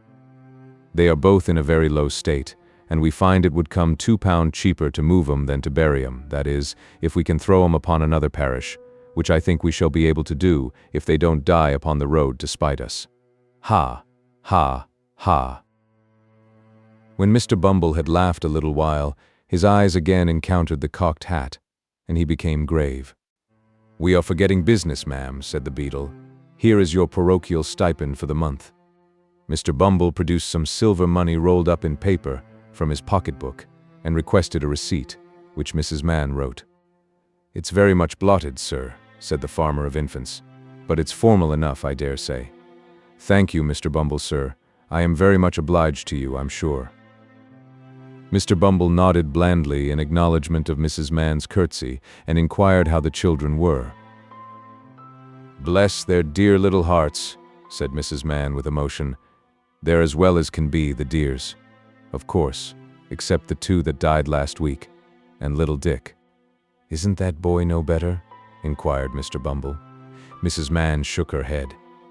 "He's a ill-conditioned, vicious, bad-disposed parochial child that," said Mr. Bumble angrily. "Where is he?" "I'll bring him to you in 1 minute, sir," replied Mrs. Mann. "Here, you Dick." After some calling, Dick was discovered. Having had his face put under the pump and dried upon Mrs. Mann's gown, he was led into the awful presence of Mr. Bumble, the beadle. The child was pale and thin, his cheeks were sunken, and his eyes large and bright. The scanty parish dress, the livery of his misery, hung loosely on his feeble body, and his young limbs had wasted away, like those of an old man. Such was the little being who stood trembling beneath Mr. Bumble's glance, not daring to lift his eyes from the floor, and dreading even to hear the beadle's voice. "Can't you look at the gentleman, you obstinate boy?" said Mrs. Mann. The child meekly raised his eyes and encountered those of Mr. Bumble. "What's the matter with you, parochial Dick?" inquired Mr. Bumble with well-timed jocularity. "Nothing, sir," replied the child faintly. "I should think not," said Mrs. Mann, who had of course laughed very much at Mr. Bumble's humor. "You want for nothing, I'm sure." "I should like," faltered the child. "Heyday," interposed Mrs. Mann. "I suppose you're going to say that you do want for something, now? Why, you little wretch." "Stop, Mrs. Mann, stop," said the beadle, raising his hand with a show of authority. "Like what, sir, eh?" "I should like," faltered the child, "if somebody that can write would put a few words down for me on a piece of paper, and fold it up and seal it, and keep it for me after I am laid in the ground." "Why, what does the boy mean?" exclaimed Mr. Bumble, on whom the earnest manner and wan aspect of the child had made some impression, accustomed as he was to such things. "What do you mean, sir?" "I should like," said the child, "to leave my dear love to poor Oliver Twist, and to let him know how often I have sat by myself and cried to think of his wandering about in the dark nights with nobody to help him." "And I should like to tell him," said the child, pressing his small hands together, and speaking with great fervor, "that I was glad to die when I was very young, for perhaps, if I had lived to be a man, and had grown old, my little sister who is in heaven might forget me, or be unlike me, and it would be so much happier if we were both children there together." Mr. Bumble surveyed the little speaker, from head to foot, with indescribable astonishment, and turning to his companion said, "They're all in one story, Mrs. Mann. That audacious Oliver had demogalized them all." "I couldn't have believed it, sir," said Mrs. Mann, holding up her hands and looking malignantly at Dick. "I never see such a hardened little wretch." "Take him away, ma'am," said Mr. Bumble imperiously. "This must be stated to the board, Mrs. Mann." "I hope the gentleman will understand that it isn't my fault, sir," said Mrs. Mann, whimpering pathetically. "They shall understand that, ma'am. They shall be acquainted with the true state of the case," said Mr. Bumble. "There, take him away. I can't bear the sight on him." Dick was immediately taken away and locked up in the coal cellar. Mr. Bumble shortly afterwards took himself off to prepare for his journey. At 6 o'clock next morning, Mr. Bumble, having exchanged his cocked hat for a round one and encased his person in a blue greatcoat with a cape to it, took his place on the outside of the coach, accompanied by the criminals whose settlement was disputed, with whom, in due course of time, he arrived in London. He experienced no other crosses on the way than those which originated in the perverse behavior of the two paupers who persisted in shivering and complaining of the cold in a manner which, Mr. Bumble declared, caused his teeth to chatter in his head and made him feel quite uncomfortable, although he had a great coat on. Having disposed of these evil-minded persons for the night, Mr. Bumble sat himself down in the house at which the coach stopped, and took a temperate dinner of steaks, oyster sauce, and porter. Putting a glass of hot gin and water on the chimney-piece, he drew his chair to the fire, and with sundry moral reflections on the too prevalent sin of discontent and complaining, composed himself to read the paper. The very first paragraph upon which Mr. Bumble's eye rested was the following advertisement: 5 guineas reward. Whereas a young boy named Oliver Twist absconded, or was enticed, on Thursday evening last from his home at Pentonville, and has not since been heard of. The above reward will be paid to any person who will give such information as will lead to the discovery of the said Oliver Twist, or tend to throw any light upon his previous history, in which the advertiser is, for many reasons, warmly interested. And then followed a full description of Oliver's dress, person, appearance, and disappearance, with the name and address of Mr. Brownlow at full length. Mr. Bumble opened his eyes, read the advertisement, slowly and carefully, several times, and in something more than 5 minutes was on his way to Pentonville, having actually, in his excitement, left the glass of hot gin and water untasted. "Is Mr. Brownlow at home?"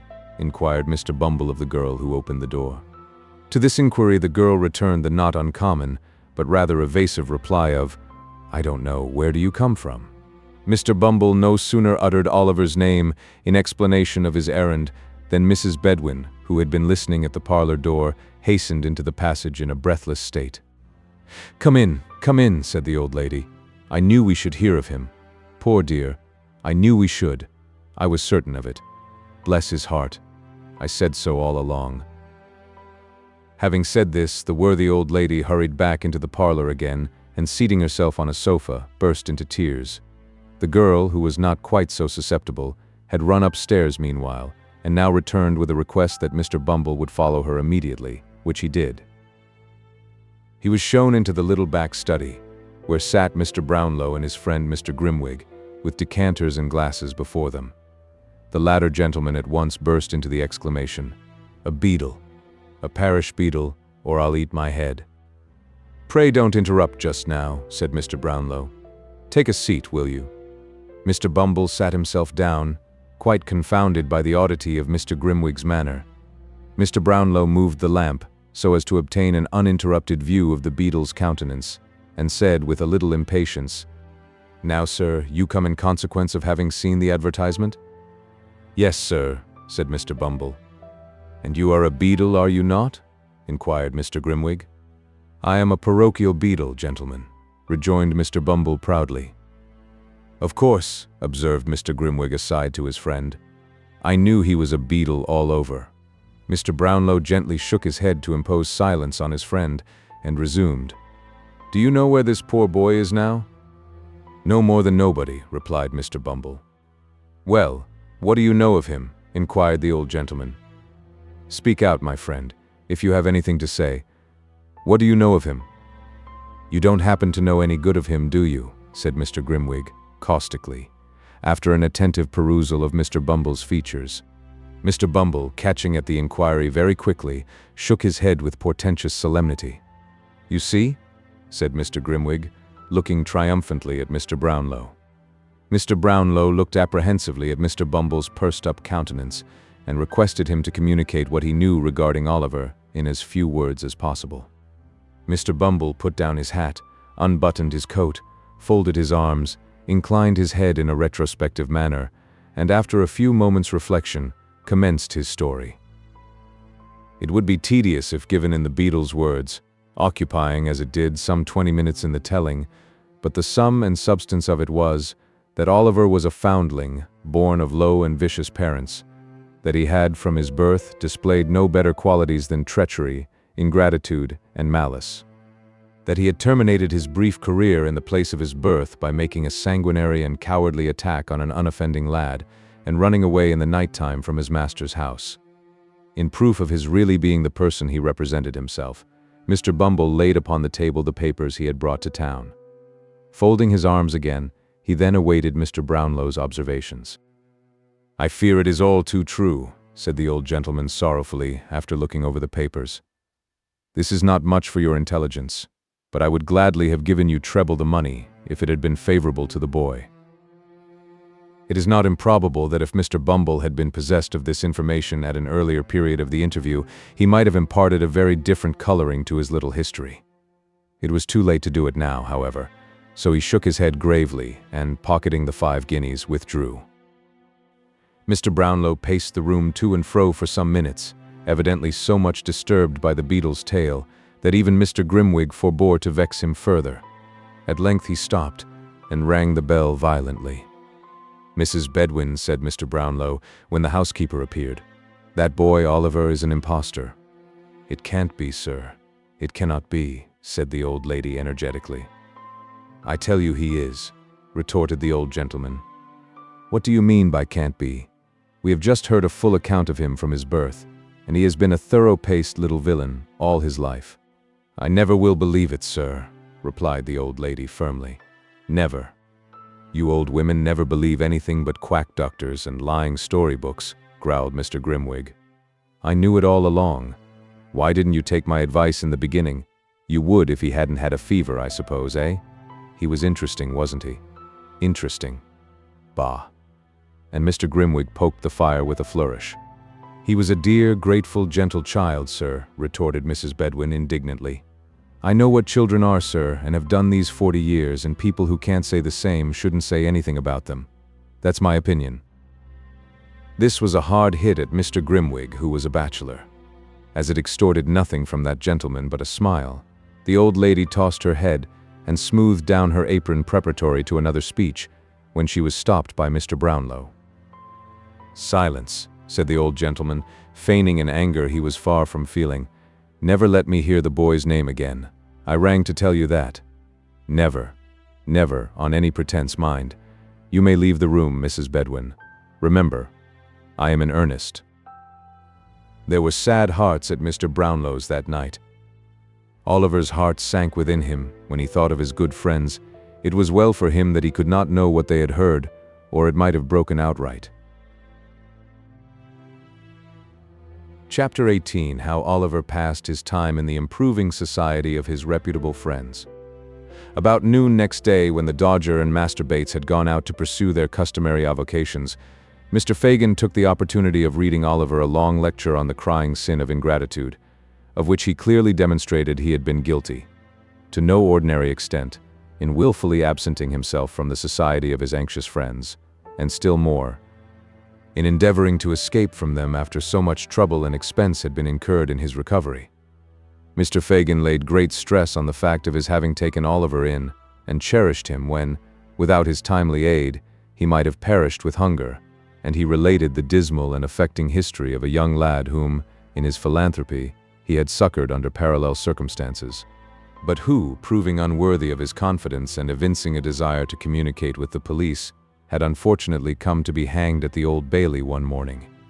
Mr. Fagin did not seek to conceal his share in the catastrophe, but lamented with tears in his eyes that the wrong-headed and treacherous behavior of the young person in question had rendered it necessary that he should become the victim of certain evidence for the Crown, which, if it were not precisely true, was indispensably necessary for the safety of him, Mr. Fagin, and a few select friends. Mr. Fagin concluded by drawing a rather disagreeable picture of the discomforts of hanging, and with great friendliness and politeness of manner, expressed his anxious hopes that he might never be obliged to submit Oliver Twist to that unpleasant operation. Little Oliver's blood ran cold as he listened to the Jew's words, and imperfectly comprehended the dark threats conveyed in them. That it was possible even for justice itself to confound the innocent with the guilty when they were in accidental companionship, he knew already, and that deeply laid plans for the destruction of inconveniently knowing or over-communicative persons had been really devised and carried out by the Jew on more occasions than one, he thought by no means unlikely.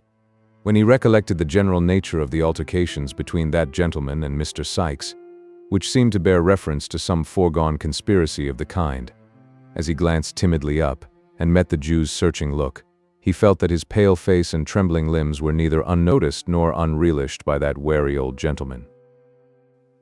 The Jew, smiling hideously, patted Oliver on the head and said that if he kept himself quiet and applied himself to business, he saw they would be very good friends yet.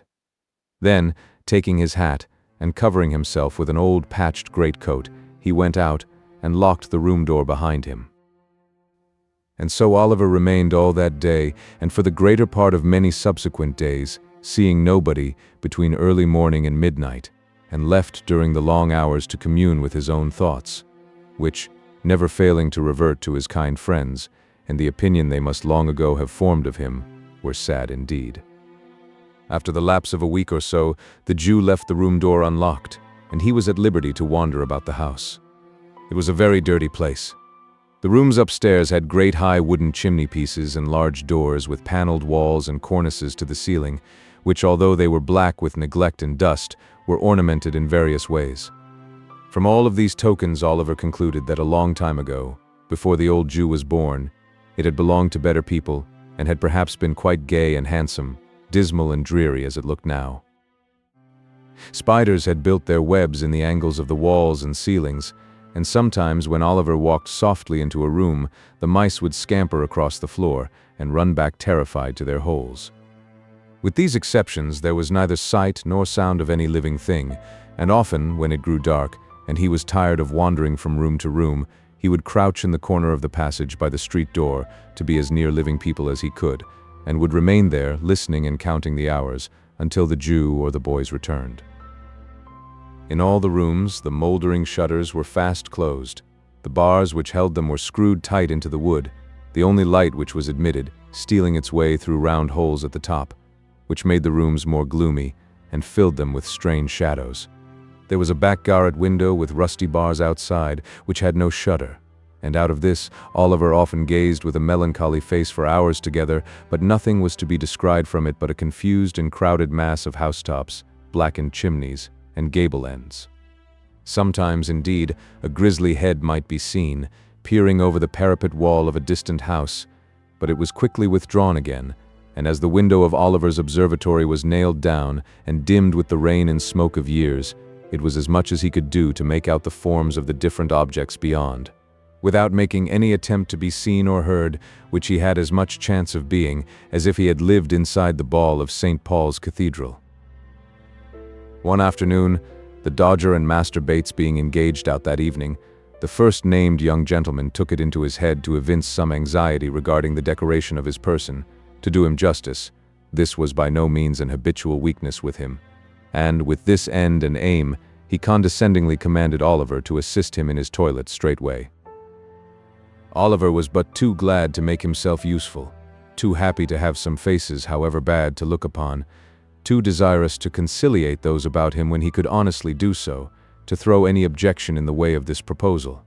So he at once expressed his readiness, and, kneeling on the floor, while the Dodger sat upon the table so that he could take his foot in his laps, he applied himself to a process which Mr. Dawkins designated as japanning his trotter cases. The phrase, rendered into plain English, signifieth cleaning his boots. Whether it was the sense of freedom and independence which a rational animal may be supposed to feel when he sits on a table in an easy attitude smoking a pipe, swinging one leg carelessly to and fro, and having his boots cleaned all the time, without even the past trouble of having taken them off, or the prospective misery of putting them on, to disturb his reflections, or whether it was the goodness of the tobacco that soothed the feelings of the Dodger, or the mildness of the beer that mollified his thoughts, he was evidently tinctured, for the nonce, with a spice of romance and enthusiasm, foreign to his general nature. He looked down on Oliver with a thoughtful countenance for a brief space, and then, raising his head and heaving a gentle sigh, said, half in abstraction and half to Master Bates, "What a pity it is he isn't a prig." "Ah," said Master Charles Bates, "he don't know what's good for him." The Dodger sighed again and resumed his pipe, as did Charlie Bates. They both smoked for some seconds in silence. "I suppose you don't even know what a prig is," said the Dodger mournfully. "I think I know that," replied Oliver, looking up. "It's a thee. You're one, are you not?" inquired Oliver, checking himself. "I am," replied the Dodger. "I'd scorn to be anything else." Mr. Dawkins gave his hat a ferocious cock after delivering this sentiment, and looked at Master Bates, as if to denote that he would feel obliged by his saying anything to the contrary. "I am," repeated the Dodger. "So's Charlie. So's Fagin. So's Sykes. So's Nancy. So's Bet. So we all are, down to the dog, and he's the downiest one of the lot. "And the least given to peaching," added Charlie Bates. "He wouldn't so much as bark in a witness box, for fear of committing himself. No, not if you tied him up in one and left him there without victuals for a fortnight," said the Dodger. "Not a bit of it," observed Charlie. "He's a rum dog. Don't he look fierce at any strange cove that laughs or sings when he's in company?" pursued the Dodger. "Won't he growl at all when he hears a fiddle playing? And don't he hate other dogs as ain't of his breed? Oh no. He's an out-and-out Christian," said Charlie.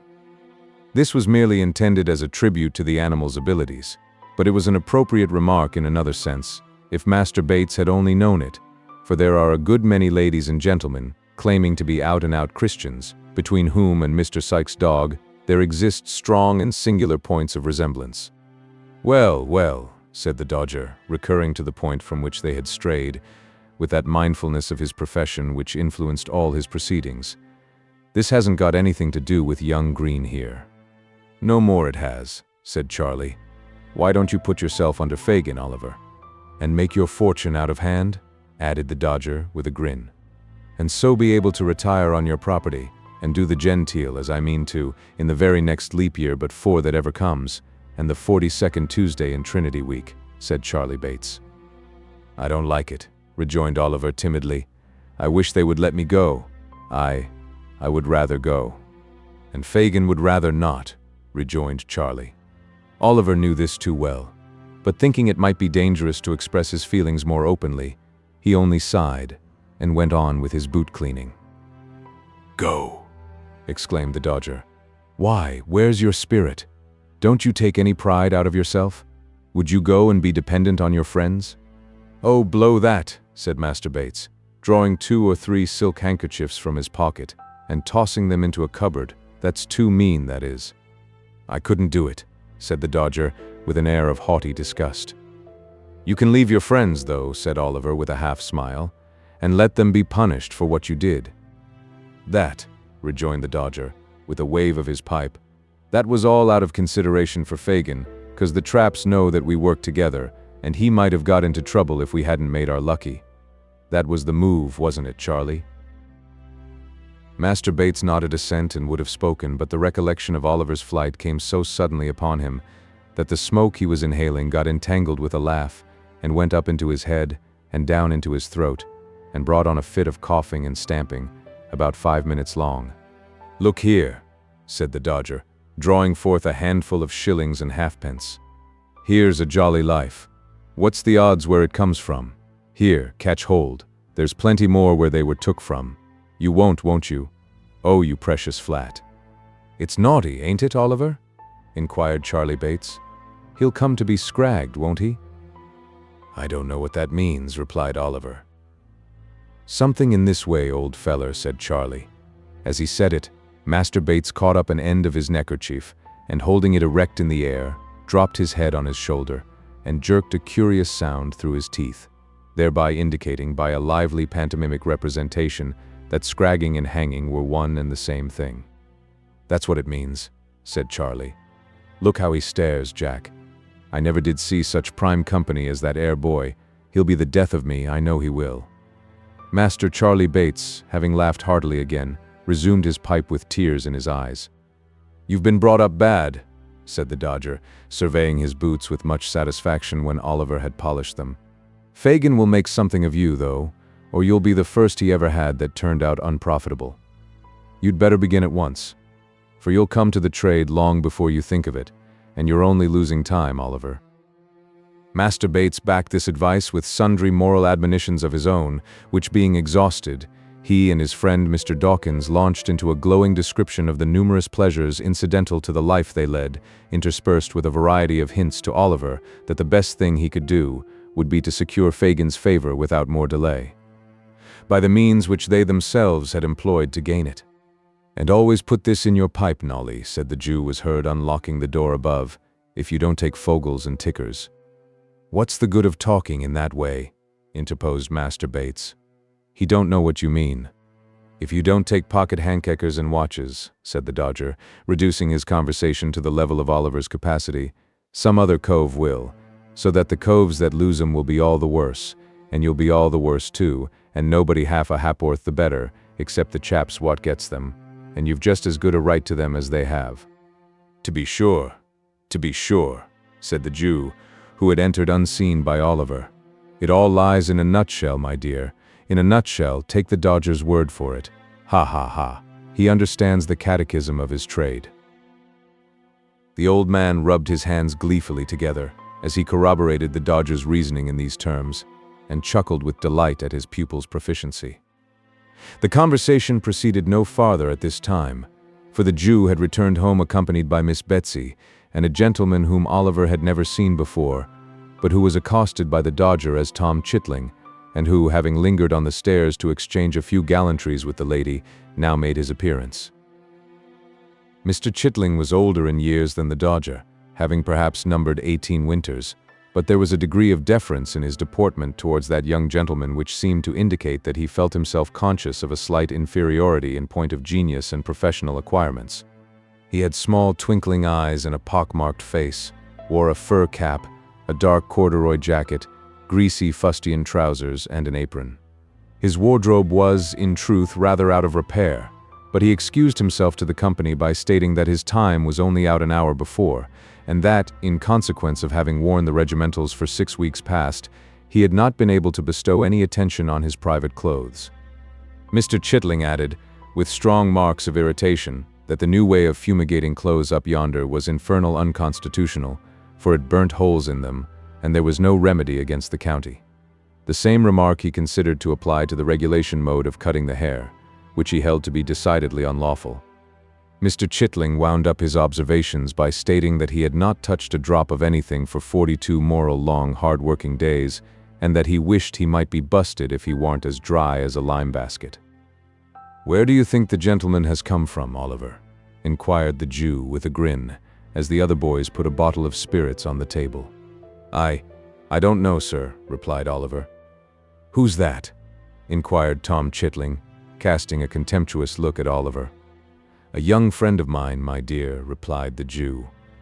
"He's in luck, then," said the young man, with a meaning look at Fagin. "Never mind where I came from, young un. You'll find your way there soon enough. I'll bet a crown." At this sally, the boys laughed. After some more jokes on the same subject, they exchanged a few short whispers with Fagin, and withdrew.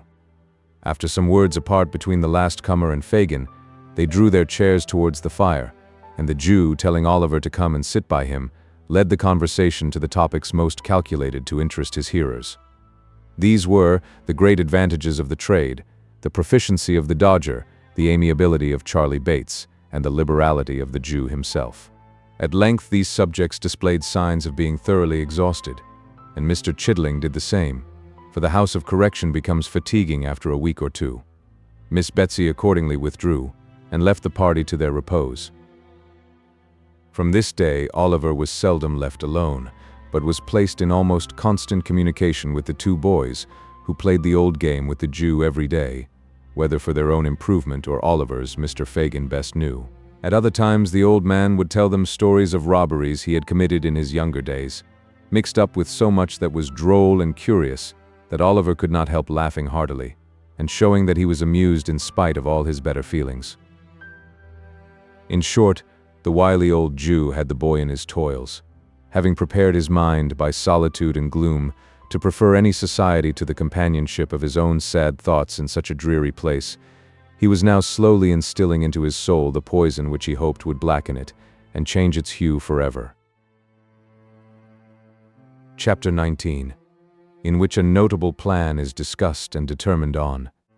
It was a chill, damp, windy night when the Jew, buttoning his greatcoat tight round his shriveled body and pulling the collar up over his ears so as completely to obscure the lower part of his face, emerged from his den. He paused on the step as the door was locked and chained behind him, and having listened while the boys made all secure, and until their retreating footsteps were no longer audible, slunk down the street as quickly as he could. The house to which Oliver had been conveyed was in the neighborhood of Whitechapel. The Jew stopped for an instant at the corner of the street, and, glancing suspiciously round, crossed the road and struck off in the direction of the Spitalfields. The mud lay thick upon the stones, and a black mist hung over the streets. The rain fell sluggishly down, and everything felt cold and clammy to the touch. It seemed just the night when it befitted such a being as the Jew to be abroad. As he glided stealthily along, creeping beneath the shelter of the walls and doorways, the hideous old man seemed like some loathsome reptile, engendered in the slime and darkness through which he moved, crawling forth by night, in search of some rich offal for a meal. He kept on his course, through many winding and narrow ways, until he reached Bethnal Green. Then, turning suddenly off to the left, he soon became involved in a maze of the mean and dirty streets which abound in that close and densely populated quarter. The Jew was evidently too familiar with the ground he traversed to be at all bewildered, either by the darkness of the night or the intricacies of the way. He hurried through several alleys and streets, and at length turned into one, lighted only by a single lamp at the farther end. At the door of a house in this street he knocked. Having exchanged a few muttered words with the person who opened it, he walked upstairs. A dog growled as he touched the handle of a room door, and a man's voice demanded who was there. "Only me, Bill. Only me, my dear," said the Jew, looking in. "Bring in your body then," said Sikes. "Lie down, you stupid brute. Don't you know the devil when he's got a great coat on?" Apparently, the dog had been somewhat deceived by Mr. Fagin's outer garment, for as the Jew unbuttoned it and threw it over the back of a chair, he retired to the corner from which he had risen, wagging his tail as he went, to show that he was as well satisfied as it was in his nature to be.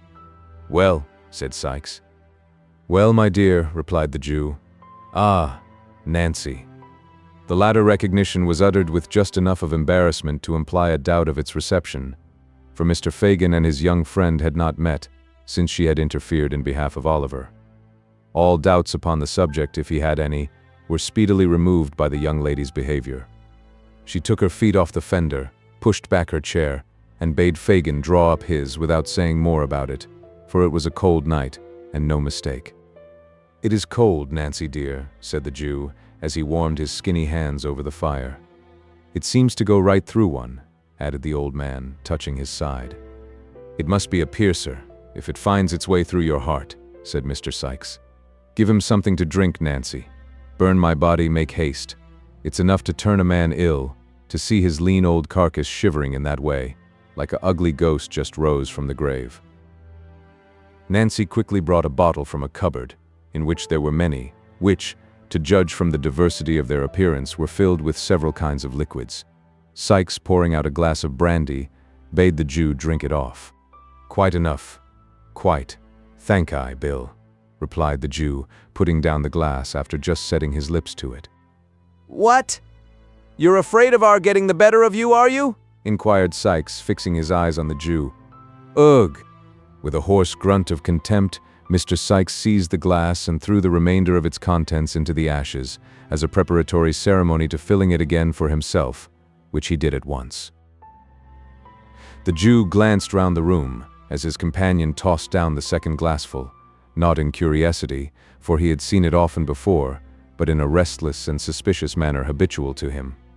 It was a meanly furnished apartment, with nothing but the contents of the closet to induce the belief that its occupier was anything but a working man, and with no more suspicious articles displayed to view than 2 or 3 heavy bludgeons which stood in a corner, and a life-preserver that hung over the chimney-piece. "There," said Sikes, smacking his lips. "Now I'm ready." "For business?" inquired the Jew. "For business," replied Sikes. "So say what you've got to say." "About the crib at Chertsey, Bill?" said the Jew, drawing his chair forward and speaking in a very low voice. "Yes. What about it?" inquired Sikes. "Ah, you know what I mean, my dear," said the Jew. "He knows what I mean, Nancy, don't he?" "No, he don't," sneered Mr. Sikes. "Or he won't, and that's the same thing. Speak out and call things by their right names. Don't sit there winking and blinking and talking to me in hints, as if you weren't the very first that thought about the robbery. What do you mean?" "Hush, Bill, hush," said the Jew, who had in vain attempted to stop this burst of indignation. "Somebody will hear us, my dear. Somebody will hear us." "Let him hear," said Sikes. "I don't care." But as Mr. Sikes did care, on reflection, he dropped his voice as he said the words, and grew calmer. There, said the Jew coaxingly. "It was only my caution, nothing more. Now, my dear, About that crib at Chertsey. When is it to be done, Bill, eh? When is it to be done? Such plate, my dear, such plate, said the Jew, rubbing his hands and elevating his eyebrows in a rapture of anticipation. Not at all, replied Sykes coldly. Not to be done at all, echoed the Jew, leaning back in his chair. No, not at all, rejoined Sykes. At least it can't be a put-up job as we expected. Then it hasn't been properly gone about, said the Jew, turning pale with anger. Don't tell me. But I will tell you, retorted Sykes. Who are you that's not to be told? I tell you that Toby Crackit has been hanging about the place for a fortnight, and he can't get one of the servants in line. Do you mean to tell me, Bill, said the Jew, softening as the other grew heated, that neither of the two men in the house can be got over? Yes, I do mean to tell you so, replied Sykes. The old lady has had him these 20 years, and if you were to give him £500, they wouldn't be in it. But do you mean to say, my dear, remonstrated the Jew, that the women can't be got over? Not a bit of it, replied Sykes. Not by Flash Toby Crackit, said the Jew incredulously. Think what women are, Bill. No, not even by Flash Toby Crackit, replied Sykes. He says he's worn sham whiskers and a canary waistcoat the whole blessed time he's been loitering down there, and it's all of no use. He should have tried mustachios and a pair of military trousers, my dear, said the Jew. So he did, rejoined Sykes, and they warn't of no more use than the other plant. The Jew looked blank at this information. After ruminating for some minutes with his chin sunk on his breast, he raised his head and said with a deep sigh that if Flash Toby Crackit reported aright, he feared the game was up. And yet, said the old man, dropping his hands on his knees, it's a sad thing, my dear, to lose so much when we had set our hearts upon it. So it is, said Mr. Sykes. Worse luck. A long silence ensued, during which the Jew was plunged in deep thought, with his face wrinkled into an expression of villainy perfectly demoniacal. Sykes eyed him furtively from time to time. Nancy, apparently fearful of irritating the housebreaker, sat with her eyes fixed upon the fire, as if she had been deaf to all that passed. Fagin, said Sykes, abruptly breaking the stillness that prevailed, is it worth 50 shiners extra, if it's safely done from the outside? Yes, said the Jew, as suddenly rousing himself. Is it a bargain? Inquired Sykes. Yes, my dear. Yes, rejoined the Jew, his eyes glistening and every muscle in his face working with the excitement that the inquiry had awakened. Then, said Sykes, thrusting aside the Jew's hand with some disdain, let it come off as soon as you like. Toby and me were over the garden wall the night afore last, sounding the panels of the door and shutters. The crib's barred up at night like a jail, but there's one part we can crack, safe and softly. Which is that, Bill?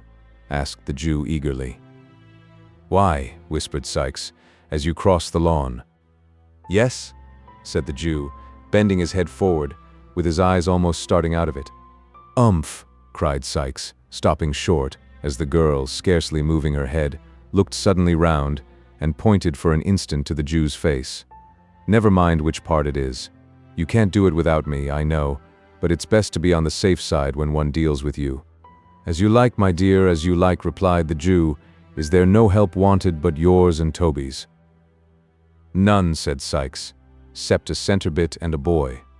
The first we've both got, the second you must find us. A boy? Exclaimed the Jew. Oh, then it's a panel, eh? Never mind what it is, replied Sykes. I want a boy, and he mustn't be a big un. Lord, said Mr. Sykes reflectively, if I'd only got that young boy of Ned, the chimbley sweeper's. He kept him small on purpose, and let him out by the job.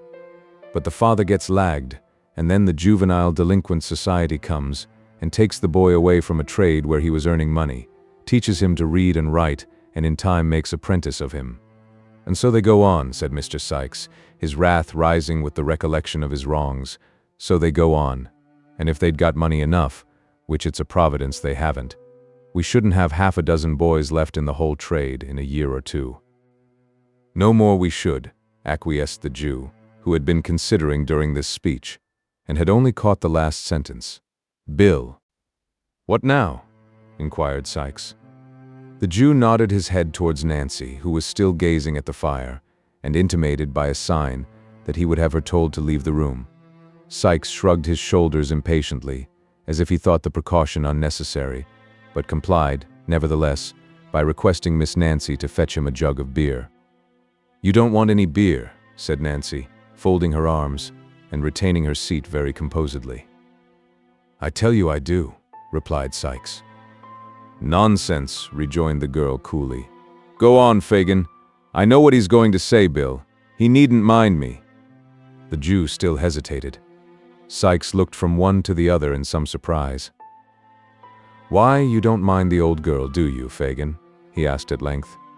"You've known her long enough to trust her, or the devil's in it. She ain't one to blab. Are you, Nancy?" "I should think not," replied the young lady, drawing her chair up to the table and putting her elbows upon it. "No, no, my dear. I know you're not," said the Jew. "But," and again the old man paused. "But what?" inquired Sykes. "I didn't know whether she mightn't p'raps be out of sorts, you know, my dear, as she was the other night," replied the Jew. At this confession, Miss Nancy burst into a loud laugh, and swallowing a glass of brandy, shook her head with an air of defiance, and burst into sundry exclamations of "keep the game a-going," "never say die," and the like. These seemed to have the effect of reassuring both gentlemen, for the Jew nodded his head with a satisfied air, and resumed his seat, as did Mr. Sykes likewise. "Now, Fagin," said Nancy with a laugh, "tell Bill at once about Oliver." "Ha! You're a clever one, my dear, the sharpest girl I ever saw," said the Jew, patting her on the neck. "It was about Oliver I was going to speak, sure enough." "Ha! Ha! Ha!" "What about him?" demanded Sykes. "He's the boy for you, my dear," replied the Jew in a hoarse whisper, laying his finger on the side of his nose and grinning frightfully. "He!" exclaimed Sykes. "Have him, Bill?" said Nancy. "I would if I was in your place. He mayn't be so much up as any of the others, but that's not what you want if he's only to open a door for you. Depend upon it, he's a safe one, Bill."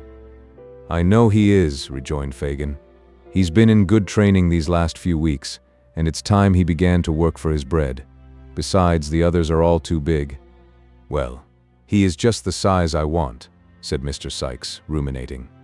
"And will do everything you want, Bill, my dear," interposed the Jew. "He can't help himself.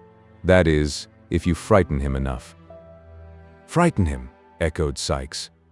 "It'll be no sham frightening, mind you. If there's anything queer about him when we once get into the work, in for a penny, in for a pound. You won't see him alive again, Fagin. Think of that, before you send him."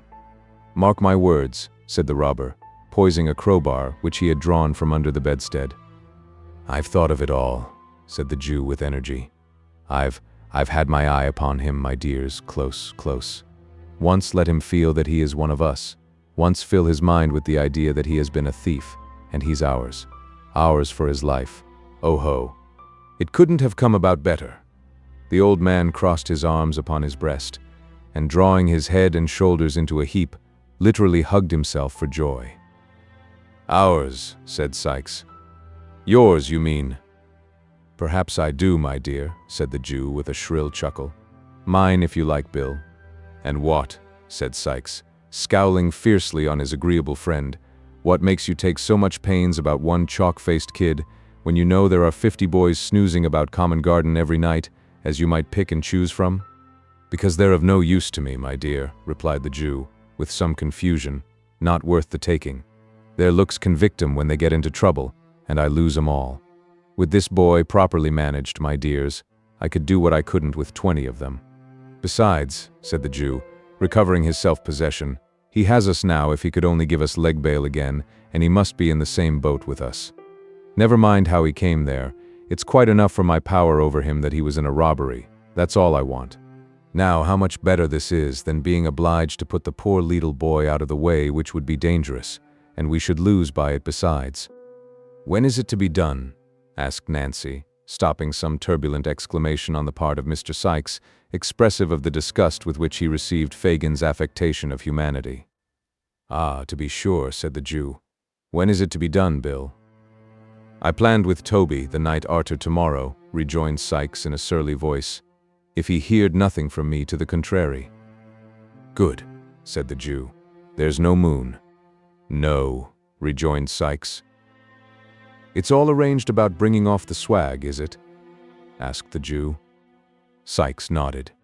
And about, it's all planned, rejoined Sykes, interrupting him. Never mind particulars. You'd better bring the boy here tomorrow night. I shall get off the stone an hour arter daybreak. Then you hold your tongue and keep the melting pot ready, and that's all you'll have to do. After some discussion in which all three took an active part, it was decided that Nancy should repair to the Jew's next evening when the night had set in, and bring Oliver away with her, Fagin craftily observing that, if he evinced any disinclination to the task, he would be more willing to accompany the girl who had so recently interfered in his behalf than anybody else.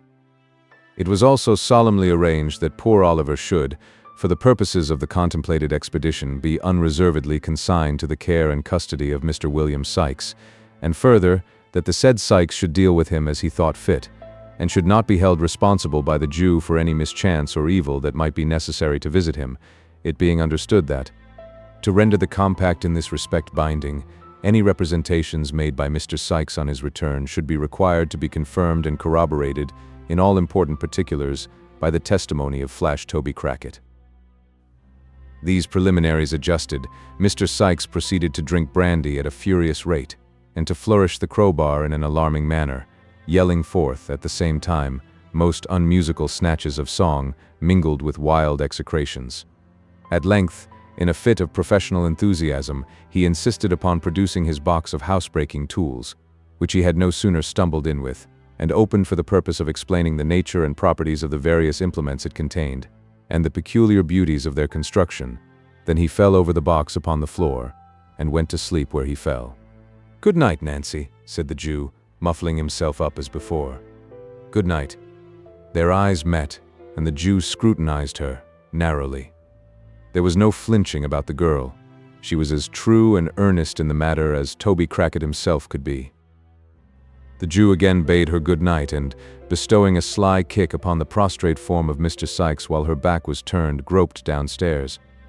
"Always the way," muttered the Jew to himself as he turned homeward. The worst of these women is, that a very little thing serves to call up some long-forgotten feeling, and the best of them is, that it never lasts. Ha ha, the man against the child, for a bag of gold. Beguiling the time with these pleasant reflections, Mr. Fagin wended his way, through mud and mire, to his gloomy abode, where the Dodger was sitting up, impatiently awaiting his return. "Is Oliver abed? I want to speak to him," was his first remark as they descended the stairs. "Hours ago," replied the Dodger, throwing open a door. "Here he is." The boy was lying fast asleep on a rude bed upon the floor, so pale with anxiety and sadness and the closeness of his prison that he looked like death. Not death as it shows in shroud and coffin, but in the guise it wears when life has just departed, when a young and gentle spirit has, but an instant, fled to heaven, and the gross air of the world has not had time to breathe upon the changing dust it hallowed. "Not now," said the Jew, turning softly away. "Tomorrow, tomorrow." Chapter 20, wherein Oliver is delivered over to Mr. William Sykes. When Oliver awoke in the morning, he was a good deal surprised to find that a new pair of shoes, with strong, thick soles, had been placed at his bedside, and that his old shoes had been removed. At first, he was pleased with the discovery, hoping that it might be the forerunner of his release, but such thoughts were quickly dispelled on his sitting down to breakfast along with the Jew, who told him, in a tone and manner which increased his alarm, that he was to be taken to the residence of Bill Sykes that night. To stop there, sir?" asked Oliver, anxiously. "No, no, my dear. Not to stop there," replied the Jew. "We shouldn't like to lose you. Don't be afraid, Oliver. You shall come back to us again. Ha ha ha. We won't be so cruel as to send you away, my dear. Oh, no, no." The old man, who was stooping over the fire toasting a piece of bread, looked round as he bantered Oliver thus, and chuckled as if to show that he knew he would still be very glad to get away if he could. "I suppose," said the Jew, fixing his eyes on Oliver, "you want to know what you're going to Bill's for, my dear?"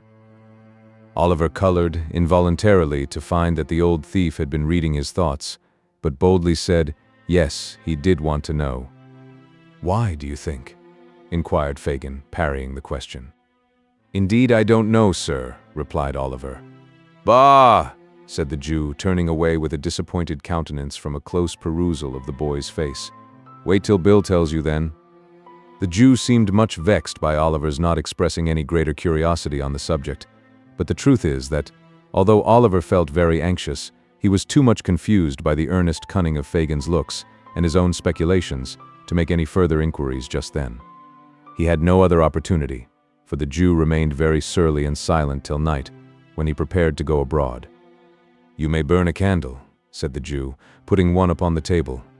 "And here's a book for you to read till they come to fetch you. Good night." "Good night," replied Oliver softly. The Jew walked to the door, looking over his shoulder at the boy as he went.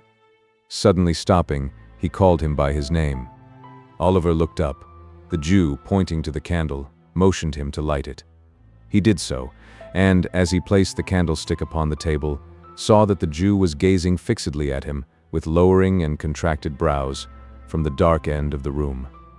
"Take heed, Oliver, take heed," said the old man, shaking his right hand before him in a warning manner. "He's a rough man, and thinks nothing of blood when his own is up. Whatever falls out, say nothing, and do what he bids you. Mind." Placing a strong emphasis on the last word, he suffered his features gradually to resolve themselves into a ghastly grin, and nodding his head, left the room. Oliver leaned his head upon his hand when the old man disappeared, and pondered, with a trembling heart, on the words he had just heard. The more he thought of the Jew's admonition, the more he was at a loss to divine its real purpose and meaning. He could think of no bad object to be attained by sending him to Sykes, which would not be equally well answered by his remaining with Fagin, and after meditating for a long time, concluded that he had been selected to perform some ordinary menial offices for the housebreaker, until another boy, better suited for his purpose, could be engaged.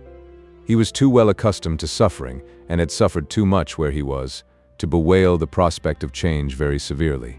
He remained lost in thought for some minutes, and then, with a heavy sigh, snuffed the candle, and, taking up the book which the Jew had left with him, began to read. He turned over the leaves, carelessly at first, but lighting on a passage which attracted his attention, he soon became intent upon the volume. It was a history of the lives and trials of great criminals, and the pages were soiled and thumbed with use. Here, he read of dreadful crimes that made the blood run cold, of secret murders that had been committed by the lonely wayside, of bodies hidden from the eye of man in deep pits and wells, which would not keep them down, deep as they were, but had yielded them up at last, after many years, and so maddened the murderers with the sight, that in their horror they had confessed their guilt, and yelled for the gibbet to end their agony. Here, too, he read of men who, lying in their beds at dead of night, had been tempted, so they said, and led on by their own bad thoughts, to such dreadful bloodshed as it made the flesh creep and the limbs quail to think of. The terrible descriptions were so real and vivid that the sallow pages seemed to turn red with gore, and the words upon them to be sounded in his ears as if they were whispered in hollow murmurs by the spirits of the dead.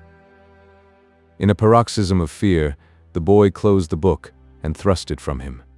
Then, falling upon his knees, he prayed heaven to spare him from such deeds, and rather to will that he should die at once than be reserved for crimes so fearful and appalling.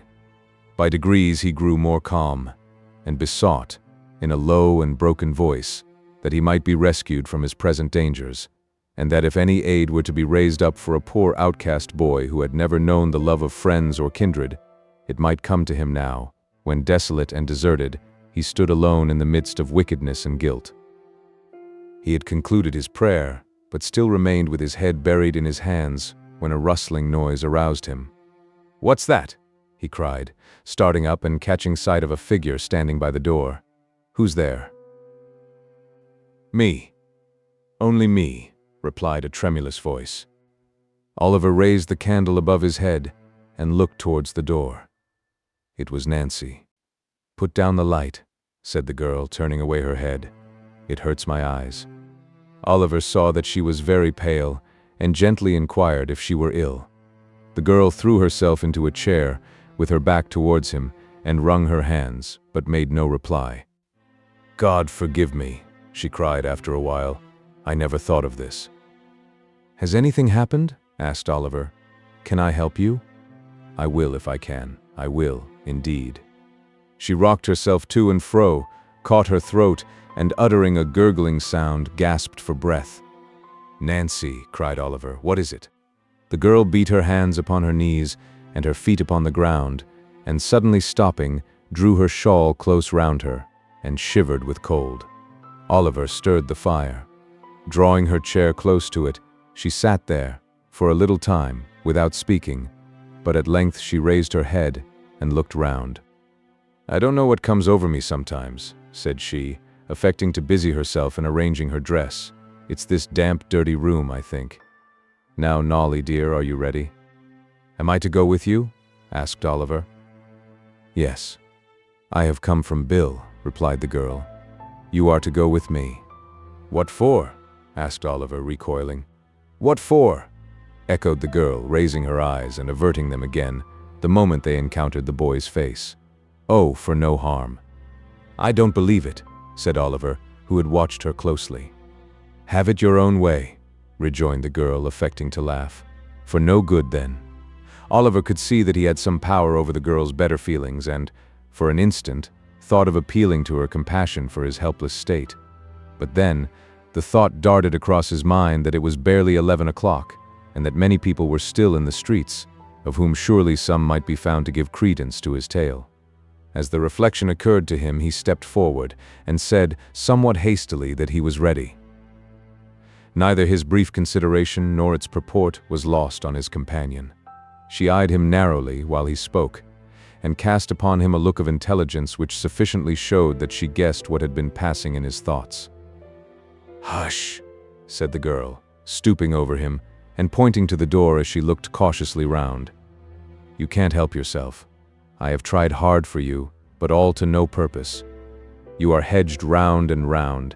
If ever you are to get loose from here, this is not the time." Struck by the energy of her manner, Oliver looked up in her face with great surprise. She seemed to speak the truth. Her countenance was white and agitated, and she trembled with very earnestness.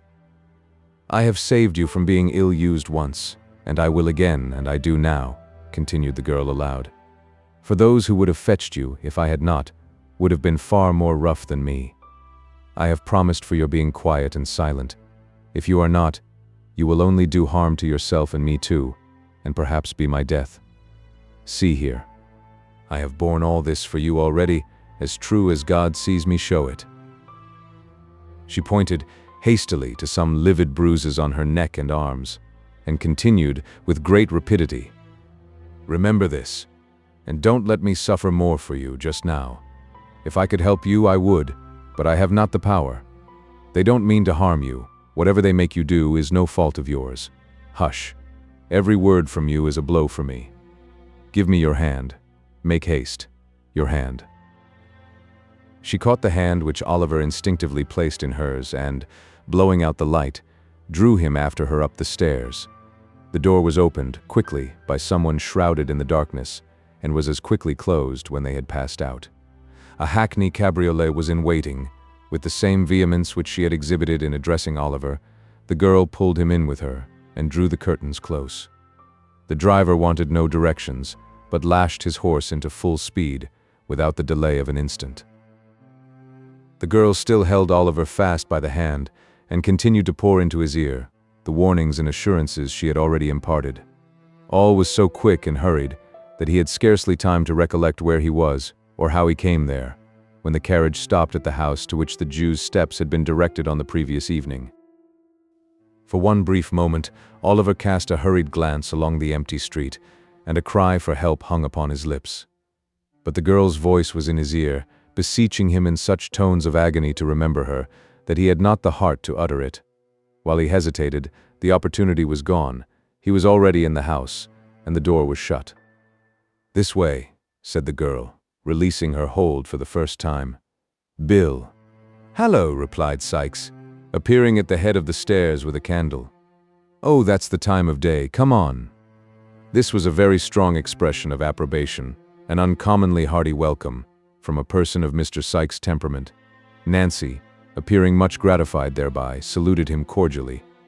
Bull's-Eyes, gone home with Tom, observed Sykes as he lighted them up. He'd have been in the way. "That's right," rejoined Nancy. "So you've got the kid," said Sykes when they had all reached the room, closing the door as he spoke.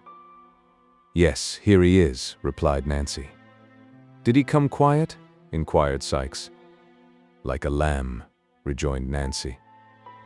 "I'm glad to hear it," said Sykes, looking grimly at Oliver, for the sake of his young carcass, as would otherwise have suffered for it. "Come here, young un, and let me read you a lecture, which is as well got over at once." Thus addressing his new pupil, Mr. Sykes pulled off Oliver's cap and threw it into a corner, and then, taking him by the shoulder, sat himself down by the table, and stood the boy in front of him. "Now first, do you know what this is?" inquired Sykes, taking up a pocket pistol which lay on the table. Oliver replied in the affirmative. "Well then, look here," continued Sykes. "This is powder, that air's a bullet, and this is a little bit of a old hat for waddin'." Oliver murmured his comprehension of the different bodies referred to, and Mr. Sykes proceeded to load the pistol, with great nicety and deliberation. "Now it's loaded," said Mr. Sykes when he had finished. "Yes, I see it is, sir," replied Oliver. "Well," said the robber, grasping Oliver's wrist, and putting the barrel so close to his temple that they touched, at which moment the boy could not repress a start. "If you speak a word when you're out o' doors with me, except when I speak to you, that loading will be in your head without notice. So, if you do make up your mind to speak without leave, say your prayers first." Having bestowed a scowl upon the object of this warning to increase its effect, Mr. Sykes continued. "As near as I know, there isn't anybody as would be asking very particular arter you, if you was disposed of. So I needn't take this devil and all of trouble to explain matters to you, if it warn't for your own good. Do you hear me?" "The short and the long of what you mean," said Nancy, speaking very emphatically, and slightly frowning at Oliver as if to bespeak his serious attention to her words, "is, that if you're crossed by him in this job you have on hand, you'll prevent his ever telling tales afterwards, by shooting him through the head, and will take your chance of swinging for it, as you do for a great many other things in the way of business, every month of your life." "That's it," observed Mr. Sykes approvingly. "Women can always put things in fewest words, except when it's blowing up, and then they lengthens it out. And now that he's thoroughly up to it, let's have some supper, and get a snooze before starting." In pursuance of this request, Nancy quickly laid the cloth. Disappearing for a few minutes, she presently returned with a pot of porter and a dish of sheep's heads, which gave occasion to several pleasant witticisms on the part of Mr. Sykes, founded upon the singular coincidence of Jemmy's being a canned name, common to them, and also to an ingenious implement much used in his profession. Indeed, the worthy gentleman, stimulated perhaps by the immediate prospect of being on active service, was in great spirits and good humor, in proof whereof, it may be here remarked, that he humorously drank all the beer at a draught, and did not utter, on a rough calculation, more than 80 oaths during the whole progress of the meal. Supper being ended, it may be easily conceived that Oliver had no great appetite for it. Mr. Sykes disposed of a couple of glasses of spirits and water, and threw himself on the bed, ordering Nancy, with many imprecations in case of failure, to call him at 5 precisely. Oliver stretched himself in his clothes, by command of the same authority, on a mattress upon the floor, and the girl, mending the fire, sat before it, in readiness to rouse them at the appointed time. For a long time Oliver lay awake, thinking it not impossible that Nancy might seek that opportunity of whispering some further advice, but the girl sat brooding over the fire, without moving, save now and then to trim the light. Weary with watching and anxiety, he at length fell asleep. When he awoke, the table was covered with tea things, and Sykes was thrusting various articles into the pockets of his greatcoat, which hung over the back of a chair. Nancy was busily engaged in preparing breakfast. It was not yet daylight, for the candle was still burning, and it was quite dark outside. A sharp rain, too, was beating against the window panes, and the sky looked black and cloudy. "Now then," growled Sykes, as Oliver started up, 5:30. "Look sharp, or you'll get no breakfast, for it's late as it is." Oliver was not long in making his toilet, Having taken some breakfast, he replied to a surly inquiry from Sikes by saying that he was quite ready. Nancy, scarcely looking at the boy, threw him a handkerchief to tie round his throat. Sikes gave him a large, rough cape to button over his shoulders. Thus attired, he gave his hand to the robber, who, merely pausing to show him with a menacing gesture that he had that same pistol in a side pocket of his greatcoat, clasped it firmly in his, and, exchanging a farewell with Nancy, led him away. Oliver turned for an instant when they reached the door, in the hope of meeting a look from the girl, but she had resumed her old seat in front of the fire and sat, perfectly motionless before it. Chapter 21. The Expedition. It was a cheerless morning when they got into the street, blowing and raining hard, and the clouds looking dull and stormy. The night had been very wet. Large pools of water had collected in the road, and the kennels were overflowing. There was a faint glimmering of the coming day in the sky, but it rather aggravated than relieved the gloom of the scene, the somber light only serving to pale that which the street lamps afforded, without shedding any warmer or brighter tints upon the wet housetops and dreary streets. There appeared to be nobody stirring in that quarter of the town.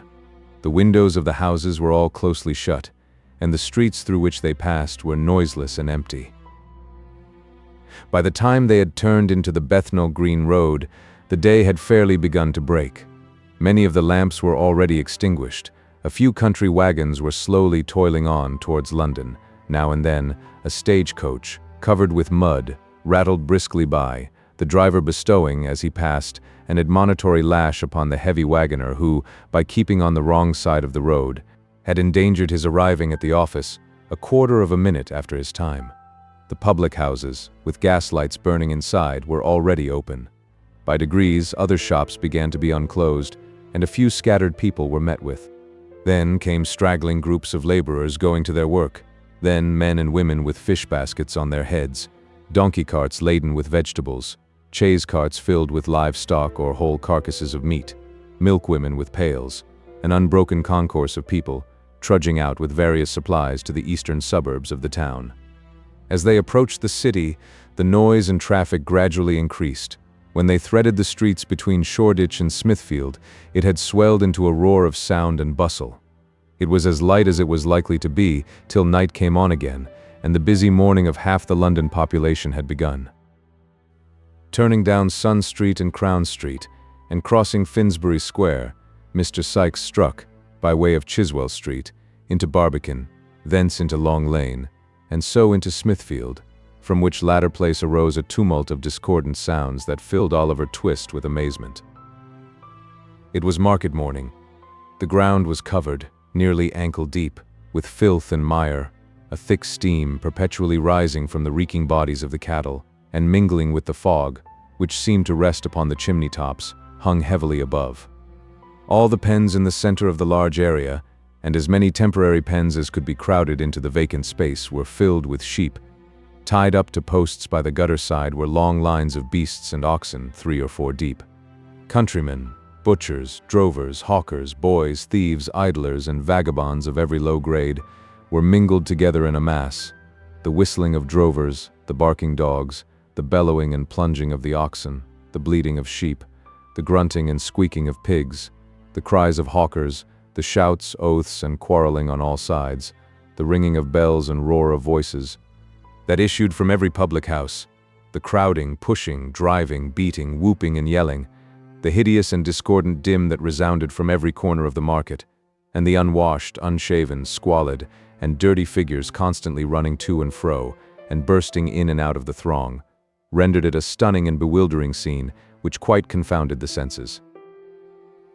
Mr. Sikes, dragging Oliver after him, elbowed his way through the thickest of the crowd, and bestowed very little attention on the numerous sights and sounds which so astonished the boy.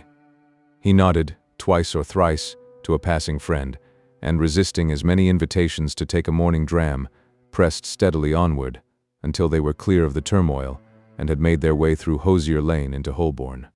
"Now, young un," said Sikes, looking up at the clock of St. Andrew's Church, "hard upon 7, you must step out. Come, don't lag behind already, lazy legs." Mr. Sikes accompanied this speech with a jerk at his little companion's wrist. Oliver, quickening his pace into a kind of trot between a fast walk and a run, kept up with the rapid strides of the housebreaker as well as he could. They held their course at this rate until they had passed Hyde Park Corner and were on their way to Kensington, when Sikes relaxed his pace until an empty cart which was at some little distance behind came up. Seeing Hounslow written on it, he asked the driver with as much civility as he could assume if he would give them a lift as far as Isleworth. "Jump up," said the man. "Is that your boy?" "Yes, he's my boy," replied Sikes, looking hard at Oliver and putting his hand abstractedly into the pocket where the pistol was. "Your father walks rather too quick for you, don't he, my man?" inquired the driver, seeing that Oliver was out of breath. "Not a bit of it," replied Sikes, interposing. "He's used to it. Here, take hold of my hand, Ned. In with you." Thus addressing Oliver, he helped him into the cart, and the driver, pointing to a heap of sacks, told him to lie down there and rest himself. As they passed the different milestones, Oliver wondered more and more where his companion meant to take him. Kensington, Hammersmith, Chiswick, Kew Bridge, Brentford were all passed, and yet they went on as steadily as if they had only just begun their journey. At length, they came to a public house called the Coach and Horses, a little way beyond which another road appeared to run off, and here the cart stopped. Sikes dismounted with great precipitation, holding Oliver by the hand all the while, and lifting him down directly, bestowed a furious look upon him, and rapped the side pocket with his fist in a significant manner. "Goodbye, boy," said the man. "He's sulky," replied Sikes, giving him a shake. "He's sulky. A young dog. Don't mind him." "Not I," rejoined the other, getting into his cart. "It's a fine day, after all," and he drove away. Sikes waited until he had fairly gone, and then, telling Oliver he might look about him if he wanted, once again led him onward on his journey. They turned round to the left, a short way past the public house, and then, taking a right-hand road, walked on for a long time, passing many large gardens and gentlemen's houses on both sides of the way, and stopping for nothing but a little beer until they reached a town. Here, against the wall of a house, Oliver saw written up in pretty large letters, "Hampton." They lingered about in the fields for some hours. At length they came back into the town, and turning into an old public house with a defaced signboard, ordered some dinner by the kitchen fire. The kitchen was an old, low-roofed room, with a great beam across the middle of the ceiling, and benches with high backs to them by the fire, on which were seated several rough men in smock frocks, drinking and smoking. They took no notice of Oliver, and very little of Sikes, and as Sikes took very little notice of them, he and his young comrade sat in a corner by themselves, without being much troubled by their company. They had some cold meat for dinner, and sat so long after it while Mr. Sikes indulged himself with 3 or 4 pipes, that Oliver began to feel quite certain they were not going any further. Being much tired with the walk, and getting up so early, he dozed a little at first, then, quite overpowered by fatigue and the fumes of the tobacco, fell asleep. It was quite dark when he was awakened by a push from Sikes. Rousing himself sufficiently to sit up and look about him, he found that worthy in close fellowship and communication with a laboring man, over a pint of ale. "So you're going on to Lower Halliford, are you?" inquired Sikes. "Yes, I am," replied the man, who seemed a little the worse or better, as the case might be, for drinking, and not slow about it neither. "My horse hasn't got a load behind him going back, as he had coming up in the morning, and he won't be long a-doing of it. Here's luck to him. Ecod, he's a good un." "Could you give my boy and me a lift as far as there?" demanded Sikes, pushing the ale towards his new friend. "If you're going directly, I can," replied the man, looking out of the pot. "Are you going to Halliford?" "Going on to Shepperton," replied Sikes. "I'm your man as far as I go," replied the other. "Is all paid, Becky?" "Yes, the other gentleman's paid," replied the girl. "I say," said the man, with tipsy gravity, "that won't do, you know." "Why not?" rejoined Sikes. "You're a-going to accommodate us, and what's to prevent my standing treat for a pint or so in return?" The stranger reflected upon this argument with a very profound face. Having done so, he seized Sikes by the hand, and declared he was a real good fellow, to which Mr. Sikes replied he was joking, as, If he had been sober, there would have been strong reason to suppose he was. After the exchange of a few more compliments, they bade the company good night and went out, the girl gathering up the pots and glasses as they did so, and lounging out to the door with her hands full to see the party start. The horse, whose health had been drunk in his absence, was standing outside, ready harnessed to the cart. Oliver and Sikes got in without any further ceremony, and the man to whom he belonged, having lingered for a minute or two to bear him up, and to defy the hostler and the world to produce his equal, mounted also. Then the hostler was told to give the horse his head, and his head being given him, he made a very unpleasant use of it, tossing it into the air with great disdain, and running into the parlor windows over the way. After performing those feats, and supporting himself for a short time on his hind legs, he started off at great speed, and rattled out of the town right gallantly. The night was very dark. A damp mist rose from the river, and the marshy ground about, and spread itself over the dreary fields. It was piercing cold, too. All was gloomy and black. Not a word was spoken, for the driver had grown sleepy, and Sikes was in no mood to lead him into conversation. Oliver sat huddled together in a corner of the cart, bewildered with alarm and apprehension, and figuring strange objects in the gaunt trees, whose branches waved grimly to and fro, as if in some fantastic joy at the desolation of the scene. As they passed Sunbury Church, the clock struck 7. There was a light in the ferry house window opposite, which streamed across the road, and threw into more somber shadow a dark yew tree with graves beneath it. There was a dull sound of falling water not far off, and the leaves of the old tree stirred gently in the night wind. It seemed like quiet music for the repose of the dead. Sunbury was passed through, and they came again into the lonely road. 2 or 3 miles more, and the cart stopped. Sikes alighted, took Oliver by the hand, and they once again walked on. They turned into no house at Shepperton, as the weary boy had expected, but still kept walking on in mud and darkness, through gloomy lanes and over cold open wastes, until they came within sight of the lights of a town at no great distance.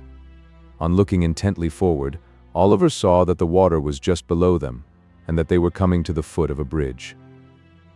Sikes kept straight on until they were close upon the bridge, then turned suddenly down a bank upon the left.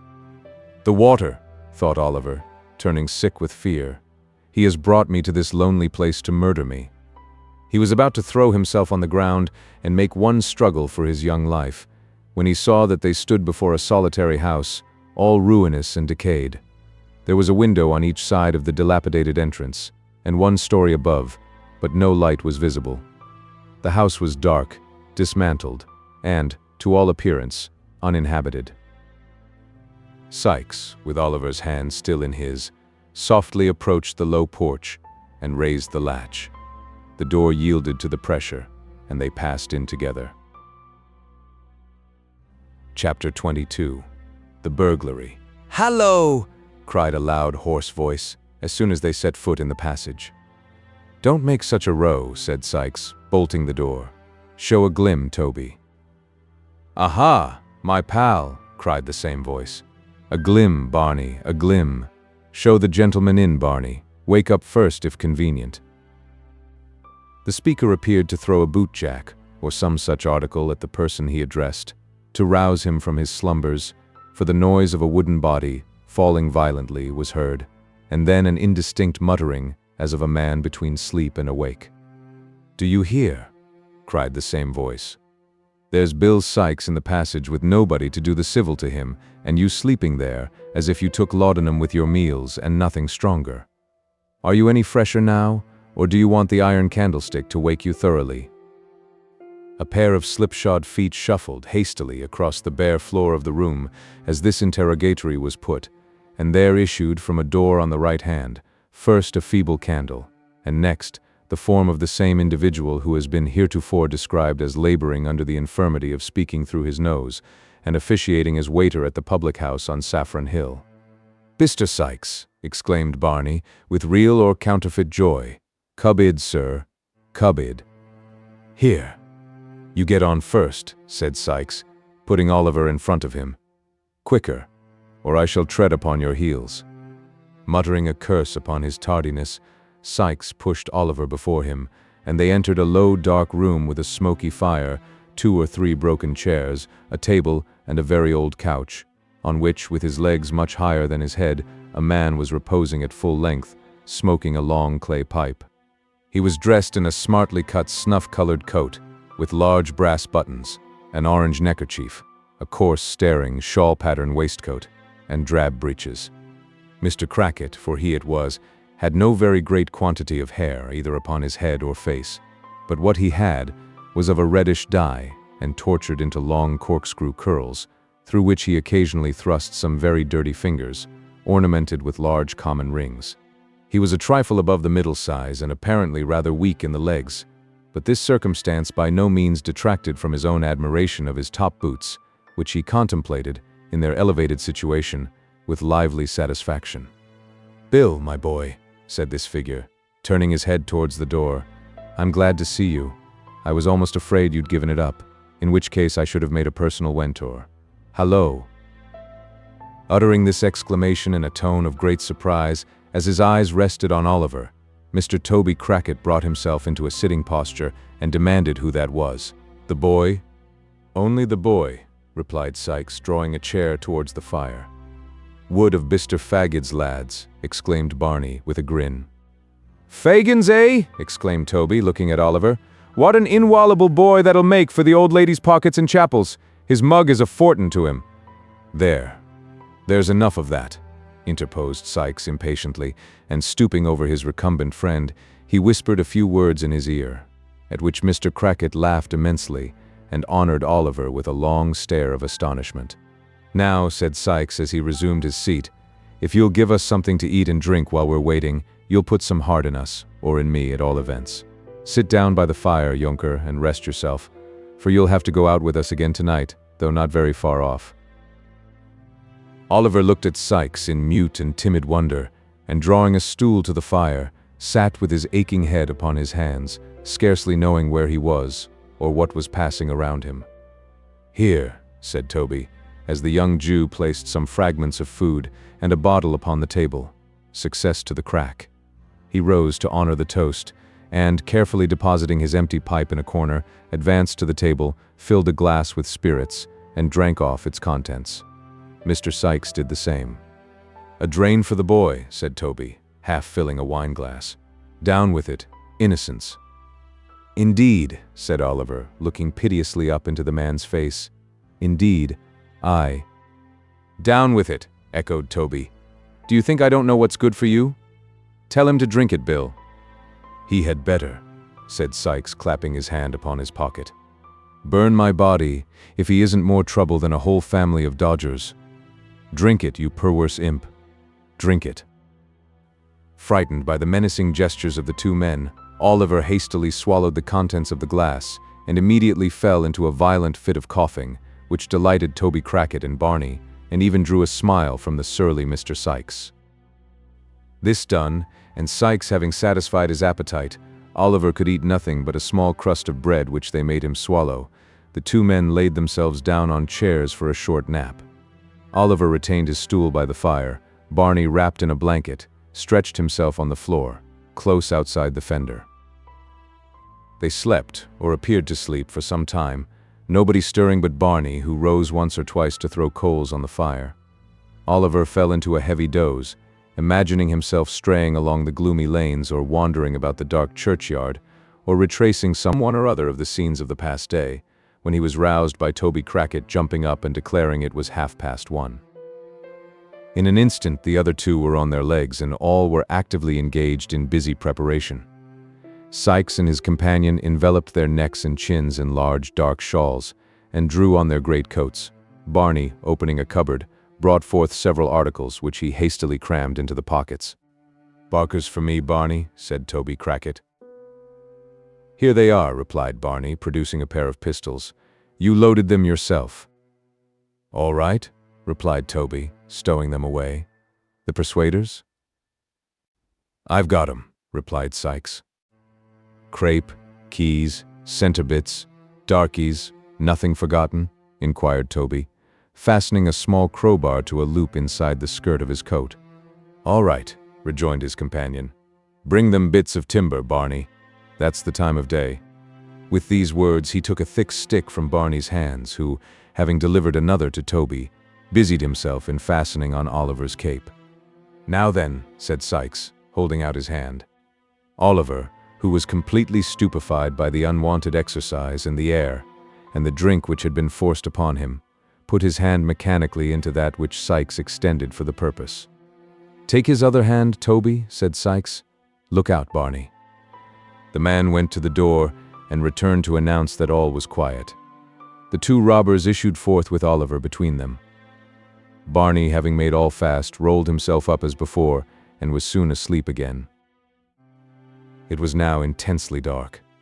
The fog was much heavier than it had been in the early part of the night, and the atmosphere was so damp that, although no rain fell, Oliver's hair and eyebrows, within a few minutes after leaving the house, had become stiff with the half-frozen moisture that was floating about. They crossed the bridge and kept on towards the lights which he had seen before. They were at no great distance off, and, as they walked pretty briskly, they soon arrived at Chertsey. "Slap through the town," whispered Sikes. "There'll be nobody in the way tonight to see us." Toby acquiesced, and they hurried through the main street of the little town, which at that late hour was wholly deserted. A dim light shone at intervals from some bedroom window, and the hoarse barking of dogs occasionally broke the silence of the night. But there was nobody abroad. They had cleared the town as the church bells struck 2. Quickening their pace, they turned up a road upon the left hand. After walking about a quarter of a mile, they stopped before a detached house surrounded by a wall, to the top of which Toby Crackit, scarcely pausing to take breath, climbed in a twinkling. "The boy next," said Toby. "Hoist him up. I'll catch hold of him." Before Oliver had time to look round, Sikes had caught him under the arms, and in 3 or 4 seconds he and Toby were lying on the grass on the other side. Sikes followed directly, and they stole cautiously towards the house. And now, for the first time, Oliver, well nigh mad with grief and terror, saw that housebreaking and robbery, if not murder, were the objects of the expedition. He clasped his hands together and involuntarily uttered a subdued exclamation of horror. A mist came before his eyes, the cold sweat stood upon his ashy face, his limbs failed him, and he sank upon his knees. "Get up," murmured Sikes, trembling with rage, and drawing the pistol from his pocket. "Get up, or I'll strew your brains upon the grass." "Oh, for God's sake, let me go," cried Oliver. "Let me run away and die in the fields. I will never come near London, never, never. Oh, pray have mercy on me, and do not make me steal. For the love of all the bright angels that rest in heaven, have mercy upon me." The man to whom this appeal was made swore a dreadful oath and had cocked the pistol, when Toby, striking it from his grasp, placed his hand upon the boy's mouth and dragged him to the house. "Hush!" cried the man. "It won't answer here. Say another word, and I'll do your business myself with a crack on the head. That makes no noise and is quite as certain and more genteel. Here, Bill, wrench the shutter open. He's game enough now, I'll engage. I've seen older hands of his age took the same way, for a minute or two, on a cold night." Sikes, invoking terrific imprecations upon Fagin's head for sending Oliver on such an errand, plied the crowbar vigorously but with little noise. After some delay, and some assistance from Toby, the shutter to which he had referred swung open on its hinges. It was a little lattice window about 5 feet and a half above the ground, at the back of the house, which belonged to a scullery or small brewing place at the end of the passage. The aperture was so small that the inmates had probably not thought it worth while to defend it more securely, but it was large enough to admit a boy of Oliver's size, nevertheless. A very brief exercise of Mr. Sikes's art sufficed to overcome the fastening of the lattice, and it soon stood wide open also. "Now listen, you young limb," whispered Sikes, drawing a dark lantern from his pocket and throwing the glare full on Oliver's face. "I'm a-going to put you through there. Take this light. Go softly up the steps straight afore you, and along the little hall, to the street door, unfasten it, and let us in." "There's a bolt at the top. You won't be able to reach," interposed Toby. "Stand upon one of the hall chairs. There are 3 there, Bill, with a jolly large blue unicorn and gold pitchfork on 'em, which is the old lady's arms." "Keep quiet, can't you?" replied Sikes, with a threatening look. The room door is open, is it?" "Wide," replied Toby, after peeping in to satisfy himself. "The game of that is, that they always leave it open with a catch, so that the dog who's got a bed in here may walk up and down the passage when he feels wakeful. Ha ha, Barney ticed him away tonight. So neat." Although Mr. Crackit spoke in a scarcely audible whisper and laughed without noise, Sikes imperiously commanded him to be silent and to get to work. Toby complied by first producing his lantern and placing it on the ground, then by planting himself firmly with his head against the wall beneath the window and his hands upon his knees, so as to make a step of his back. This was no sooner done than Sikes, mounting upon him, put Oliver gently through the window with his feet first, and without leaving hold of his collar, planted him safely on the floor inside. "Take this lantern," said Sikes, looking into the room. "You see the stairs afore you?" Oliver, more dead than alive, gasped out, "Yes." Sikes, pointing to the street door with the pistol barrel, briefly advised him to take notice that he was within shot all the way, and that if he faltered he would fall dead that instant. "It's done in a minute," said Sikes, in the same low whisper. "Directly I leave go of you, do your work. Hark." "What's that?" whispered the other man. They listened intently. "Nothing," said Sikes, releasing his hold of Oliver. "Now." In the short time he had had to collect his senses, the boy had firmly resolved that, whether he died in the attempt or not, he would make one effort to dart upstairs from the hall and alarm the family. Filled with this idea, he advanced at once, but stealthily. "Come back!" suddenly cried Sikes aloud. "Back! Back!" Scared by the sudden breaking of the dead stillness of the place, and by a loud cry which followed it, Oliver let his lantern fall, and knew not whether to advance or fly. The cry was repeated, a light appeared, a vision of two terrified, half-dressed men at the top of the stairs swam before his eyes. A flash, a loud noise, a smoke, a crash somewhere, but where he knew not, and he staggered back. Sikes had disappeared for an instant, but he was up again, and had him by the collar before the smoke had cleared away. He fired his own pistol after the men, who were already retreating, and dragged the boy up. "Clasp your arm tighter," said Sikes, as he drew him through the window. "Give me a shawl here. They've hit him. Quick! How the boy bleeds!" Then came the loud ringing of a bell, mingled with the noise of firearms and the shouts of men, and the sensation of being carried over uneven ground at a rapid pace. And then, the noises grew confused in the distance, and a cold, deadly feeling crept over the boy's heart, and he saw or heard no more. Chapter 23, which contains the substance of a pleasant conversation between Mr. Bumble and a lady, and shows that even a beetle may be susceptible on some points. The night was bitter cold. The snow lay on the ground, frozen into a hard, thick crust, so that only the heaps that had drifted into byways and corners were affected by the sharp wind that howled abroad, which, as if expending increased fury on such prey as it found, caught it savagely up in clouds, and whirling it into 1,000 misty eddies, scattered it in air. Bleak, dark, and piercing cold, it was a night for the well-housed and fed to draw round the bright fire and thank God they were at home, and for the homeless, starving wretch to lay him down and die. Many hunger-worn outcasts close their eyes in our bare streets at such times, who, let their crimes have been what they may, can hardly open them in a more bitter world. Such was the aspect of out-of-doors affairs when Mrs. Corney, the matron of the workhouse to which our readers have been already introduced as the birthplace of Oliver Twist, sat herself down before a cheerful fire in her own little room and glanced, with no small degree of complacency, at a small round table, on which stood a tray of corresponding size, furnished with all necessary materials for the most grateful meal that matrons enjoy. In fact, Mrs. Corney was about to solace herself with a cup of tea. As she glanced from the table to the fireplace, where the smallest of all possible kettles was singing a small song in a small voice, her inward satisfaction evidently increased, so much so indeed that Mrs. Corney smiled.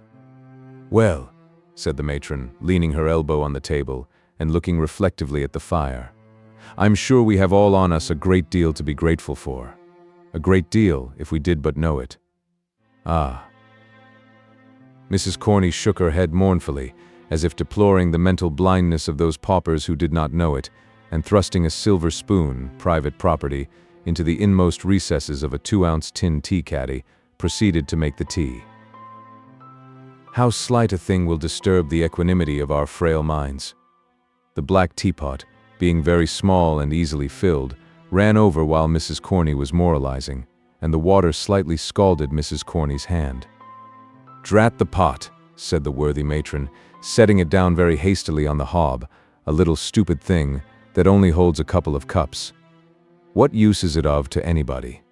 Except," said Mrs. Corney, pausing, "except to a poor desolate creature like me.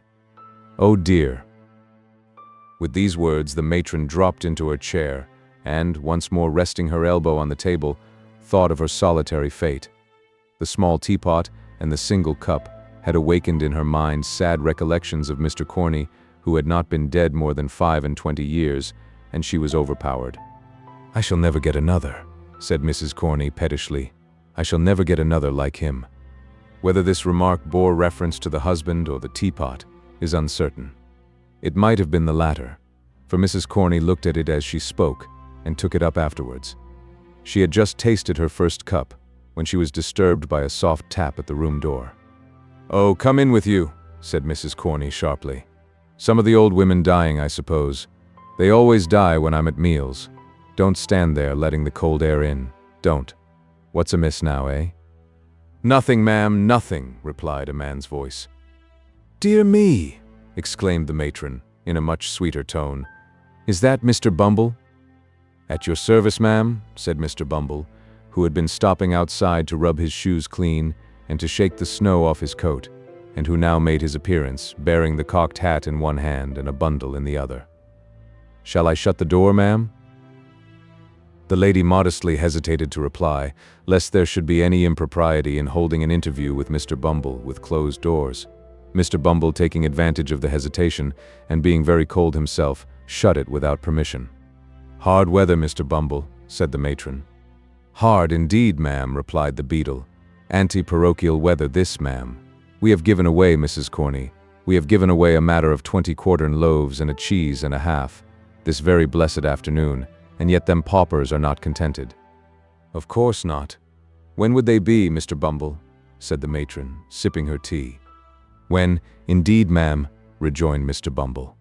"Why, here's one man that, in consideration of his wife and large family, has a quartern loaf and a good pound of cheese, full weight.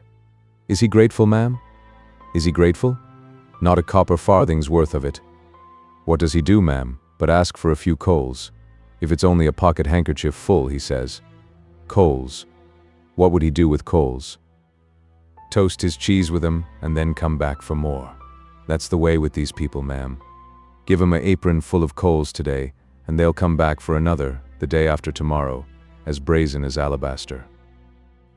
The matron expressed her entire concurrence in this intelligible simile, and the beadle went on. "I never," said Mr. Bumble, "see anything like the pitch it's got to.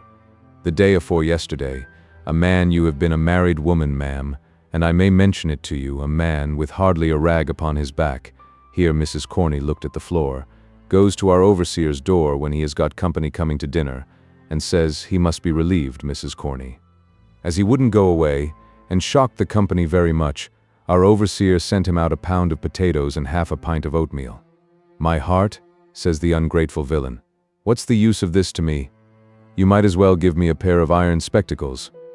'Very good,' says our overseer, taking him away again. 'You won't get anything else here.' 'Then I'll die in the streets,' says the vagrant. 'Oh no, you won't,' says our overseer. 'Ha! Ha! That was very good.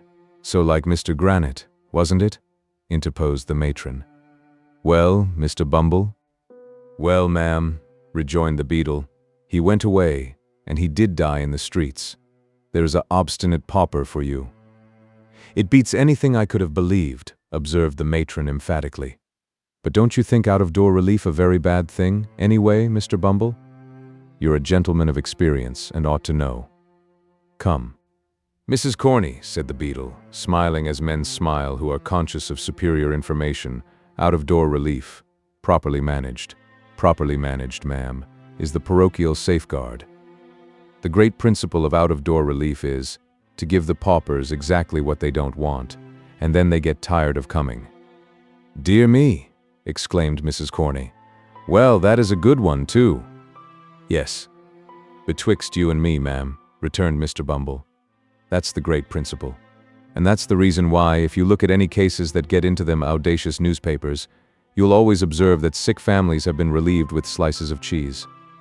That's the rule now, Mrs. Corney, all over the country.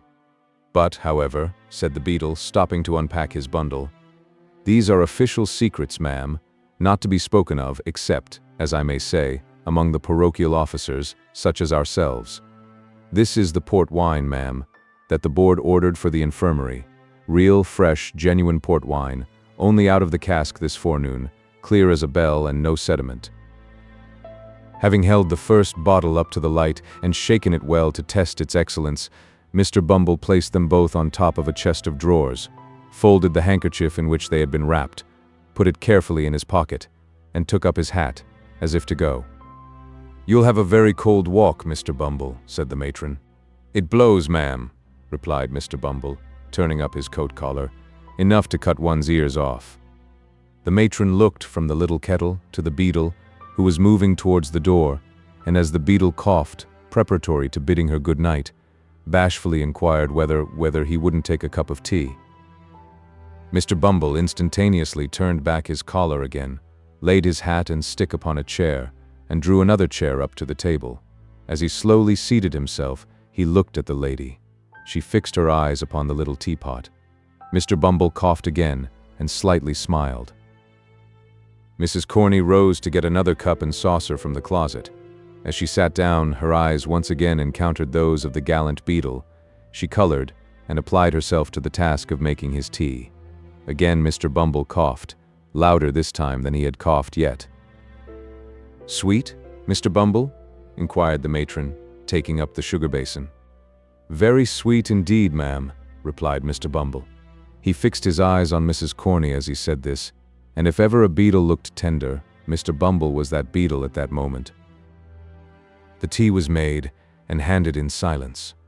Mr. Bumble, having spread a handkerchief over his knees to prevent the crumbs from sullying the splendor of his shorts, began to eat and drink, varying these amusements occasionally by fetching a deep sigh, which, however, had no injurious effect upon his appetite, but, on the contrary, rather seemed to facilitate his operations in the tea and toast department.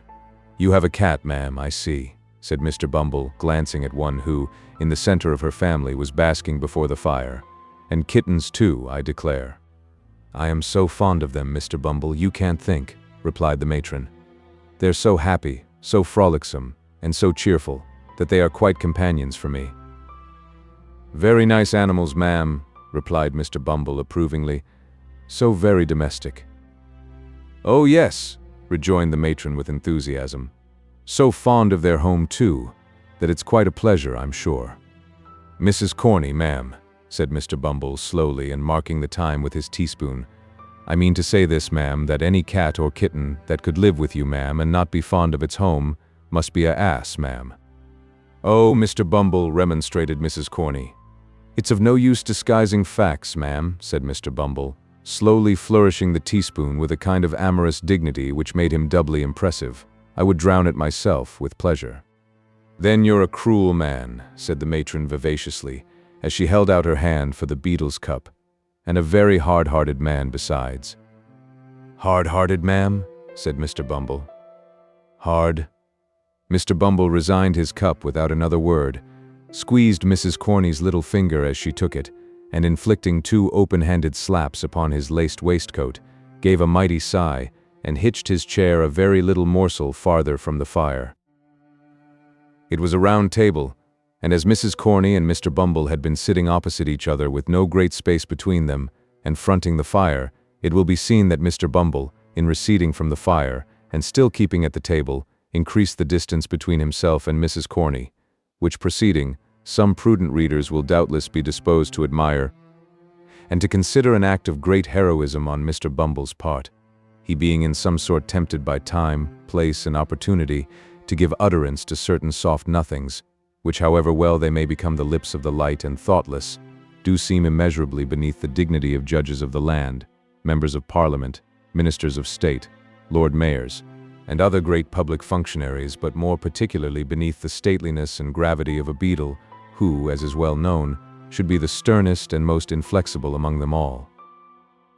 Whatever were Mr. Bumble's intentions, however, and no doubt they were of the best, it unfortunately happened, as has been twice before remarked, that the table was a round one. Consequently, Mr. Bumble, moving his chair by little and little, soon began to diminish the distance between himself and the matron, and continuing to travel round the outer edge of the circle, brought his chair, in time, close to that in which the matron was seated. Indeed, the two chairs touched, and when they did so, Mr. Bumble stopped. Now, if the matron had moved her chair to the right, she would have been scorched by the fire, and if to the left, she must have fallen into Mr. Bumble's arms. So, being a discreet matron, and no doubt foreseeing these consequences at a glance, she remained where she was, and handed Mr. Bumble another cup of tea. "Hard-hearted, Mrs. Corney?" said Mr. Bumble, stirring his tea, and looking up into the matron's face. "Are you hard-hearted, Mrs. Corney?" "Dear me," exclaimed the matron. "What a very curious question from a single man. What can you want to know for, Mr. Bumble?" The beadle drank his tea to the last drop, finished a piece of toast, whisked the crumbs off his knees, wiped his lips, and deliberately kissed the matron. "Mr. Bumble," cried that discreet lady in a whisper, for the fright was so great that she had quite lost her voice. "Mr. Bumble, I shall scream." Mr. Bumble made no reply, but in a slow and dignified manner put his arm round the matron's waist.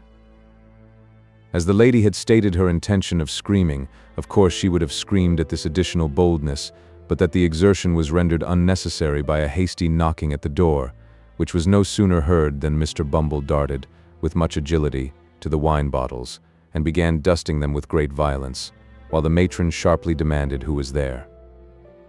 It is worthy of remark, as a curious physical instance of the efficacy of a sudden surprise in counteracting the effects of extreme fear, that her voice had quite recovered all its official asperity.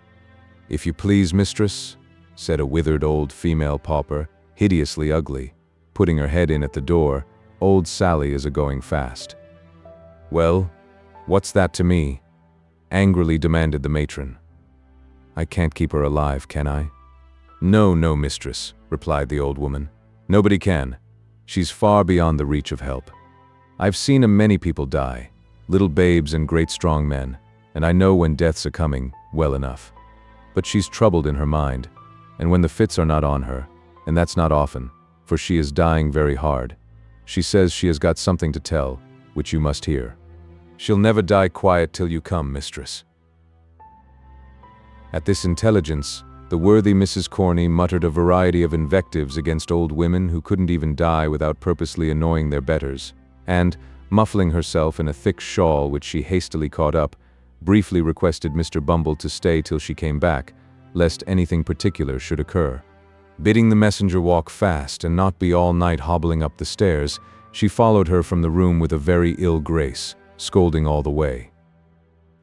Mr. Bumble's conduct on being left to himself was rather inexplicable. He opened the closet, counted the teaspoons, weighed the sugar tongs, closely inspected a silver milk pot to ascertain that it was of the genuine metal, and, having satisfied his curiosity on these points, put on his cocked hat cornerwise, and danced with much gravity 4 distinct times round the table. Having gone through this very extraordinary performance, he took off the cocked hat again, and spreading himself before the fire with his back towards it, seemed to be mentally engaged in taking an exact inventory of the furniture. Chapter 24. Treats on a very poor subject, but is a short one, and may be found of importance in this history. It was no unfit messenger of death who had disturbed the quiet of the matron's room. Her body was bent by age, her limbs trembled with palsy, her face, distorted into a mumbling leer, resembled more the grotesque shaping of some wild pencil than the work of nature's hand. Alas, how few of nature's faces are left alone to gladden us with their beauty.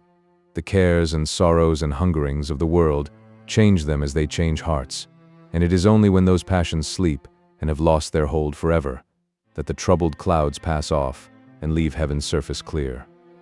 It is a common thing for the countenances of the dead, even in that fixed and rigid state, to subside into the long-forgotten expression of sleeping infancy, and settle into the very look of early life, so calm, so peaceful. Do they grow again, that those who knew them in their happy childhood kneel by the coffin's side in awe, and see the angel even upon earth? The old crone tottered along the passages and up the stairs, muttering some indistinct answers to the chidings of her companion. Being at length compelled to pause for breath, she gave the light into her hand, and remained behind to follow as she might, while the more nimble superior made her way to the room where the sick woman lay. It was a bare garret room with a dim light burning at the farther end. There was another old woman watching by the bed. The parish apothecary's apprentice was standing by the fire, making a toothpick out of a quill. "Cold night, Mrs. Corney," said this young gentleman as the matron entered. "Very cold indeed, sir," replied the mistress in her most civil tones, and dropping a curtsy as she spoke. "You should get better coals out of your contractors," said the apothecary's deputy, breaking a lump on the top of the fire with the rusty poker. "These are not at all the sort of thing for a cold night." "They're the board's choosing, sir," returned the matron. "The least they could do would be to keep us pretty warm, for our places are hard enough." The conversation was here interrupted by a moan from the sick woman. "Oh," said the young man, turning his face towards the bed, as if he had previously quite forgotten the patient. "It's all up there, Mrs. Corney." "It is it, sir?" asked the matron. "If she lasts a couple of hours, I shall be surprised," said the apothecary's apprentice, intent upon the toothpick's point. "It's a break-up of the system altogether. Is she dozing, old lady?" The attendant stooped over the bed to ascertain, and nodded in the affirmative. "Then perhaps she'll go off in that way, if you don't make a row," said the young man. "Put the light on the floor. She won't see it there." The attendant did as she was told, shaking her head meanwhile to intimate that the woman would not die so easily. Having done so, she resumed her seat by the side of the other nurse, who had by this time returned. The mistress, with an expression of impatience, wrapped herself in her shawl and sat at the foot of the bed. The apothecary's apprentice, having completed the manufacture of the toothpick, planted himself in front of the fire and made good use of it for 10 minutes or so, when apparently growing rather dull, he wished Mrs. Corney joy of her job and took himself off on tiptoe. When they had sat in silence for some time, the two old women rose from the bed and, crouching over the fire, held out their withered hands to catch the heat. The flame threw a ghastly light on their shriveled faces and made their ugliness appear terrible as, in this position, they began to converse in a low voice. "Did she say any more, Annie dear, while I was gone?" inquired the messenger. "Not a word," replied the other. "She plucked and tore at her arms for a little time, but I held her hands, and she soon dropped off. She hasn't much strength in her, so I easily kept her quiet. I ain't so weak for an old woman, although I am on parish allowance. No, no." "Did she drink the hot wine the doctor said she was to have?" demanded the first. "I tried to get it down," rejoined the other, "but her teeth were tight set, and she clenched the mug so hard that it was as much as I could do to get it back again. So I drank it, and it did me good."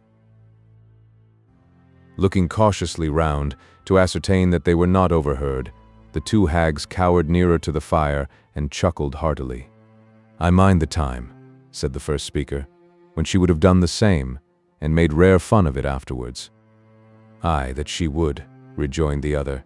"She had a merry heart.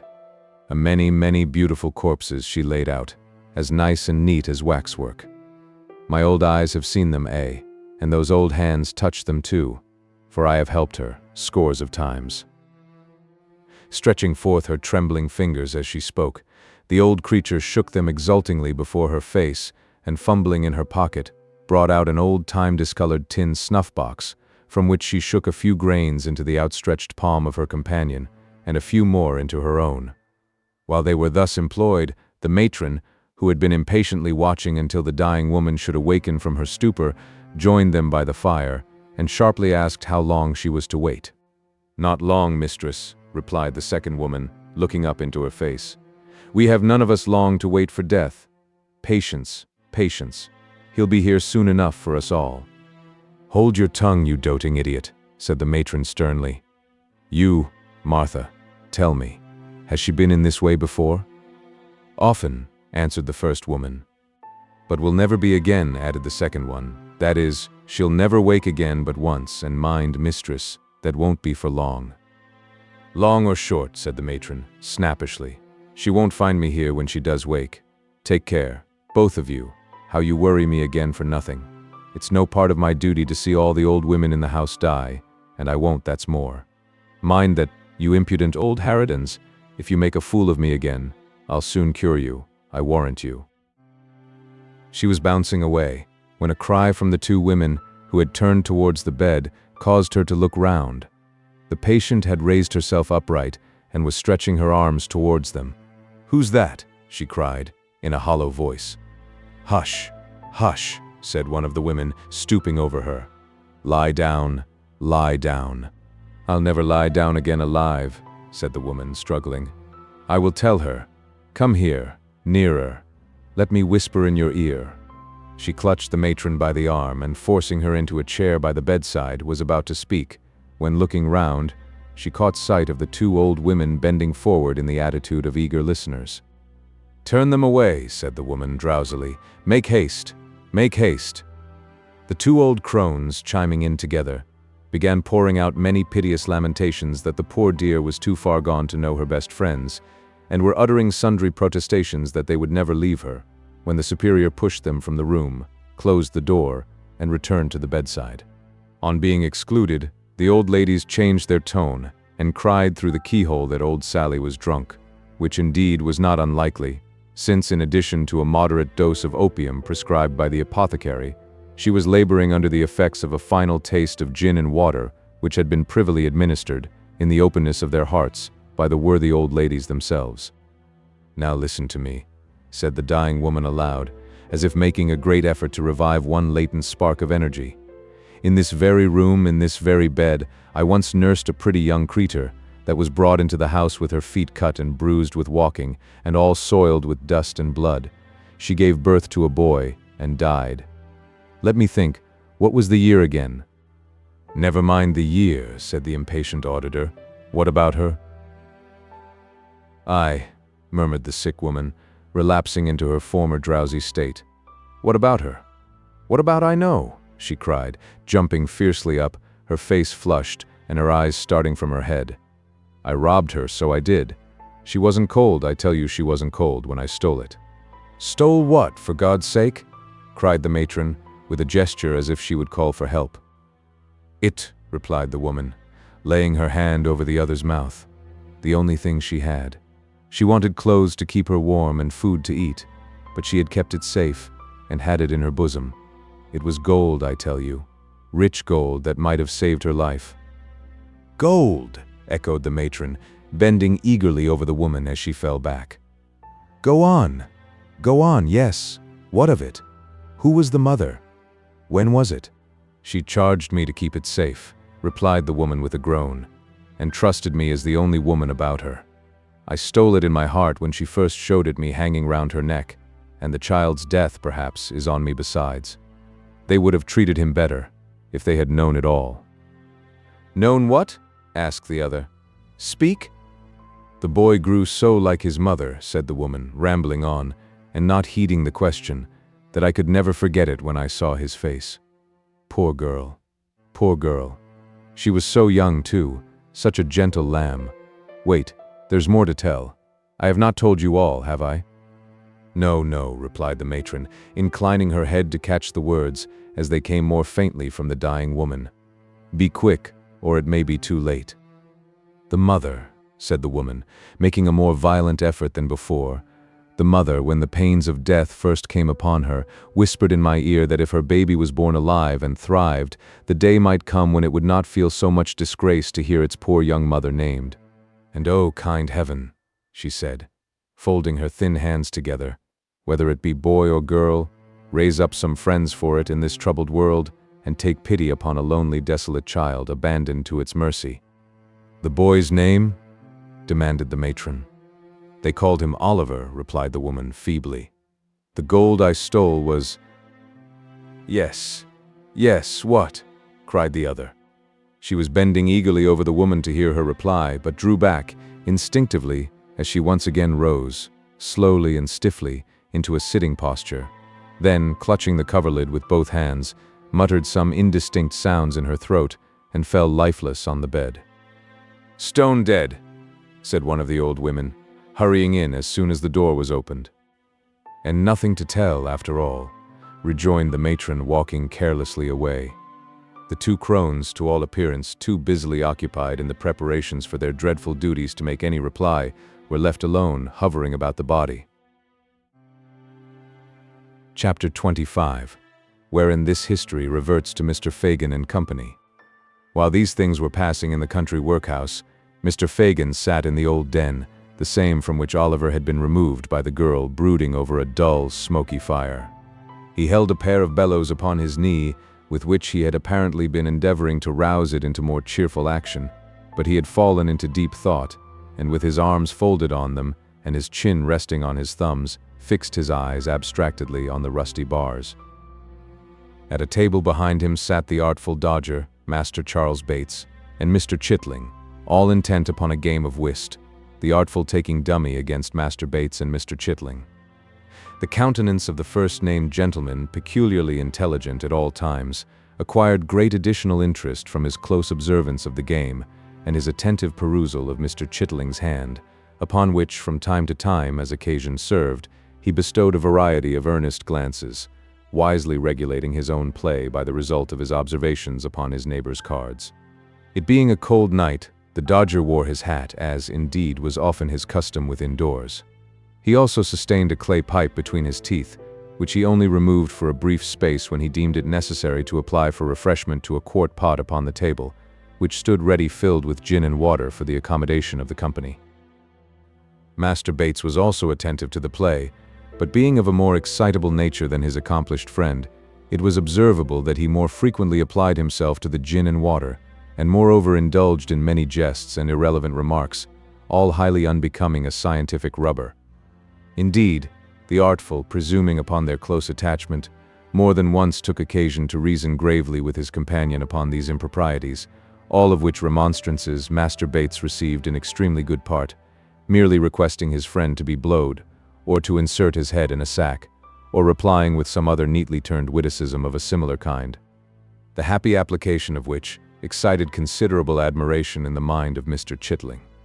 It was remarkable that the latter gentleman and his partner invariably lost, and that the circumstance, so far from angering Master Bates, appeared to afford him the highest amusement, inasmuch as he laughed most uproariously at the end of every deal, and protested that he had never seen such a jolly game in all his born days. "That's 2 doubles and the rub," said Mr. Chitling with a very long face, as he drew half a crown from his waistcoat pocket. "I never see such a feller as you, Jack. You win everything. Even when we've good cards, Charlie and I can't make nothing of 'em."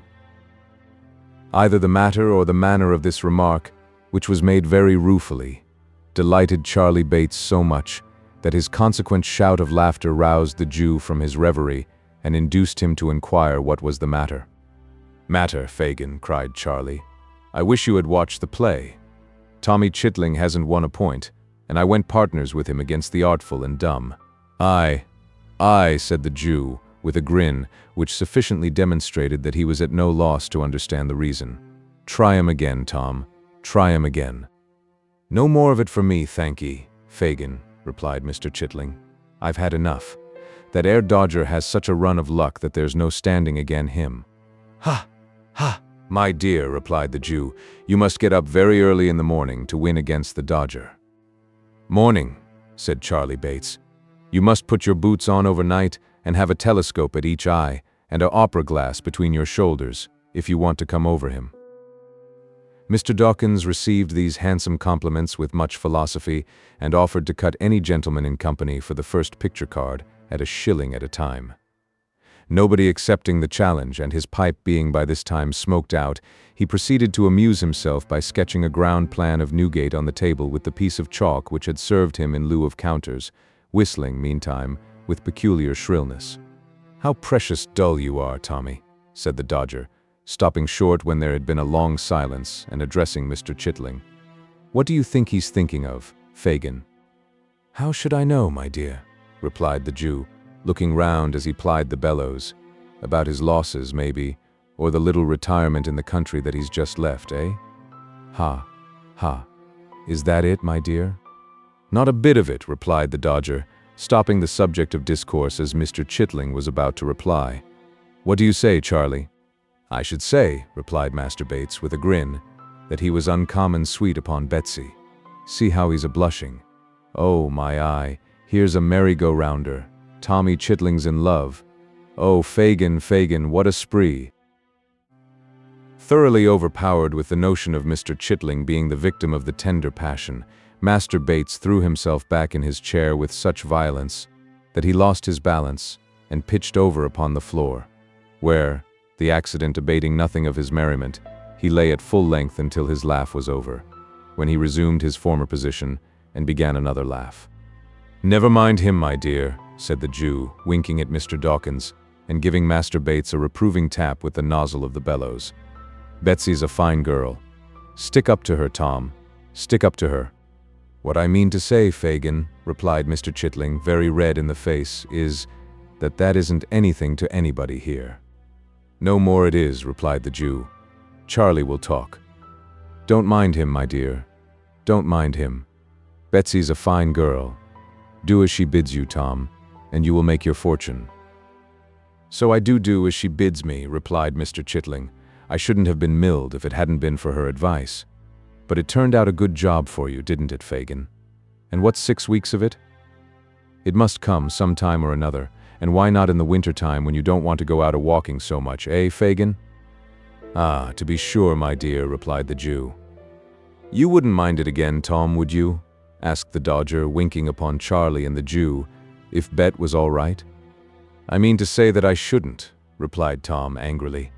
"There, now. Ah, who'll say as much as that, I should like to know, eh, Fagin?" "Nobody, my dear," replied the Jew. "Not a soul, Tom. I don't know one of 'em that would do it besides you. Not one of 'em, my dear." "I might have got clear off if I'd split upon her, mightn't I, Fagin?" angrily pursued the poor half-witted dupe. "A word from me would have done it, wouldn't it, Fagin?" "To be sure it would, my dear," replied the Jew.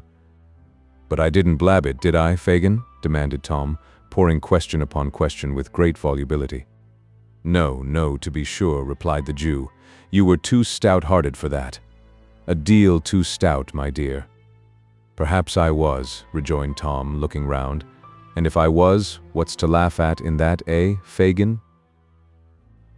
The Jew, perceiving that Mr. Chitling was considerably roused, hastened to assure him that nobody was laughing, and to prove the gravity of the company, appealed to Master Bates, the principal offender. But unfortunately, Charlie, in opening his mouth to reply that he was never more serious in his life, was unable to prevent the escape of such a violent roar that the abused Mr. Chitling, without any preliminary ceremonies, rushed across the room and aimed a blow at the offender, who, being skillful in evading pursuit, ducked to avoid it, and chose his time so well that it lighted on the chest of the merry old gentleman, and caused him to stagger to the wall, where he stood panting for breath, while Mr. Chitling looked on in intense dismay. "Hark!" cried the Dodger at this moment. "I heard the tinkler." Catching up the light, he crept softly upstairs. The bell was rung again with some impatience, while the party were in darkness. After a short pause, the Dodger reappeared and whispered Fagin mysteriously. "What?" cried the Jew, alone. The Dodger nodded in the affirmative and, shading the flame of the candle with his hand, gave Charlie Bates a private intimation, in dumb show, that he had better not be funny just then. Having performed this friendly office, he fixed his eyes on the Jew's face and awaited his directions. The old man bit his yellow fingers and meditated for some seconds, his face working with agitation the while, as if he dreaded something and feared to know the worst. At length he raised his head. "Where is he?" he asked. The Dodger pointed to the floor above and made a gesture as if to leave the room. "Yes," said the Jew, answering the mute inquiry. "Bring him down. Hush. Quiet. Charlie. Gently, Tom. Scarce. Scarce." This brief direction to Charlie Bates and his recent antagonist was softly and immediately obeyed. There was no sound of their whereabout when the Dodger descended the stairs, bearing the light in his hand, and followed by a man in a coarse smock frock, who, after casting a hurried glance round the room, pulled off a large wrapper which had concealed the lower portion of his face, and disclosed all haggard, unwashed, and unshorn the features of Flash Toby Crackit. "How are you, Faggy?" said this worthy, nodding to the Jew.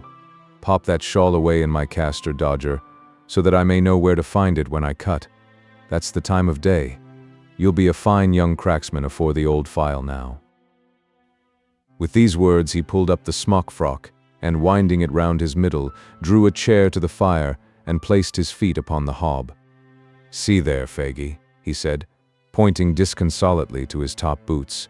"Not a drop of day in Martin since you know when, not a bubble of blacking, by Jove. But don't look at me in that way, man. All in good time. I can't talk about business till I've eaten and drank, so produce the sustenance, and let's have a quiet fill-out for the first time these 3 days." The Jew motioned to the Dodger to place what eatables there were upon the table, and seating himself opposite the housebreaker, waited his leisure. To judge from appearances, Toby was by no means in a hurry to open the conversation. At first, the Jew contented himself with patiently watching his countenance, as if to gain from its expression some clue to the intelligence he brought, but in vain. He looked tired and worn, but there was the same complacent repose upon his features that they always wore, and through dirt and beard and whisker there still shone, unimpaired, the self-satisfied smirk of Flash Toby Crackit. Then the Jew, in an agony of impatience, watched every morsel he put into his mouth, pacing up and down the room, meanwhile in irrepressible excitement. It was all of no use. Toby continued to eat with the utmost outward indifference until he could eat no more. Then, ordering the Dodger out, he closed the door, mixed a glass of spirits and water, and composed himself for talking. "First and foremost, Faggy," said Toby. "Yes, yes," interposed the Jew, drawing up his chair. Mr. Crackit stopped to take a draught of spirits and water, and to declare that the gin was excellent, then placing his feet against the low mantelpiece, so as to bring his boots to about the level of his eye, he quietly resumed. "First and foremost, Faggy," said the housebreaker, "how's Bill?" "What?" screamed the Jew, starting from his seat. "Why, you don't mean to say," began Toby, turning pale. "Mean!" cried the Jew, stamping furiously on the ground. "Where are they? Sykes and the boy. Where are they? Where have they been? Where are they hiding? Why have they not been here?" "The crack failed," said Toby faintly. "I know it," replied the Jew, tearing a newspaper from his pocket and pointing to it. "What more?" "They fired and hit the boy. We cut over the fields at the back with him between us, straight as the crow flies, through hedge and ditch. They gave chase. Damn! The whole country was awake, and the dogs upon us. The boy. Bill had him on his back, and scudded like the wind. We stopped to take him between us. His head hung down, and he was cold. They were close upon our heels, every man for himself, and each from the gallows. We parted company, and left the youngster lying in a ditch. Alive or dead, that's all I know about him." The Jew stopped to hear no more, but uttering a loud yell and twining his hands in his hair, rushed from the room and from the house. Chapter 26, in which a mysterious character appears upon the scene, and many things, inseparable from this history, are done and performed. The old man had gained the street corner before he began to recover the effect of Toby Crackit's intelligence. He had relaxed nothing of his unusual speed, but was still pressing onward, in the same wild and disordered manner, when the sudden dashing past of a carriage, and a boisterous cry from the foot passengers who saw his danger, drove him back upon the pavement. Avoiding, as much as was possible, all the main streets, and skulking only through the byways and alleys, he at length emerged on Snow Hill. Here he walked even faster than before, nor did he linger until he had again turned into a court, when, as if conscious that he was now in his proper element, he fell into his usual shuffling pace, and seemed to breathe more freely. Near to the spot on which Snow Hill and Holborn Hill meet, opens, upon the right hand as you come out of the city, a narrow and dismal alley leading to Saffron Hill. In its filthy shops are exposed for sale huge bunches of second-hand silk handkerchiefs of all sizes and patterns, for here reside the traders who purchase them from pickpockets. Hundreds of these handkerchiefs hang dangling from pegs outside the windows or flaunting from the doorposts, and the shelves within are piled with them. Confined as the limits of Field Lane are, it has its barber, its coffee shop, its beer shop, and its fried fish warehouse. It is a commercial colony of itself, the emporium of petty larceny, visited at early morning and setting in of dusk by silent merchants, who traffic in dark back parlors and who go as strangely as they come. Here, the clothesman, the shoe vamper, and the rag merchant display their goods as signboards to the petty thief. Here, stores of old iron and bones and heaps of mildewy fragments of woolen stuff and linen rust and rot in the grimy cellars. It was into this place that the Jew turned. He was well known to the sallow denizens of the lane, for such of them as were on the lookout to buy or sell nodded familiarly as he passed along. He replied to their salutations in the same way, but bestowed no closer recognition until he reached the further end of the alley, when he stopped to address a salesman of small stature who had squeezed as much of his person into a child's chair as the chair would hold, and was smoking a pipe at his warehouse door. "Why, the sight of you, Mr. Fagin, would cure the hoptolmy," said this respectable trader, in acknowledgment of the Jew's inquiry after his health. "Neighborhood was a little too hot lively," said Fagin, elevating his eyebrows and crossing his hands upon his shoulders. "Well, I've heard that complaint of it once or twice before," replied the trader. "But it soon cools down again. Don't you find it so?" Fagin nodded in the affirmative. Pointing in the direction of Saffron Hill, he inquired whether anyone was up yonder tonight. "At the Cripples?" inquired the man. The Jew nodded. "Let me see," pursued the merchant, reflecting. "Yes, there's some half-dozen of 'em gone in that I knows. I don't think your friend's there." "Sykes is not, I suppose?"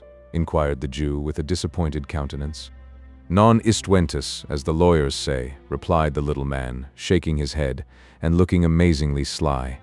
"Have you got anything in my line tonight?" "Nothing tonight," said the Jew, turning away. "Are you going up to the Cripples, Fagin?" cried the little man, calling after him. "Stop! I don't mind if I have a drop there with you."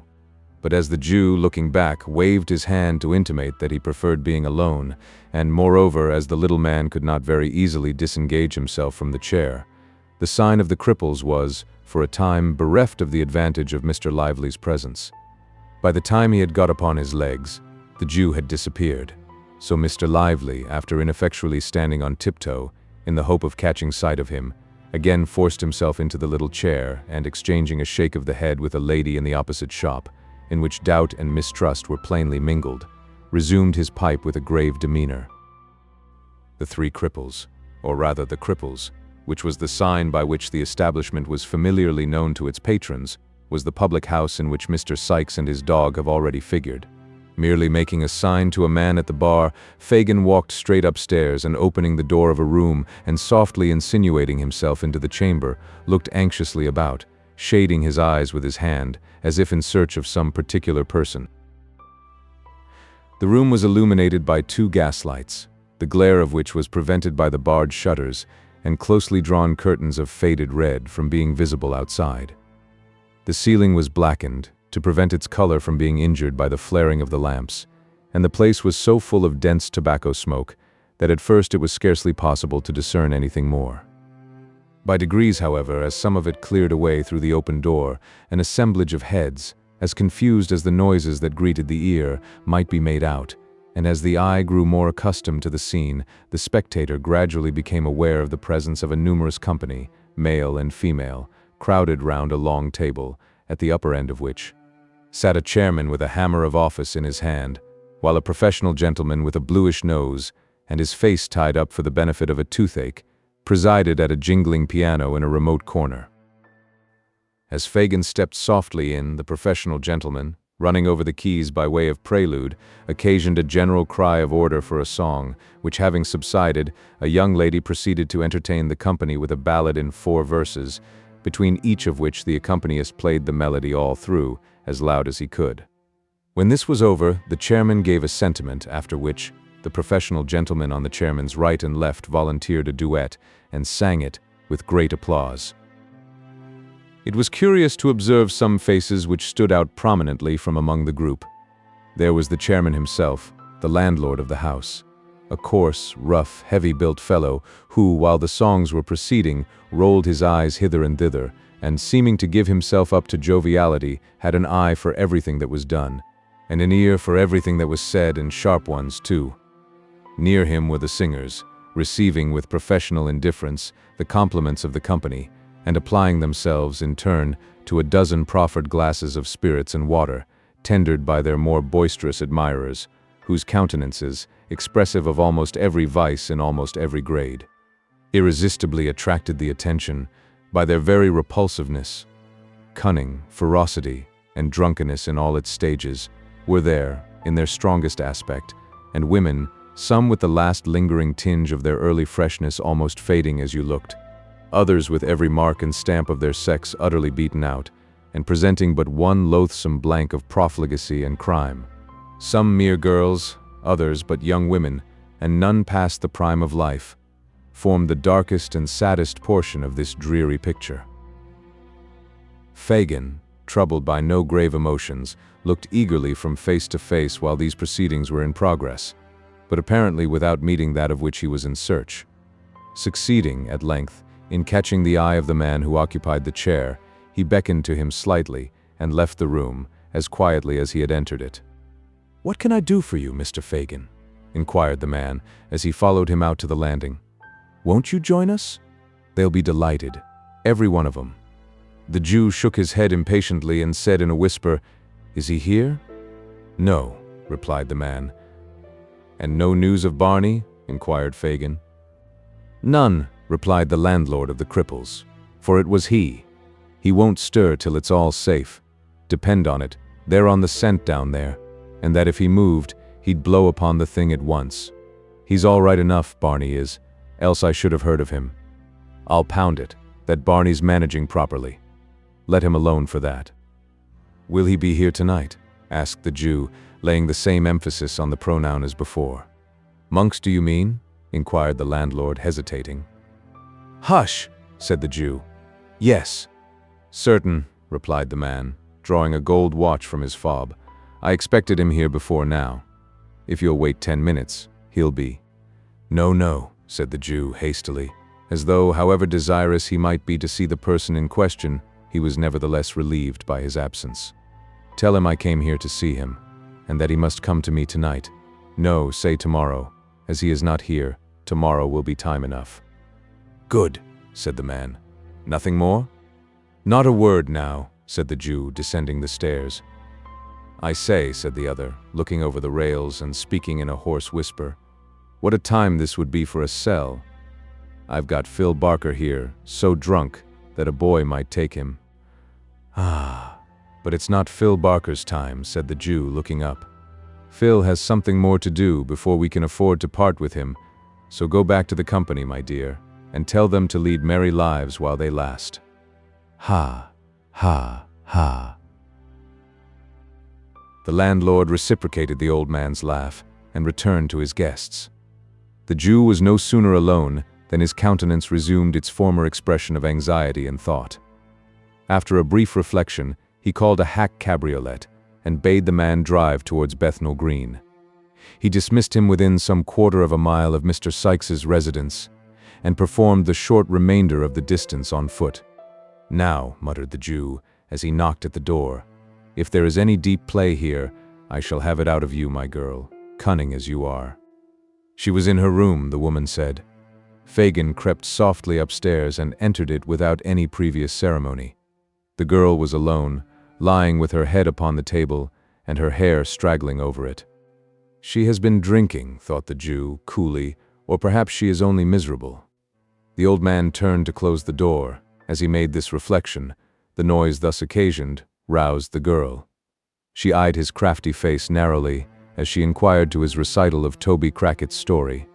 When it was concluded, she sank into her former attitude, but spoke not a word. She pushed the candle impatiently away, and once or twice as she feverishly changed her position, shuffled her feet upon the ground. but this was all. During the silence, the Jew looked restlessly about the room, as if to assure himself that there were no appearances of Sikes having covertly returned. Apparently satisfied with his inspection, he coughed twice or thrice and made as many efforts to open a conversation, but the girl heeded him no more than if he had been made of stone. At length he made another attempt, and rubbing his hands together, said, in his most conciliatory tone, "And where should you think Bill was now, my dear?" The girl moaned out some half-intelligible reply that she could not tell, and seemed, from the smothered noise that escaped her, to be crying.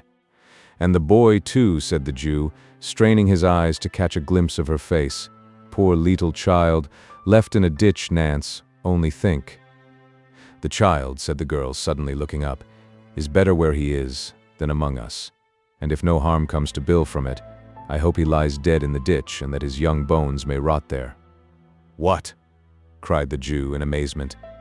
"Aye, I do," returned the girl, meeting his gaze. "I shall be glad to have him away from my eyes, and to know that the worst is over. I can't bear to have him about me. The sight of him turns me against myself, and all of you." "Pooh," said the Jew scornfully. "You're drunk." "Am I?" cried the girl bitterly. "It's no fault of yours, if I am not.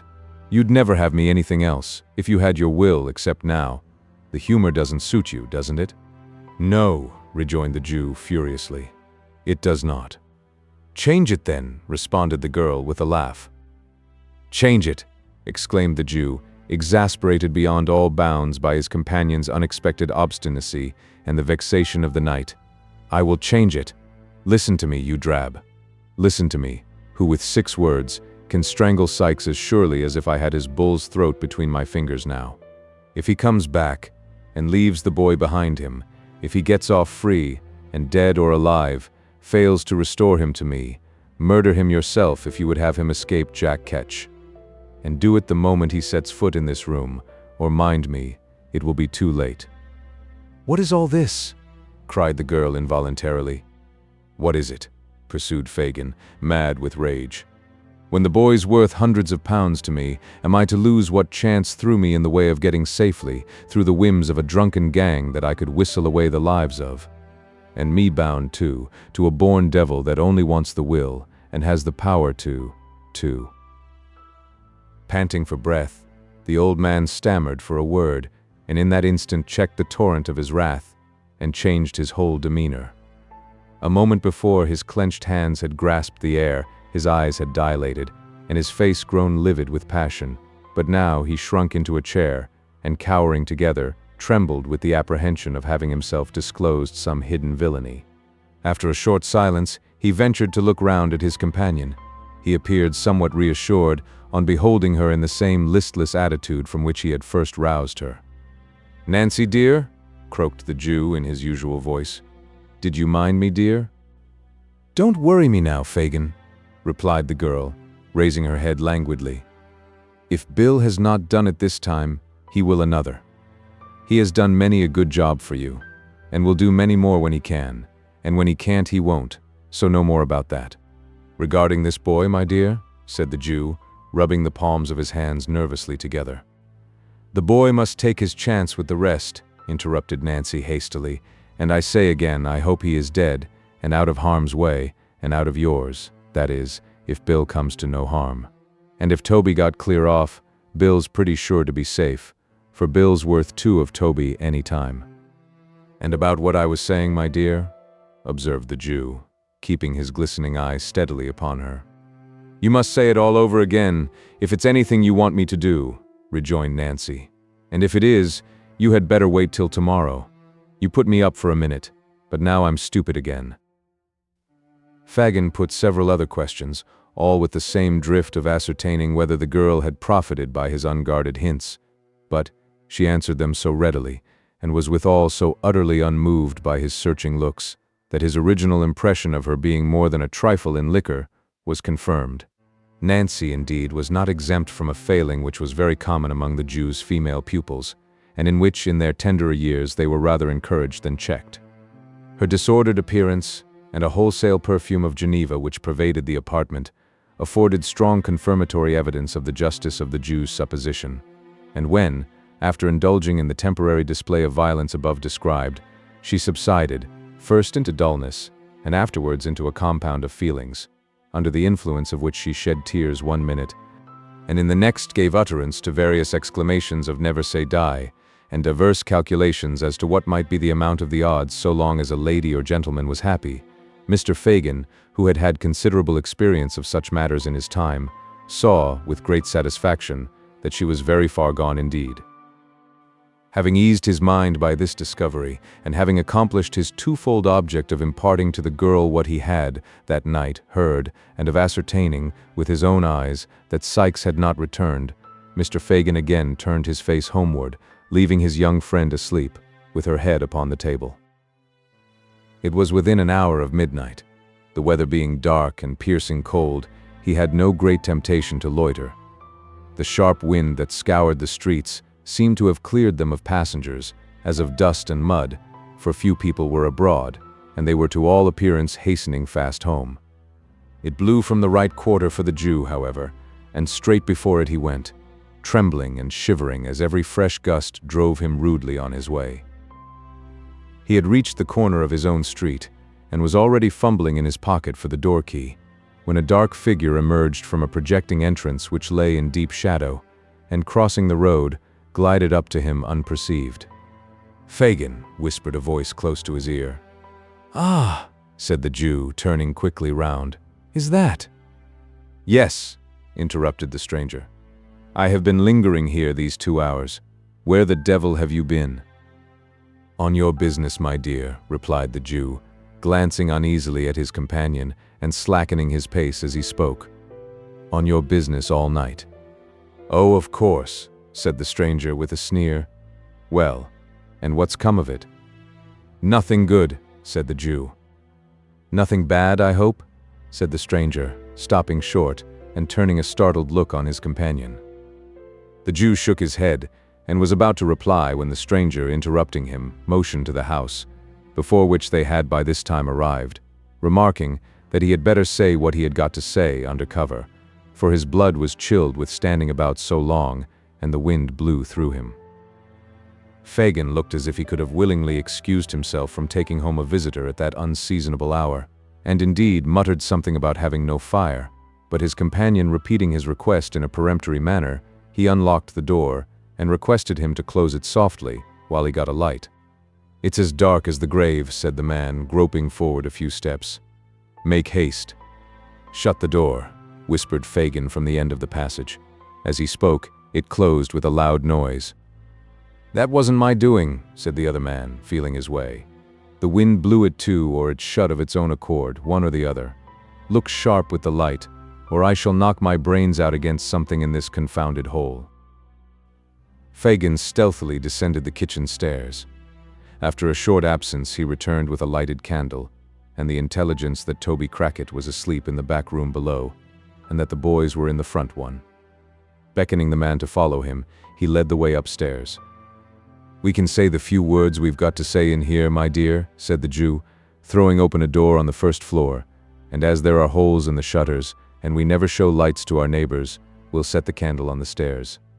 There." With those words, the Jew, stooping down, placed the candle on an upper flight of stairs, exactly opposite to the room door.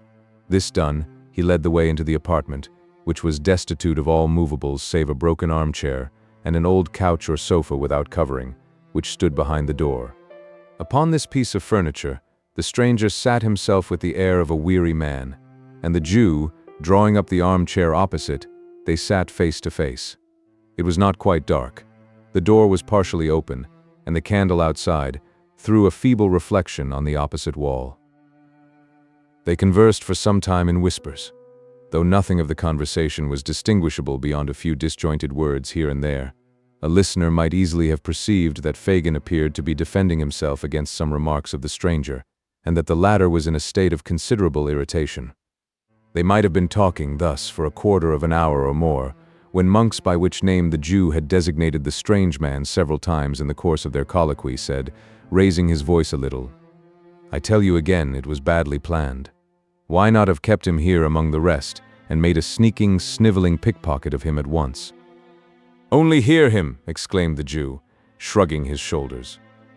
"Why?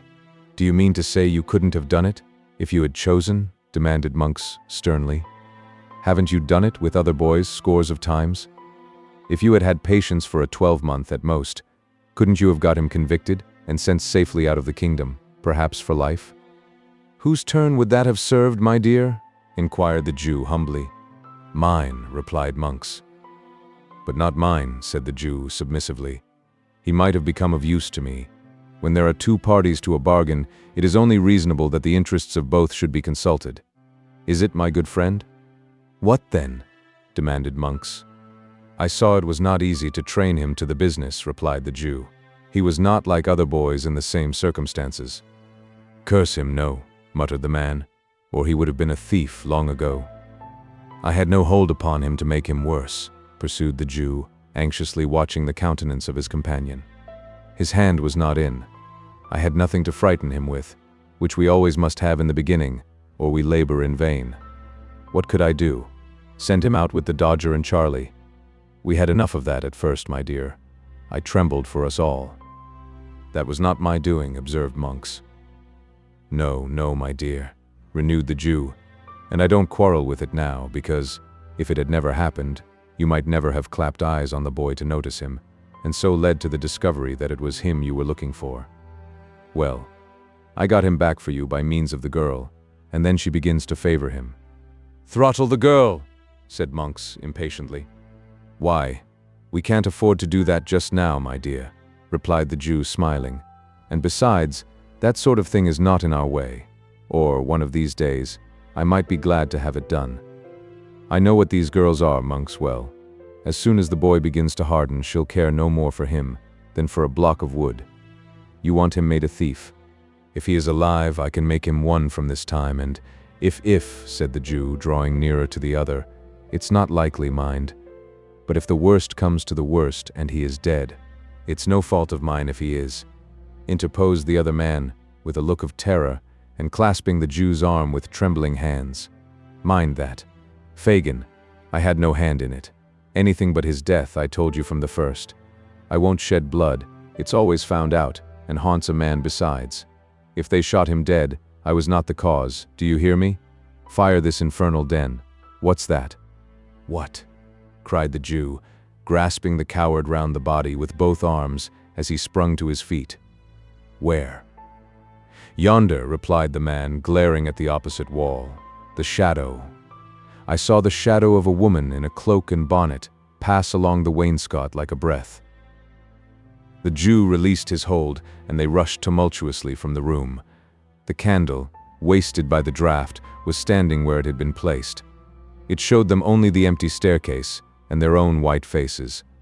They listened intently. A profound silence reigned throughout the house. "It's your fancy," said the Jew, taking up the light and turning to his companion. "I'll swear I saw it," replied Monks, trembling. "It was bending forward when I saw it first, and when I spoke, it darted away." The Jew glanced contemptuously at the pale face of his associate, and, telling him he could follow, if he pleased, ascended the stairs. They looked into all the rooms. They were cold, bare, and empty. They descended into the passage, and thence into the cellars below. The green damp hung upon the low walls. The tracks of the snail and slug glistened in the light of the candle, but all was still as death. "What do you think now?" said the Jew, when they had regained the passage. "Besides ourselves, there's not a creature in the house except Toby and the boys, and they're safe enough. See here."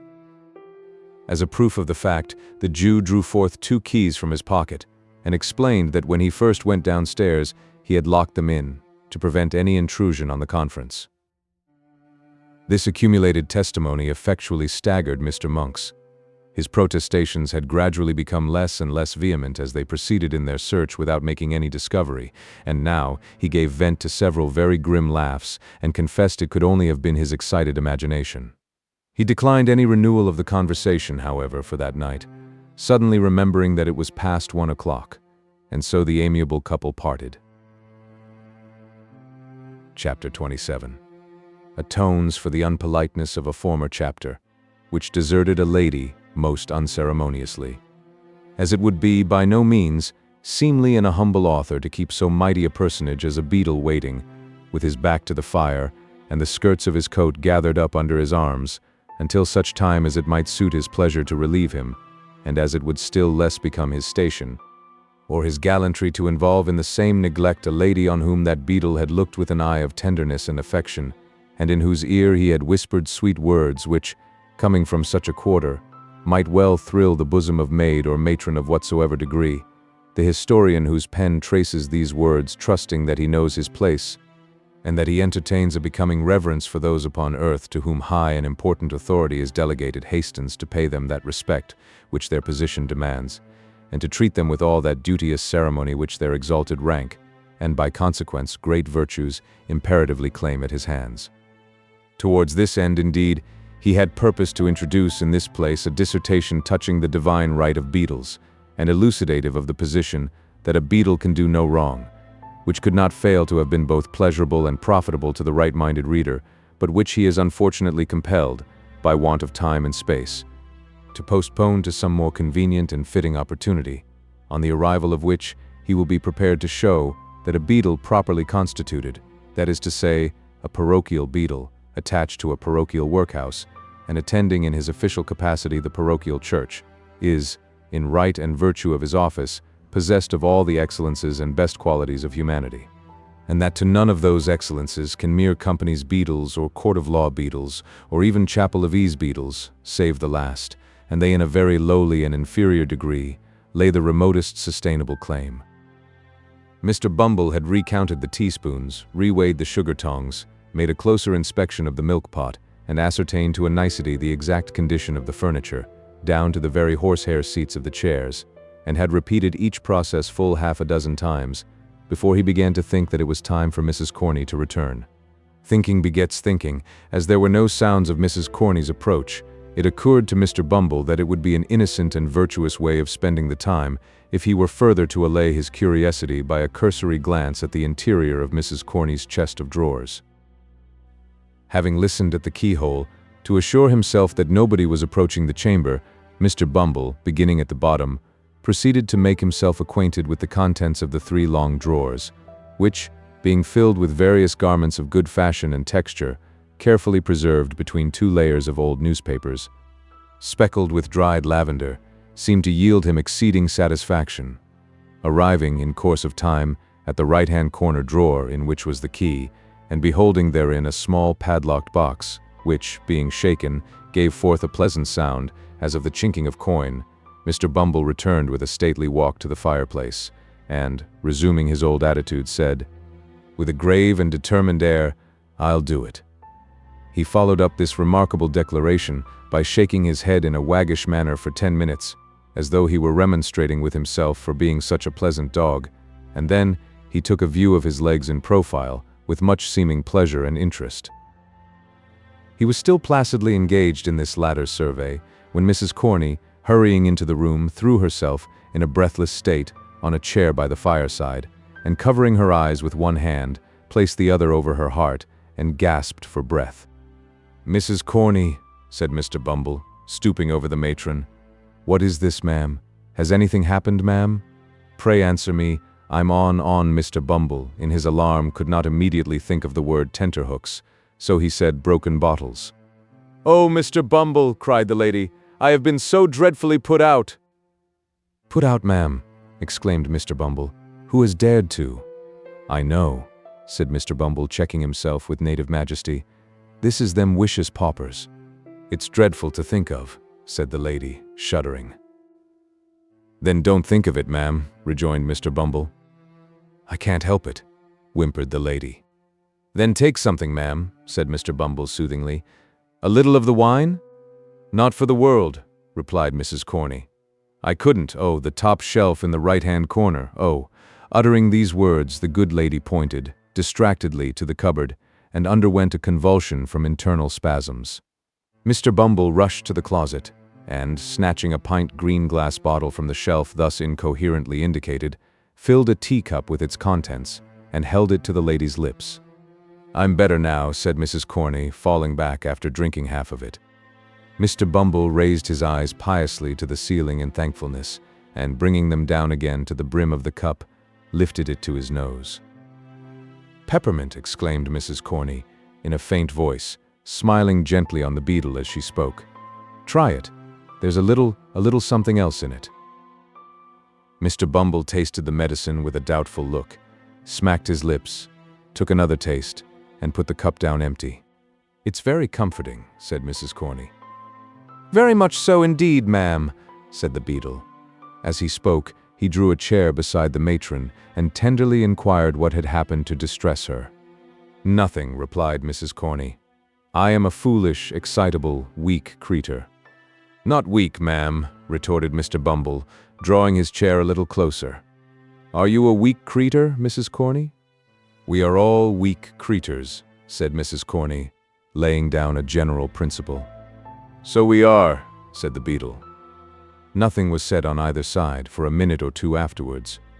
By the expiration of that time, Mr. Bumble had illustrated the position by removing his left arm from the back of Mrs. Corney's chair, where it had previously rested, to Mrs. Corney's apron string, round which it gradually became entwined. "We are all weak creatures," said Mr. Bumble. Mrs. Corney sighed. "Don't sigh, Mrs. Corney," said Mr. Bumble. "I can't help it," said Mrs. Corney, and she sighed again. "This is a very comfortable room, ma'am," said Mr. Bumble, looking round. "Another room, and this, ma'am, would be a complete thing." "It would be too much for one," murmured the lady.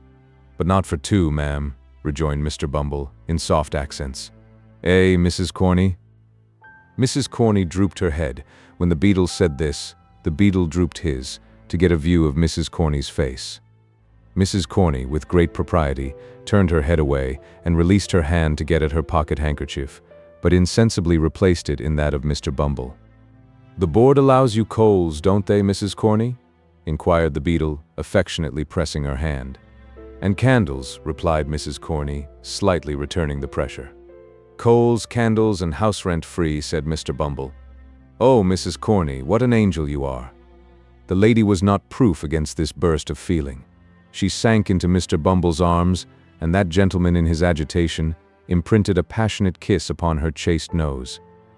"Such parochial perfection!" exclaimed Mr. Bumble rapturously. "You know that Mr. Slout is worse tonight, my fascinator." "Yes," replied Mrs. Corney bashfully. "He can't live a week, the doctor says," pursued Mr. Bumble. "He is the master of this establishment. His death will cause a vacancy. That vacancy must be filled up. Oh, Mrs. Corney, what a prospect this opens. What an opportunity for a gening of hearts and housekeepings." Mrs. Corney sobbed. "The little word?" said Mr. Bumble, bending over the bashful beauty. "The one little word, my blessed Corney?" Yes," sighed out the matron. "One more," pursued the beetle. "Compose your darling feelings for only one more. When is it to come off?" Mrs. Corney twice essayed to speak and twice failed. At length, summoning up courage, she threw her arms around Mr. Bumble's neck and said it might be as soon as ever he pleased, and that he was a irresistible duck.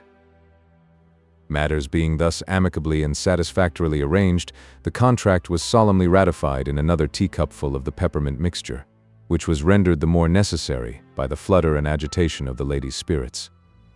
While it was being disposed of, she acquainted Mr. Bumble with the old woman's decease.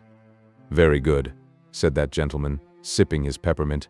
"I'll call at Sowerberry's as I go home and tell him to send tomorrow morning. Was it that has frightened you, love?" "It wasn't anything particular, dear," said the lady evasively.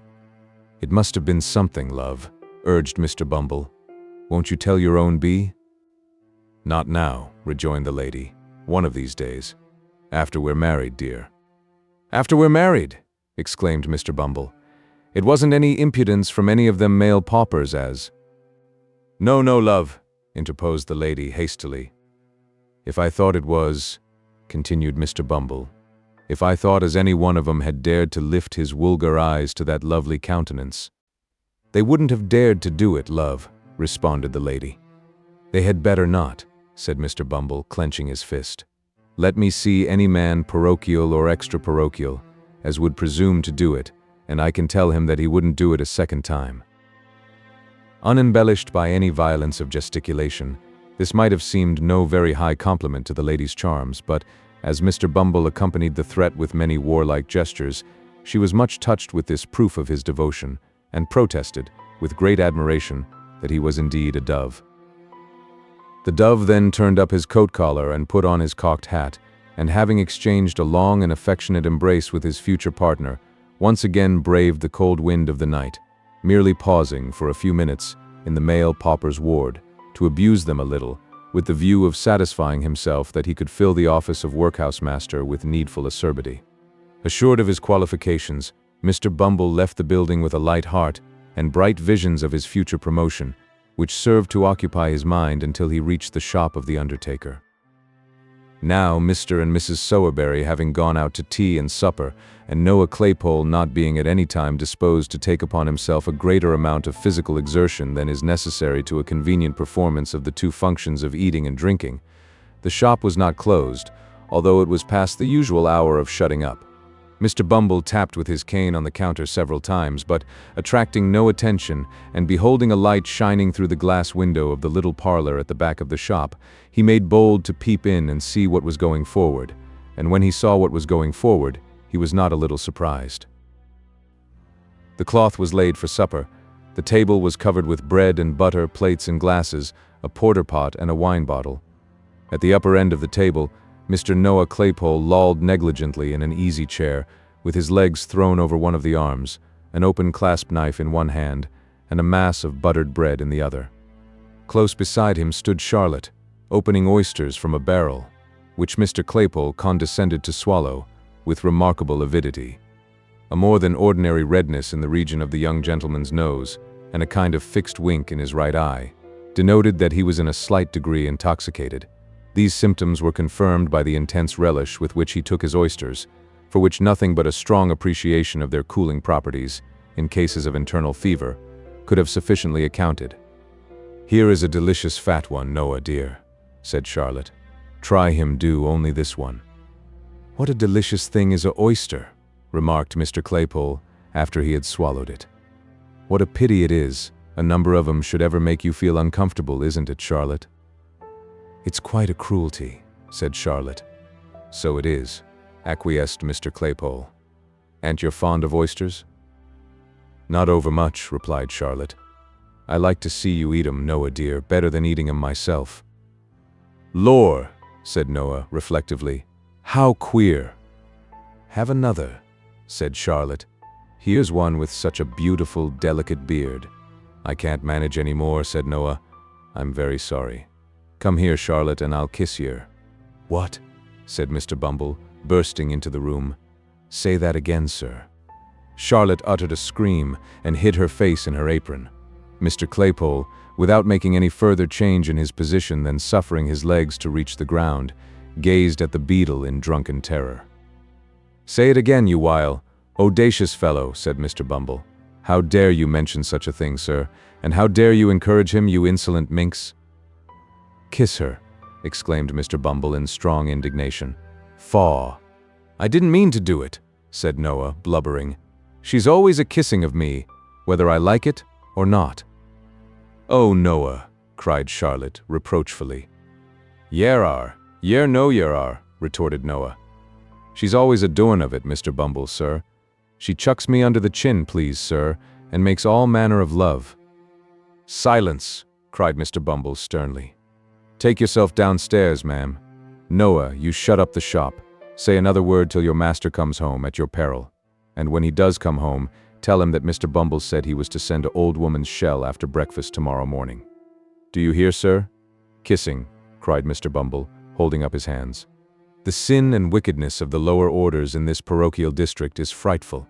If Parliament don't take their abominable courses under consideration, this country's ruined, and the character of the peasantry gone forever."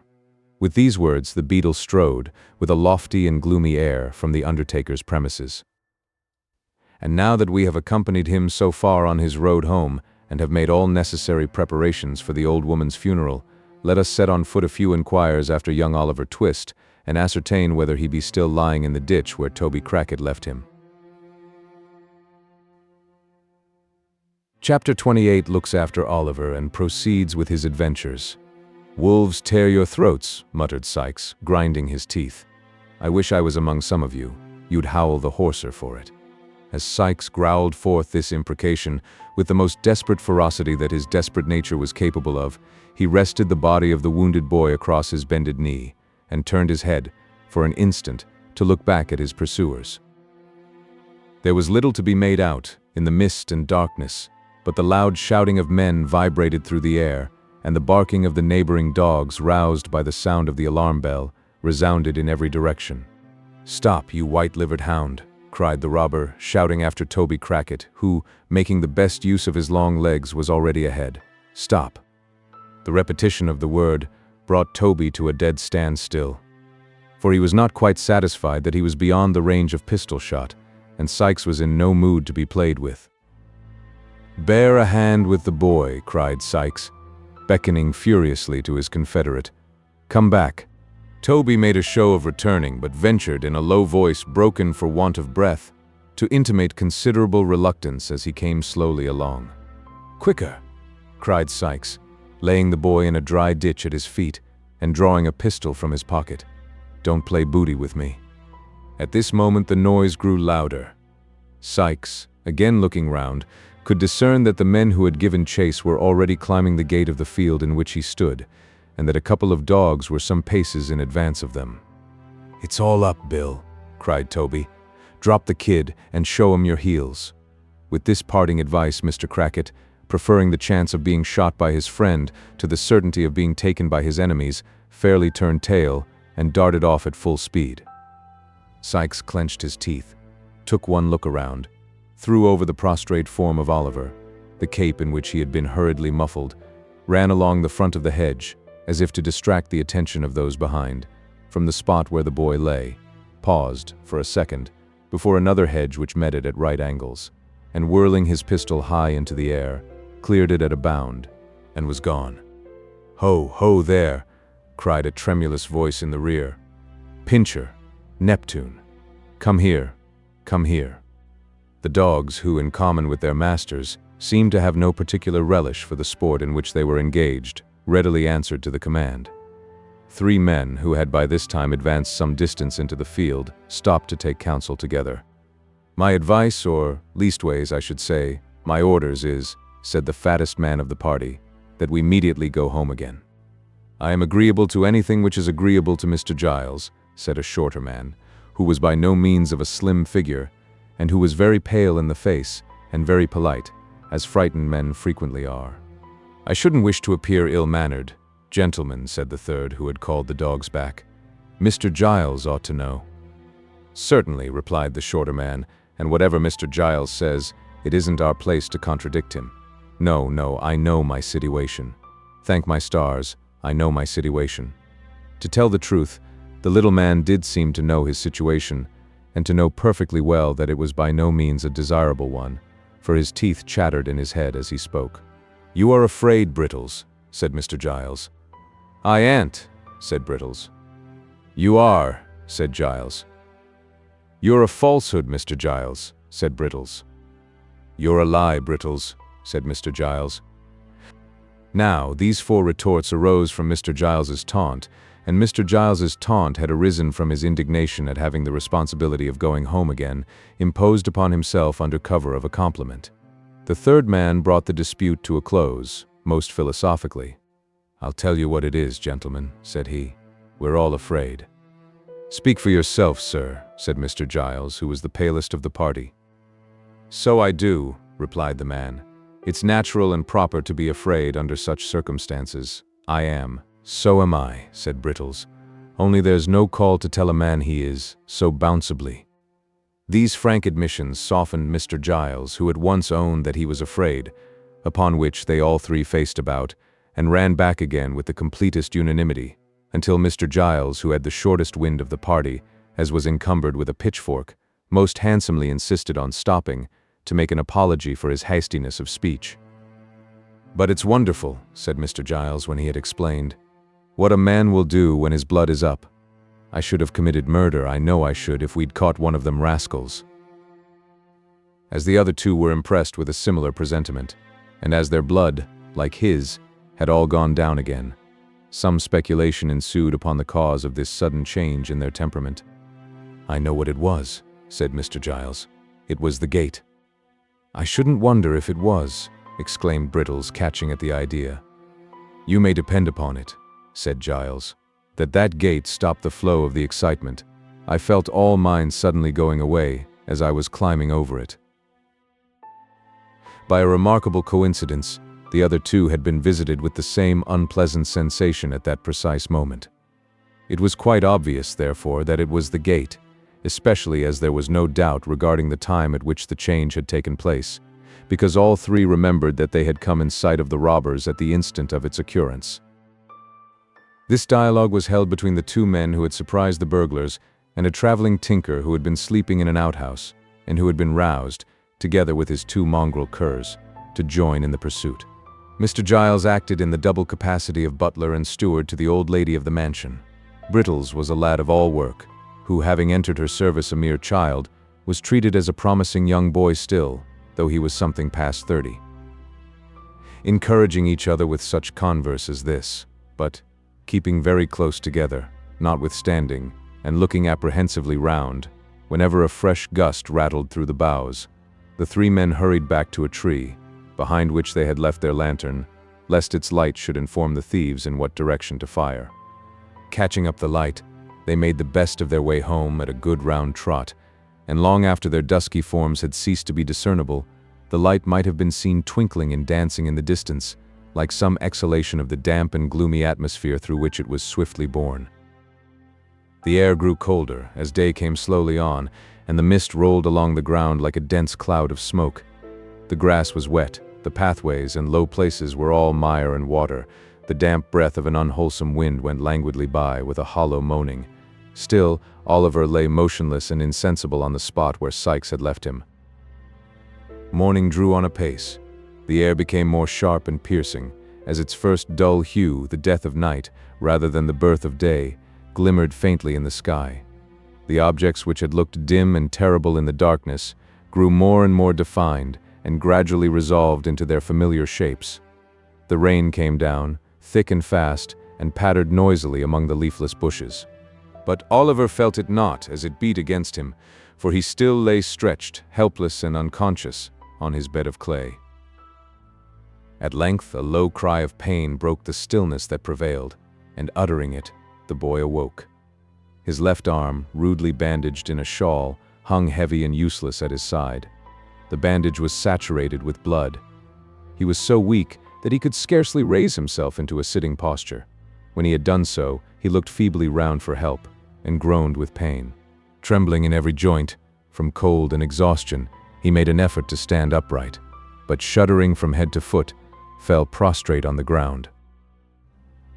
After a short return of the stupor in which he had been so long plunged, Oliver, urged by a creeping sickness at his heart, which seemed to warn him that if he lay there, he must surely die, got upon his feet and essayed to walk.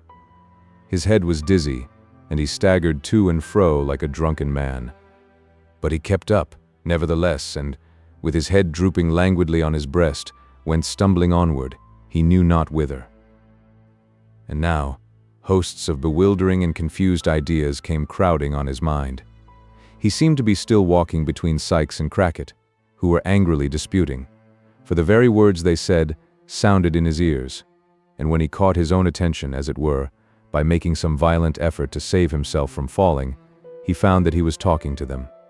Then he was alone with Sikes, plodding on as on the previous day, and as shadowy people passed them, he felt the robber's grasp upon his wrist. Suddenly he started back at the report of firearms. There rose into the air loud cries and shouts. Lights gleamed before his eyes. All was noise and tumult, as some unseen hand bore him hurriedly away. Through all these rapid visions there ran an undefined, uneasy consciousness of pain, which wearied and tormented him incessantly.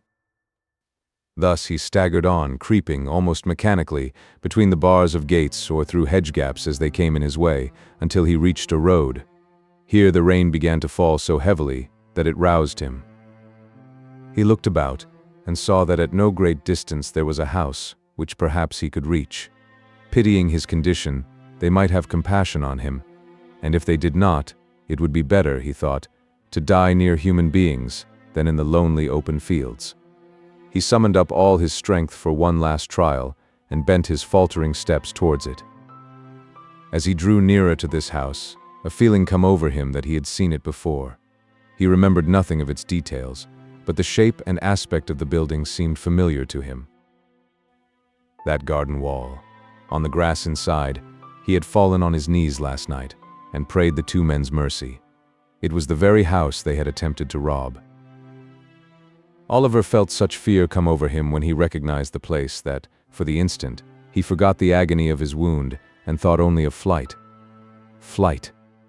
He could scarcely stand, and if he were in full possession of all the best powers of his slight and youthful frame, whither could he fly? He pushed against the garden gate.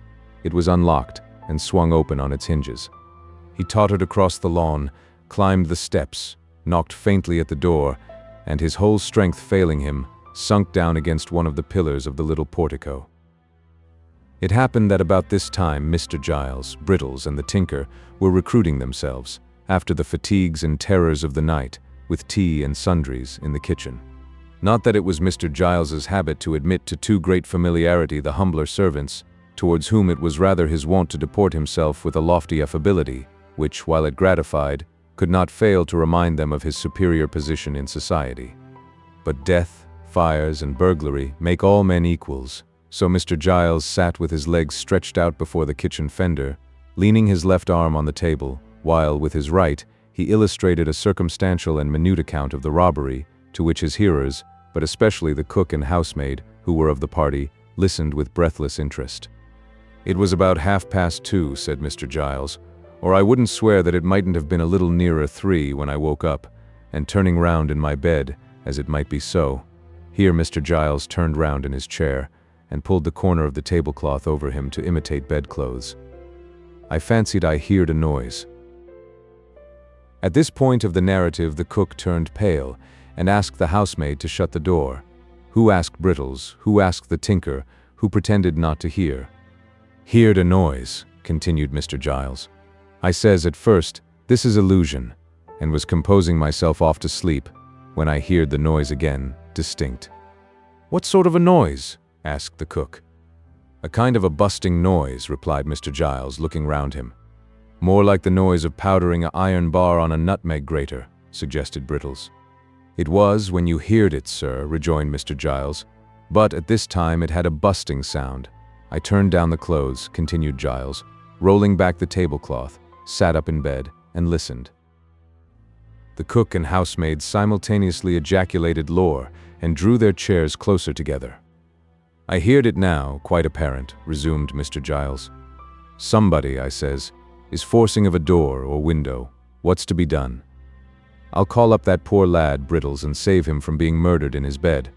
Or his throat, I says, may be cut from his right ear to his left, without his ever knowing it." Here, all eyes were turned upon Brittles, who fixed his upon the speaker, and stared at him with his mouth wide open, and his face expressive of the most unmitigated horror. "I tossed off the clothes," said Giles, throwing away the tablecloth, and looking very hard at the cook and housemaid, got softly out of bed, drew on a pair of "Ladies present, Mr. Giles," murmured the tinker. "Of shoes, sir," said Giles, turning upon him and laying great emphasis on the word, seized the loaded pistol that always goes upstairs with the plate basket, and walked on tiptoes to his room. "Brittles," I says, when I had woke him, "don't be frightened." "So you did," observed Brittles, in a low voice. "We're dead men, I think, Brittles," I says, continued Giles, "but don't be frightened." "Was he frightened?" asked the cook. "Not a bit of it," replied Mr. Giles. "He was as firm, pretty near as firm as I was." "I should have died at once, I'm sure, if it had been me," observed the housemaid. "You're a woman," retorted Brittles, plucking up a little.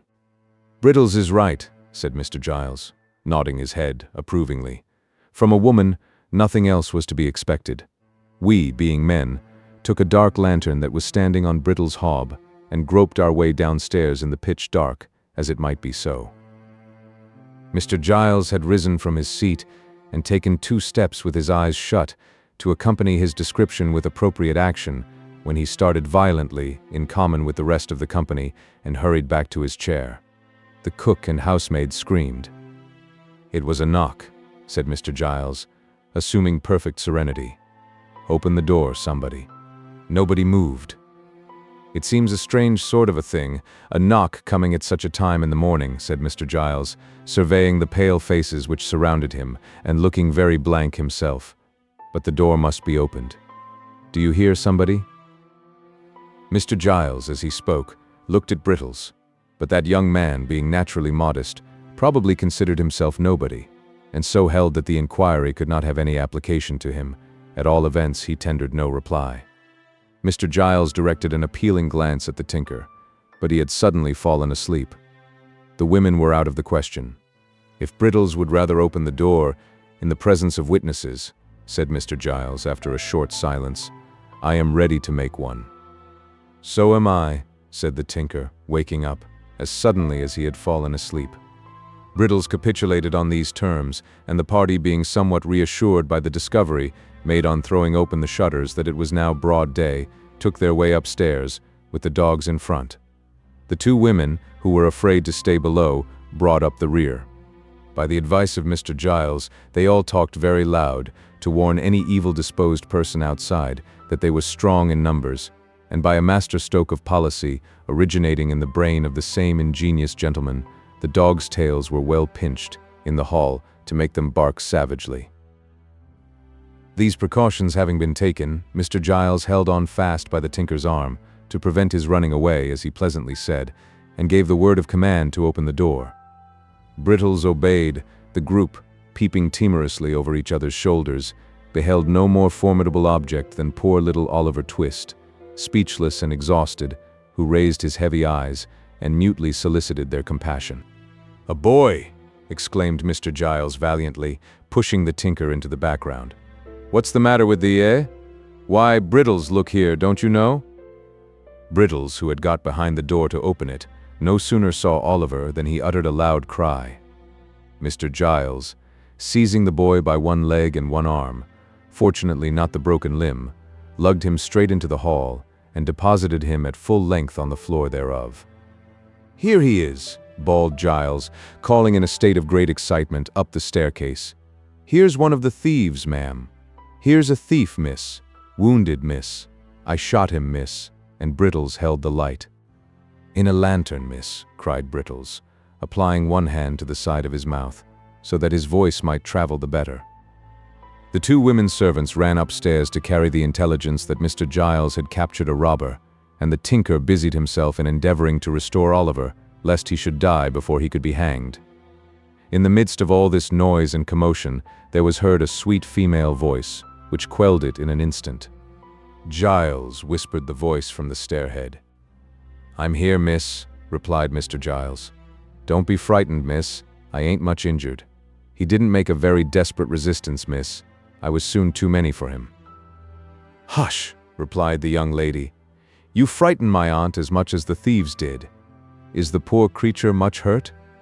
"Wounded desperate, miss," replied Giles with indescribable complacency. "He looks as if he was a-going, miss," bawled Brittles in the same manner as before. "Wouldn't you like to come and look at him, miss, in case he should?" "Hush, pray. There's a good man," rejoined the lady. "Wait quietly only one instant, while I speak to aunt." With a footstep as soft and gentle as the voice, the speaker tripped away. She soon returned, with the direction that the wounded person was to be carried, carefully, upstairs to Mr. Giles's room, and that Brittles was to saddle the pony and betake himself instantly to Chertsey, from which place he was to dispatch, with all speed, a constable and doctor. "But won't you take one look at him first, miss?" asked Mr. Giles, with as much pride as if Oliver were some bird of rare plumage that he had skillfully brought down. "Not one little peep, miss?" "Not now for the world," replied the young lady. "Poor fellow. Oh, treat him kindly, Giles, for my sake." The old servant looked up at the speaker as she turned away, with a glance as proud and admiring as if she had been his own child. Then, bending over Oliver, he helped to carry him upstairs, with the care and solicitude of a woman. Continued in the next part.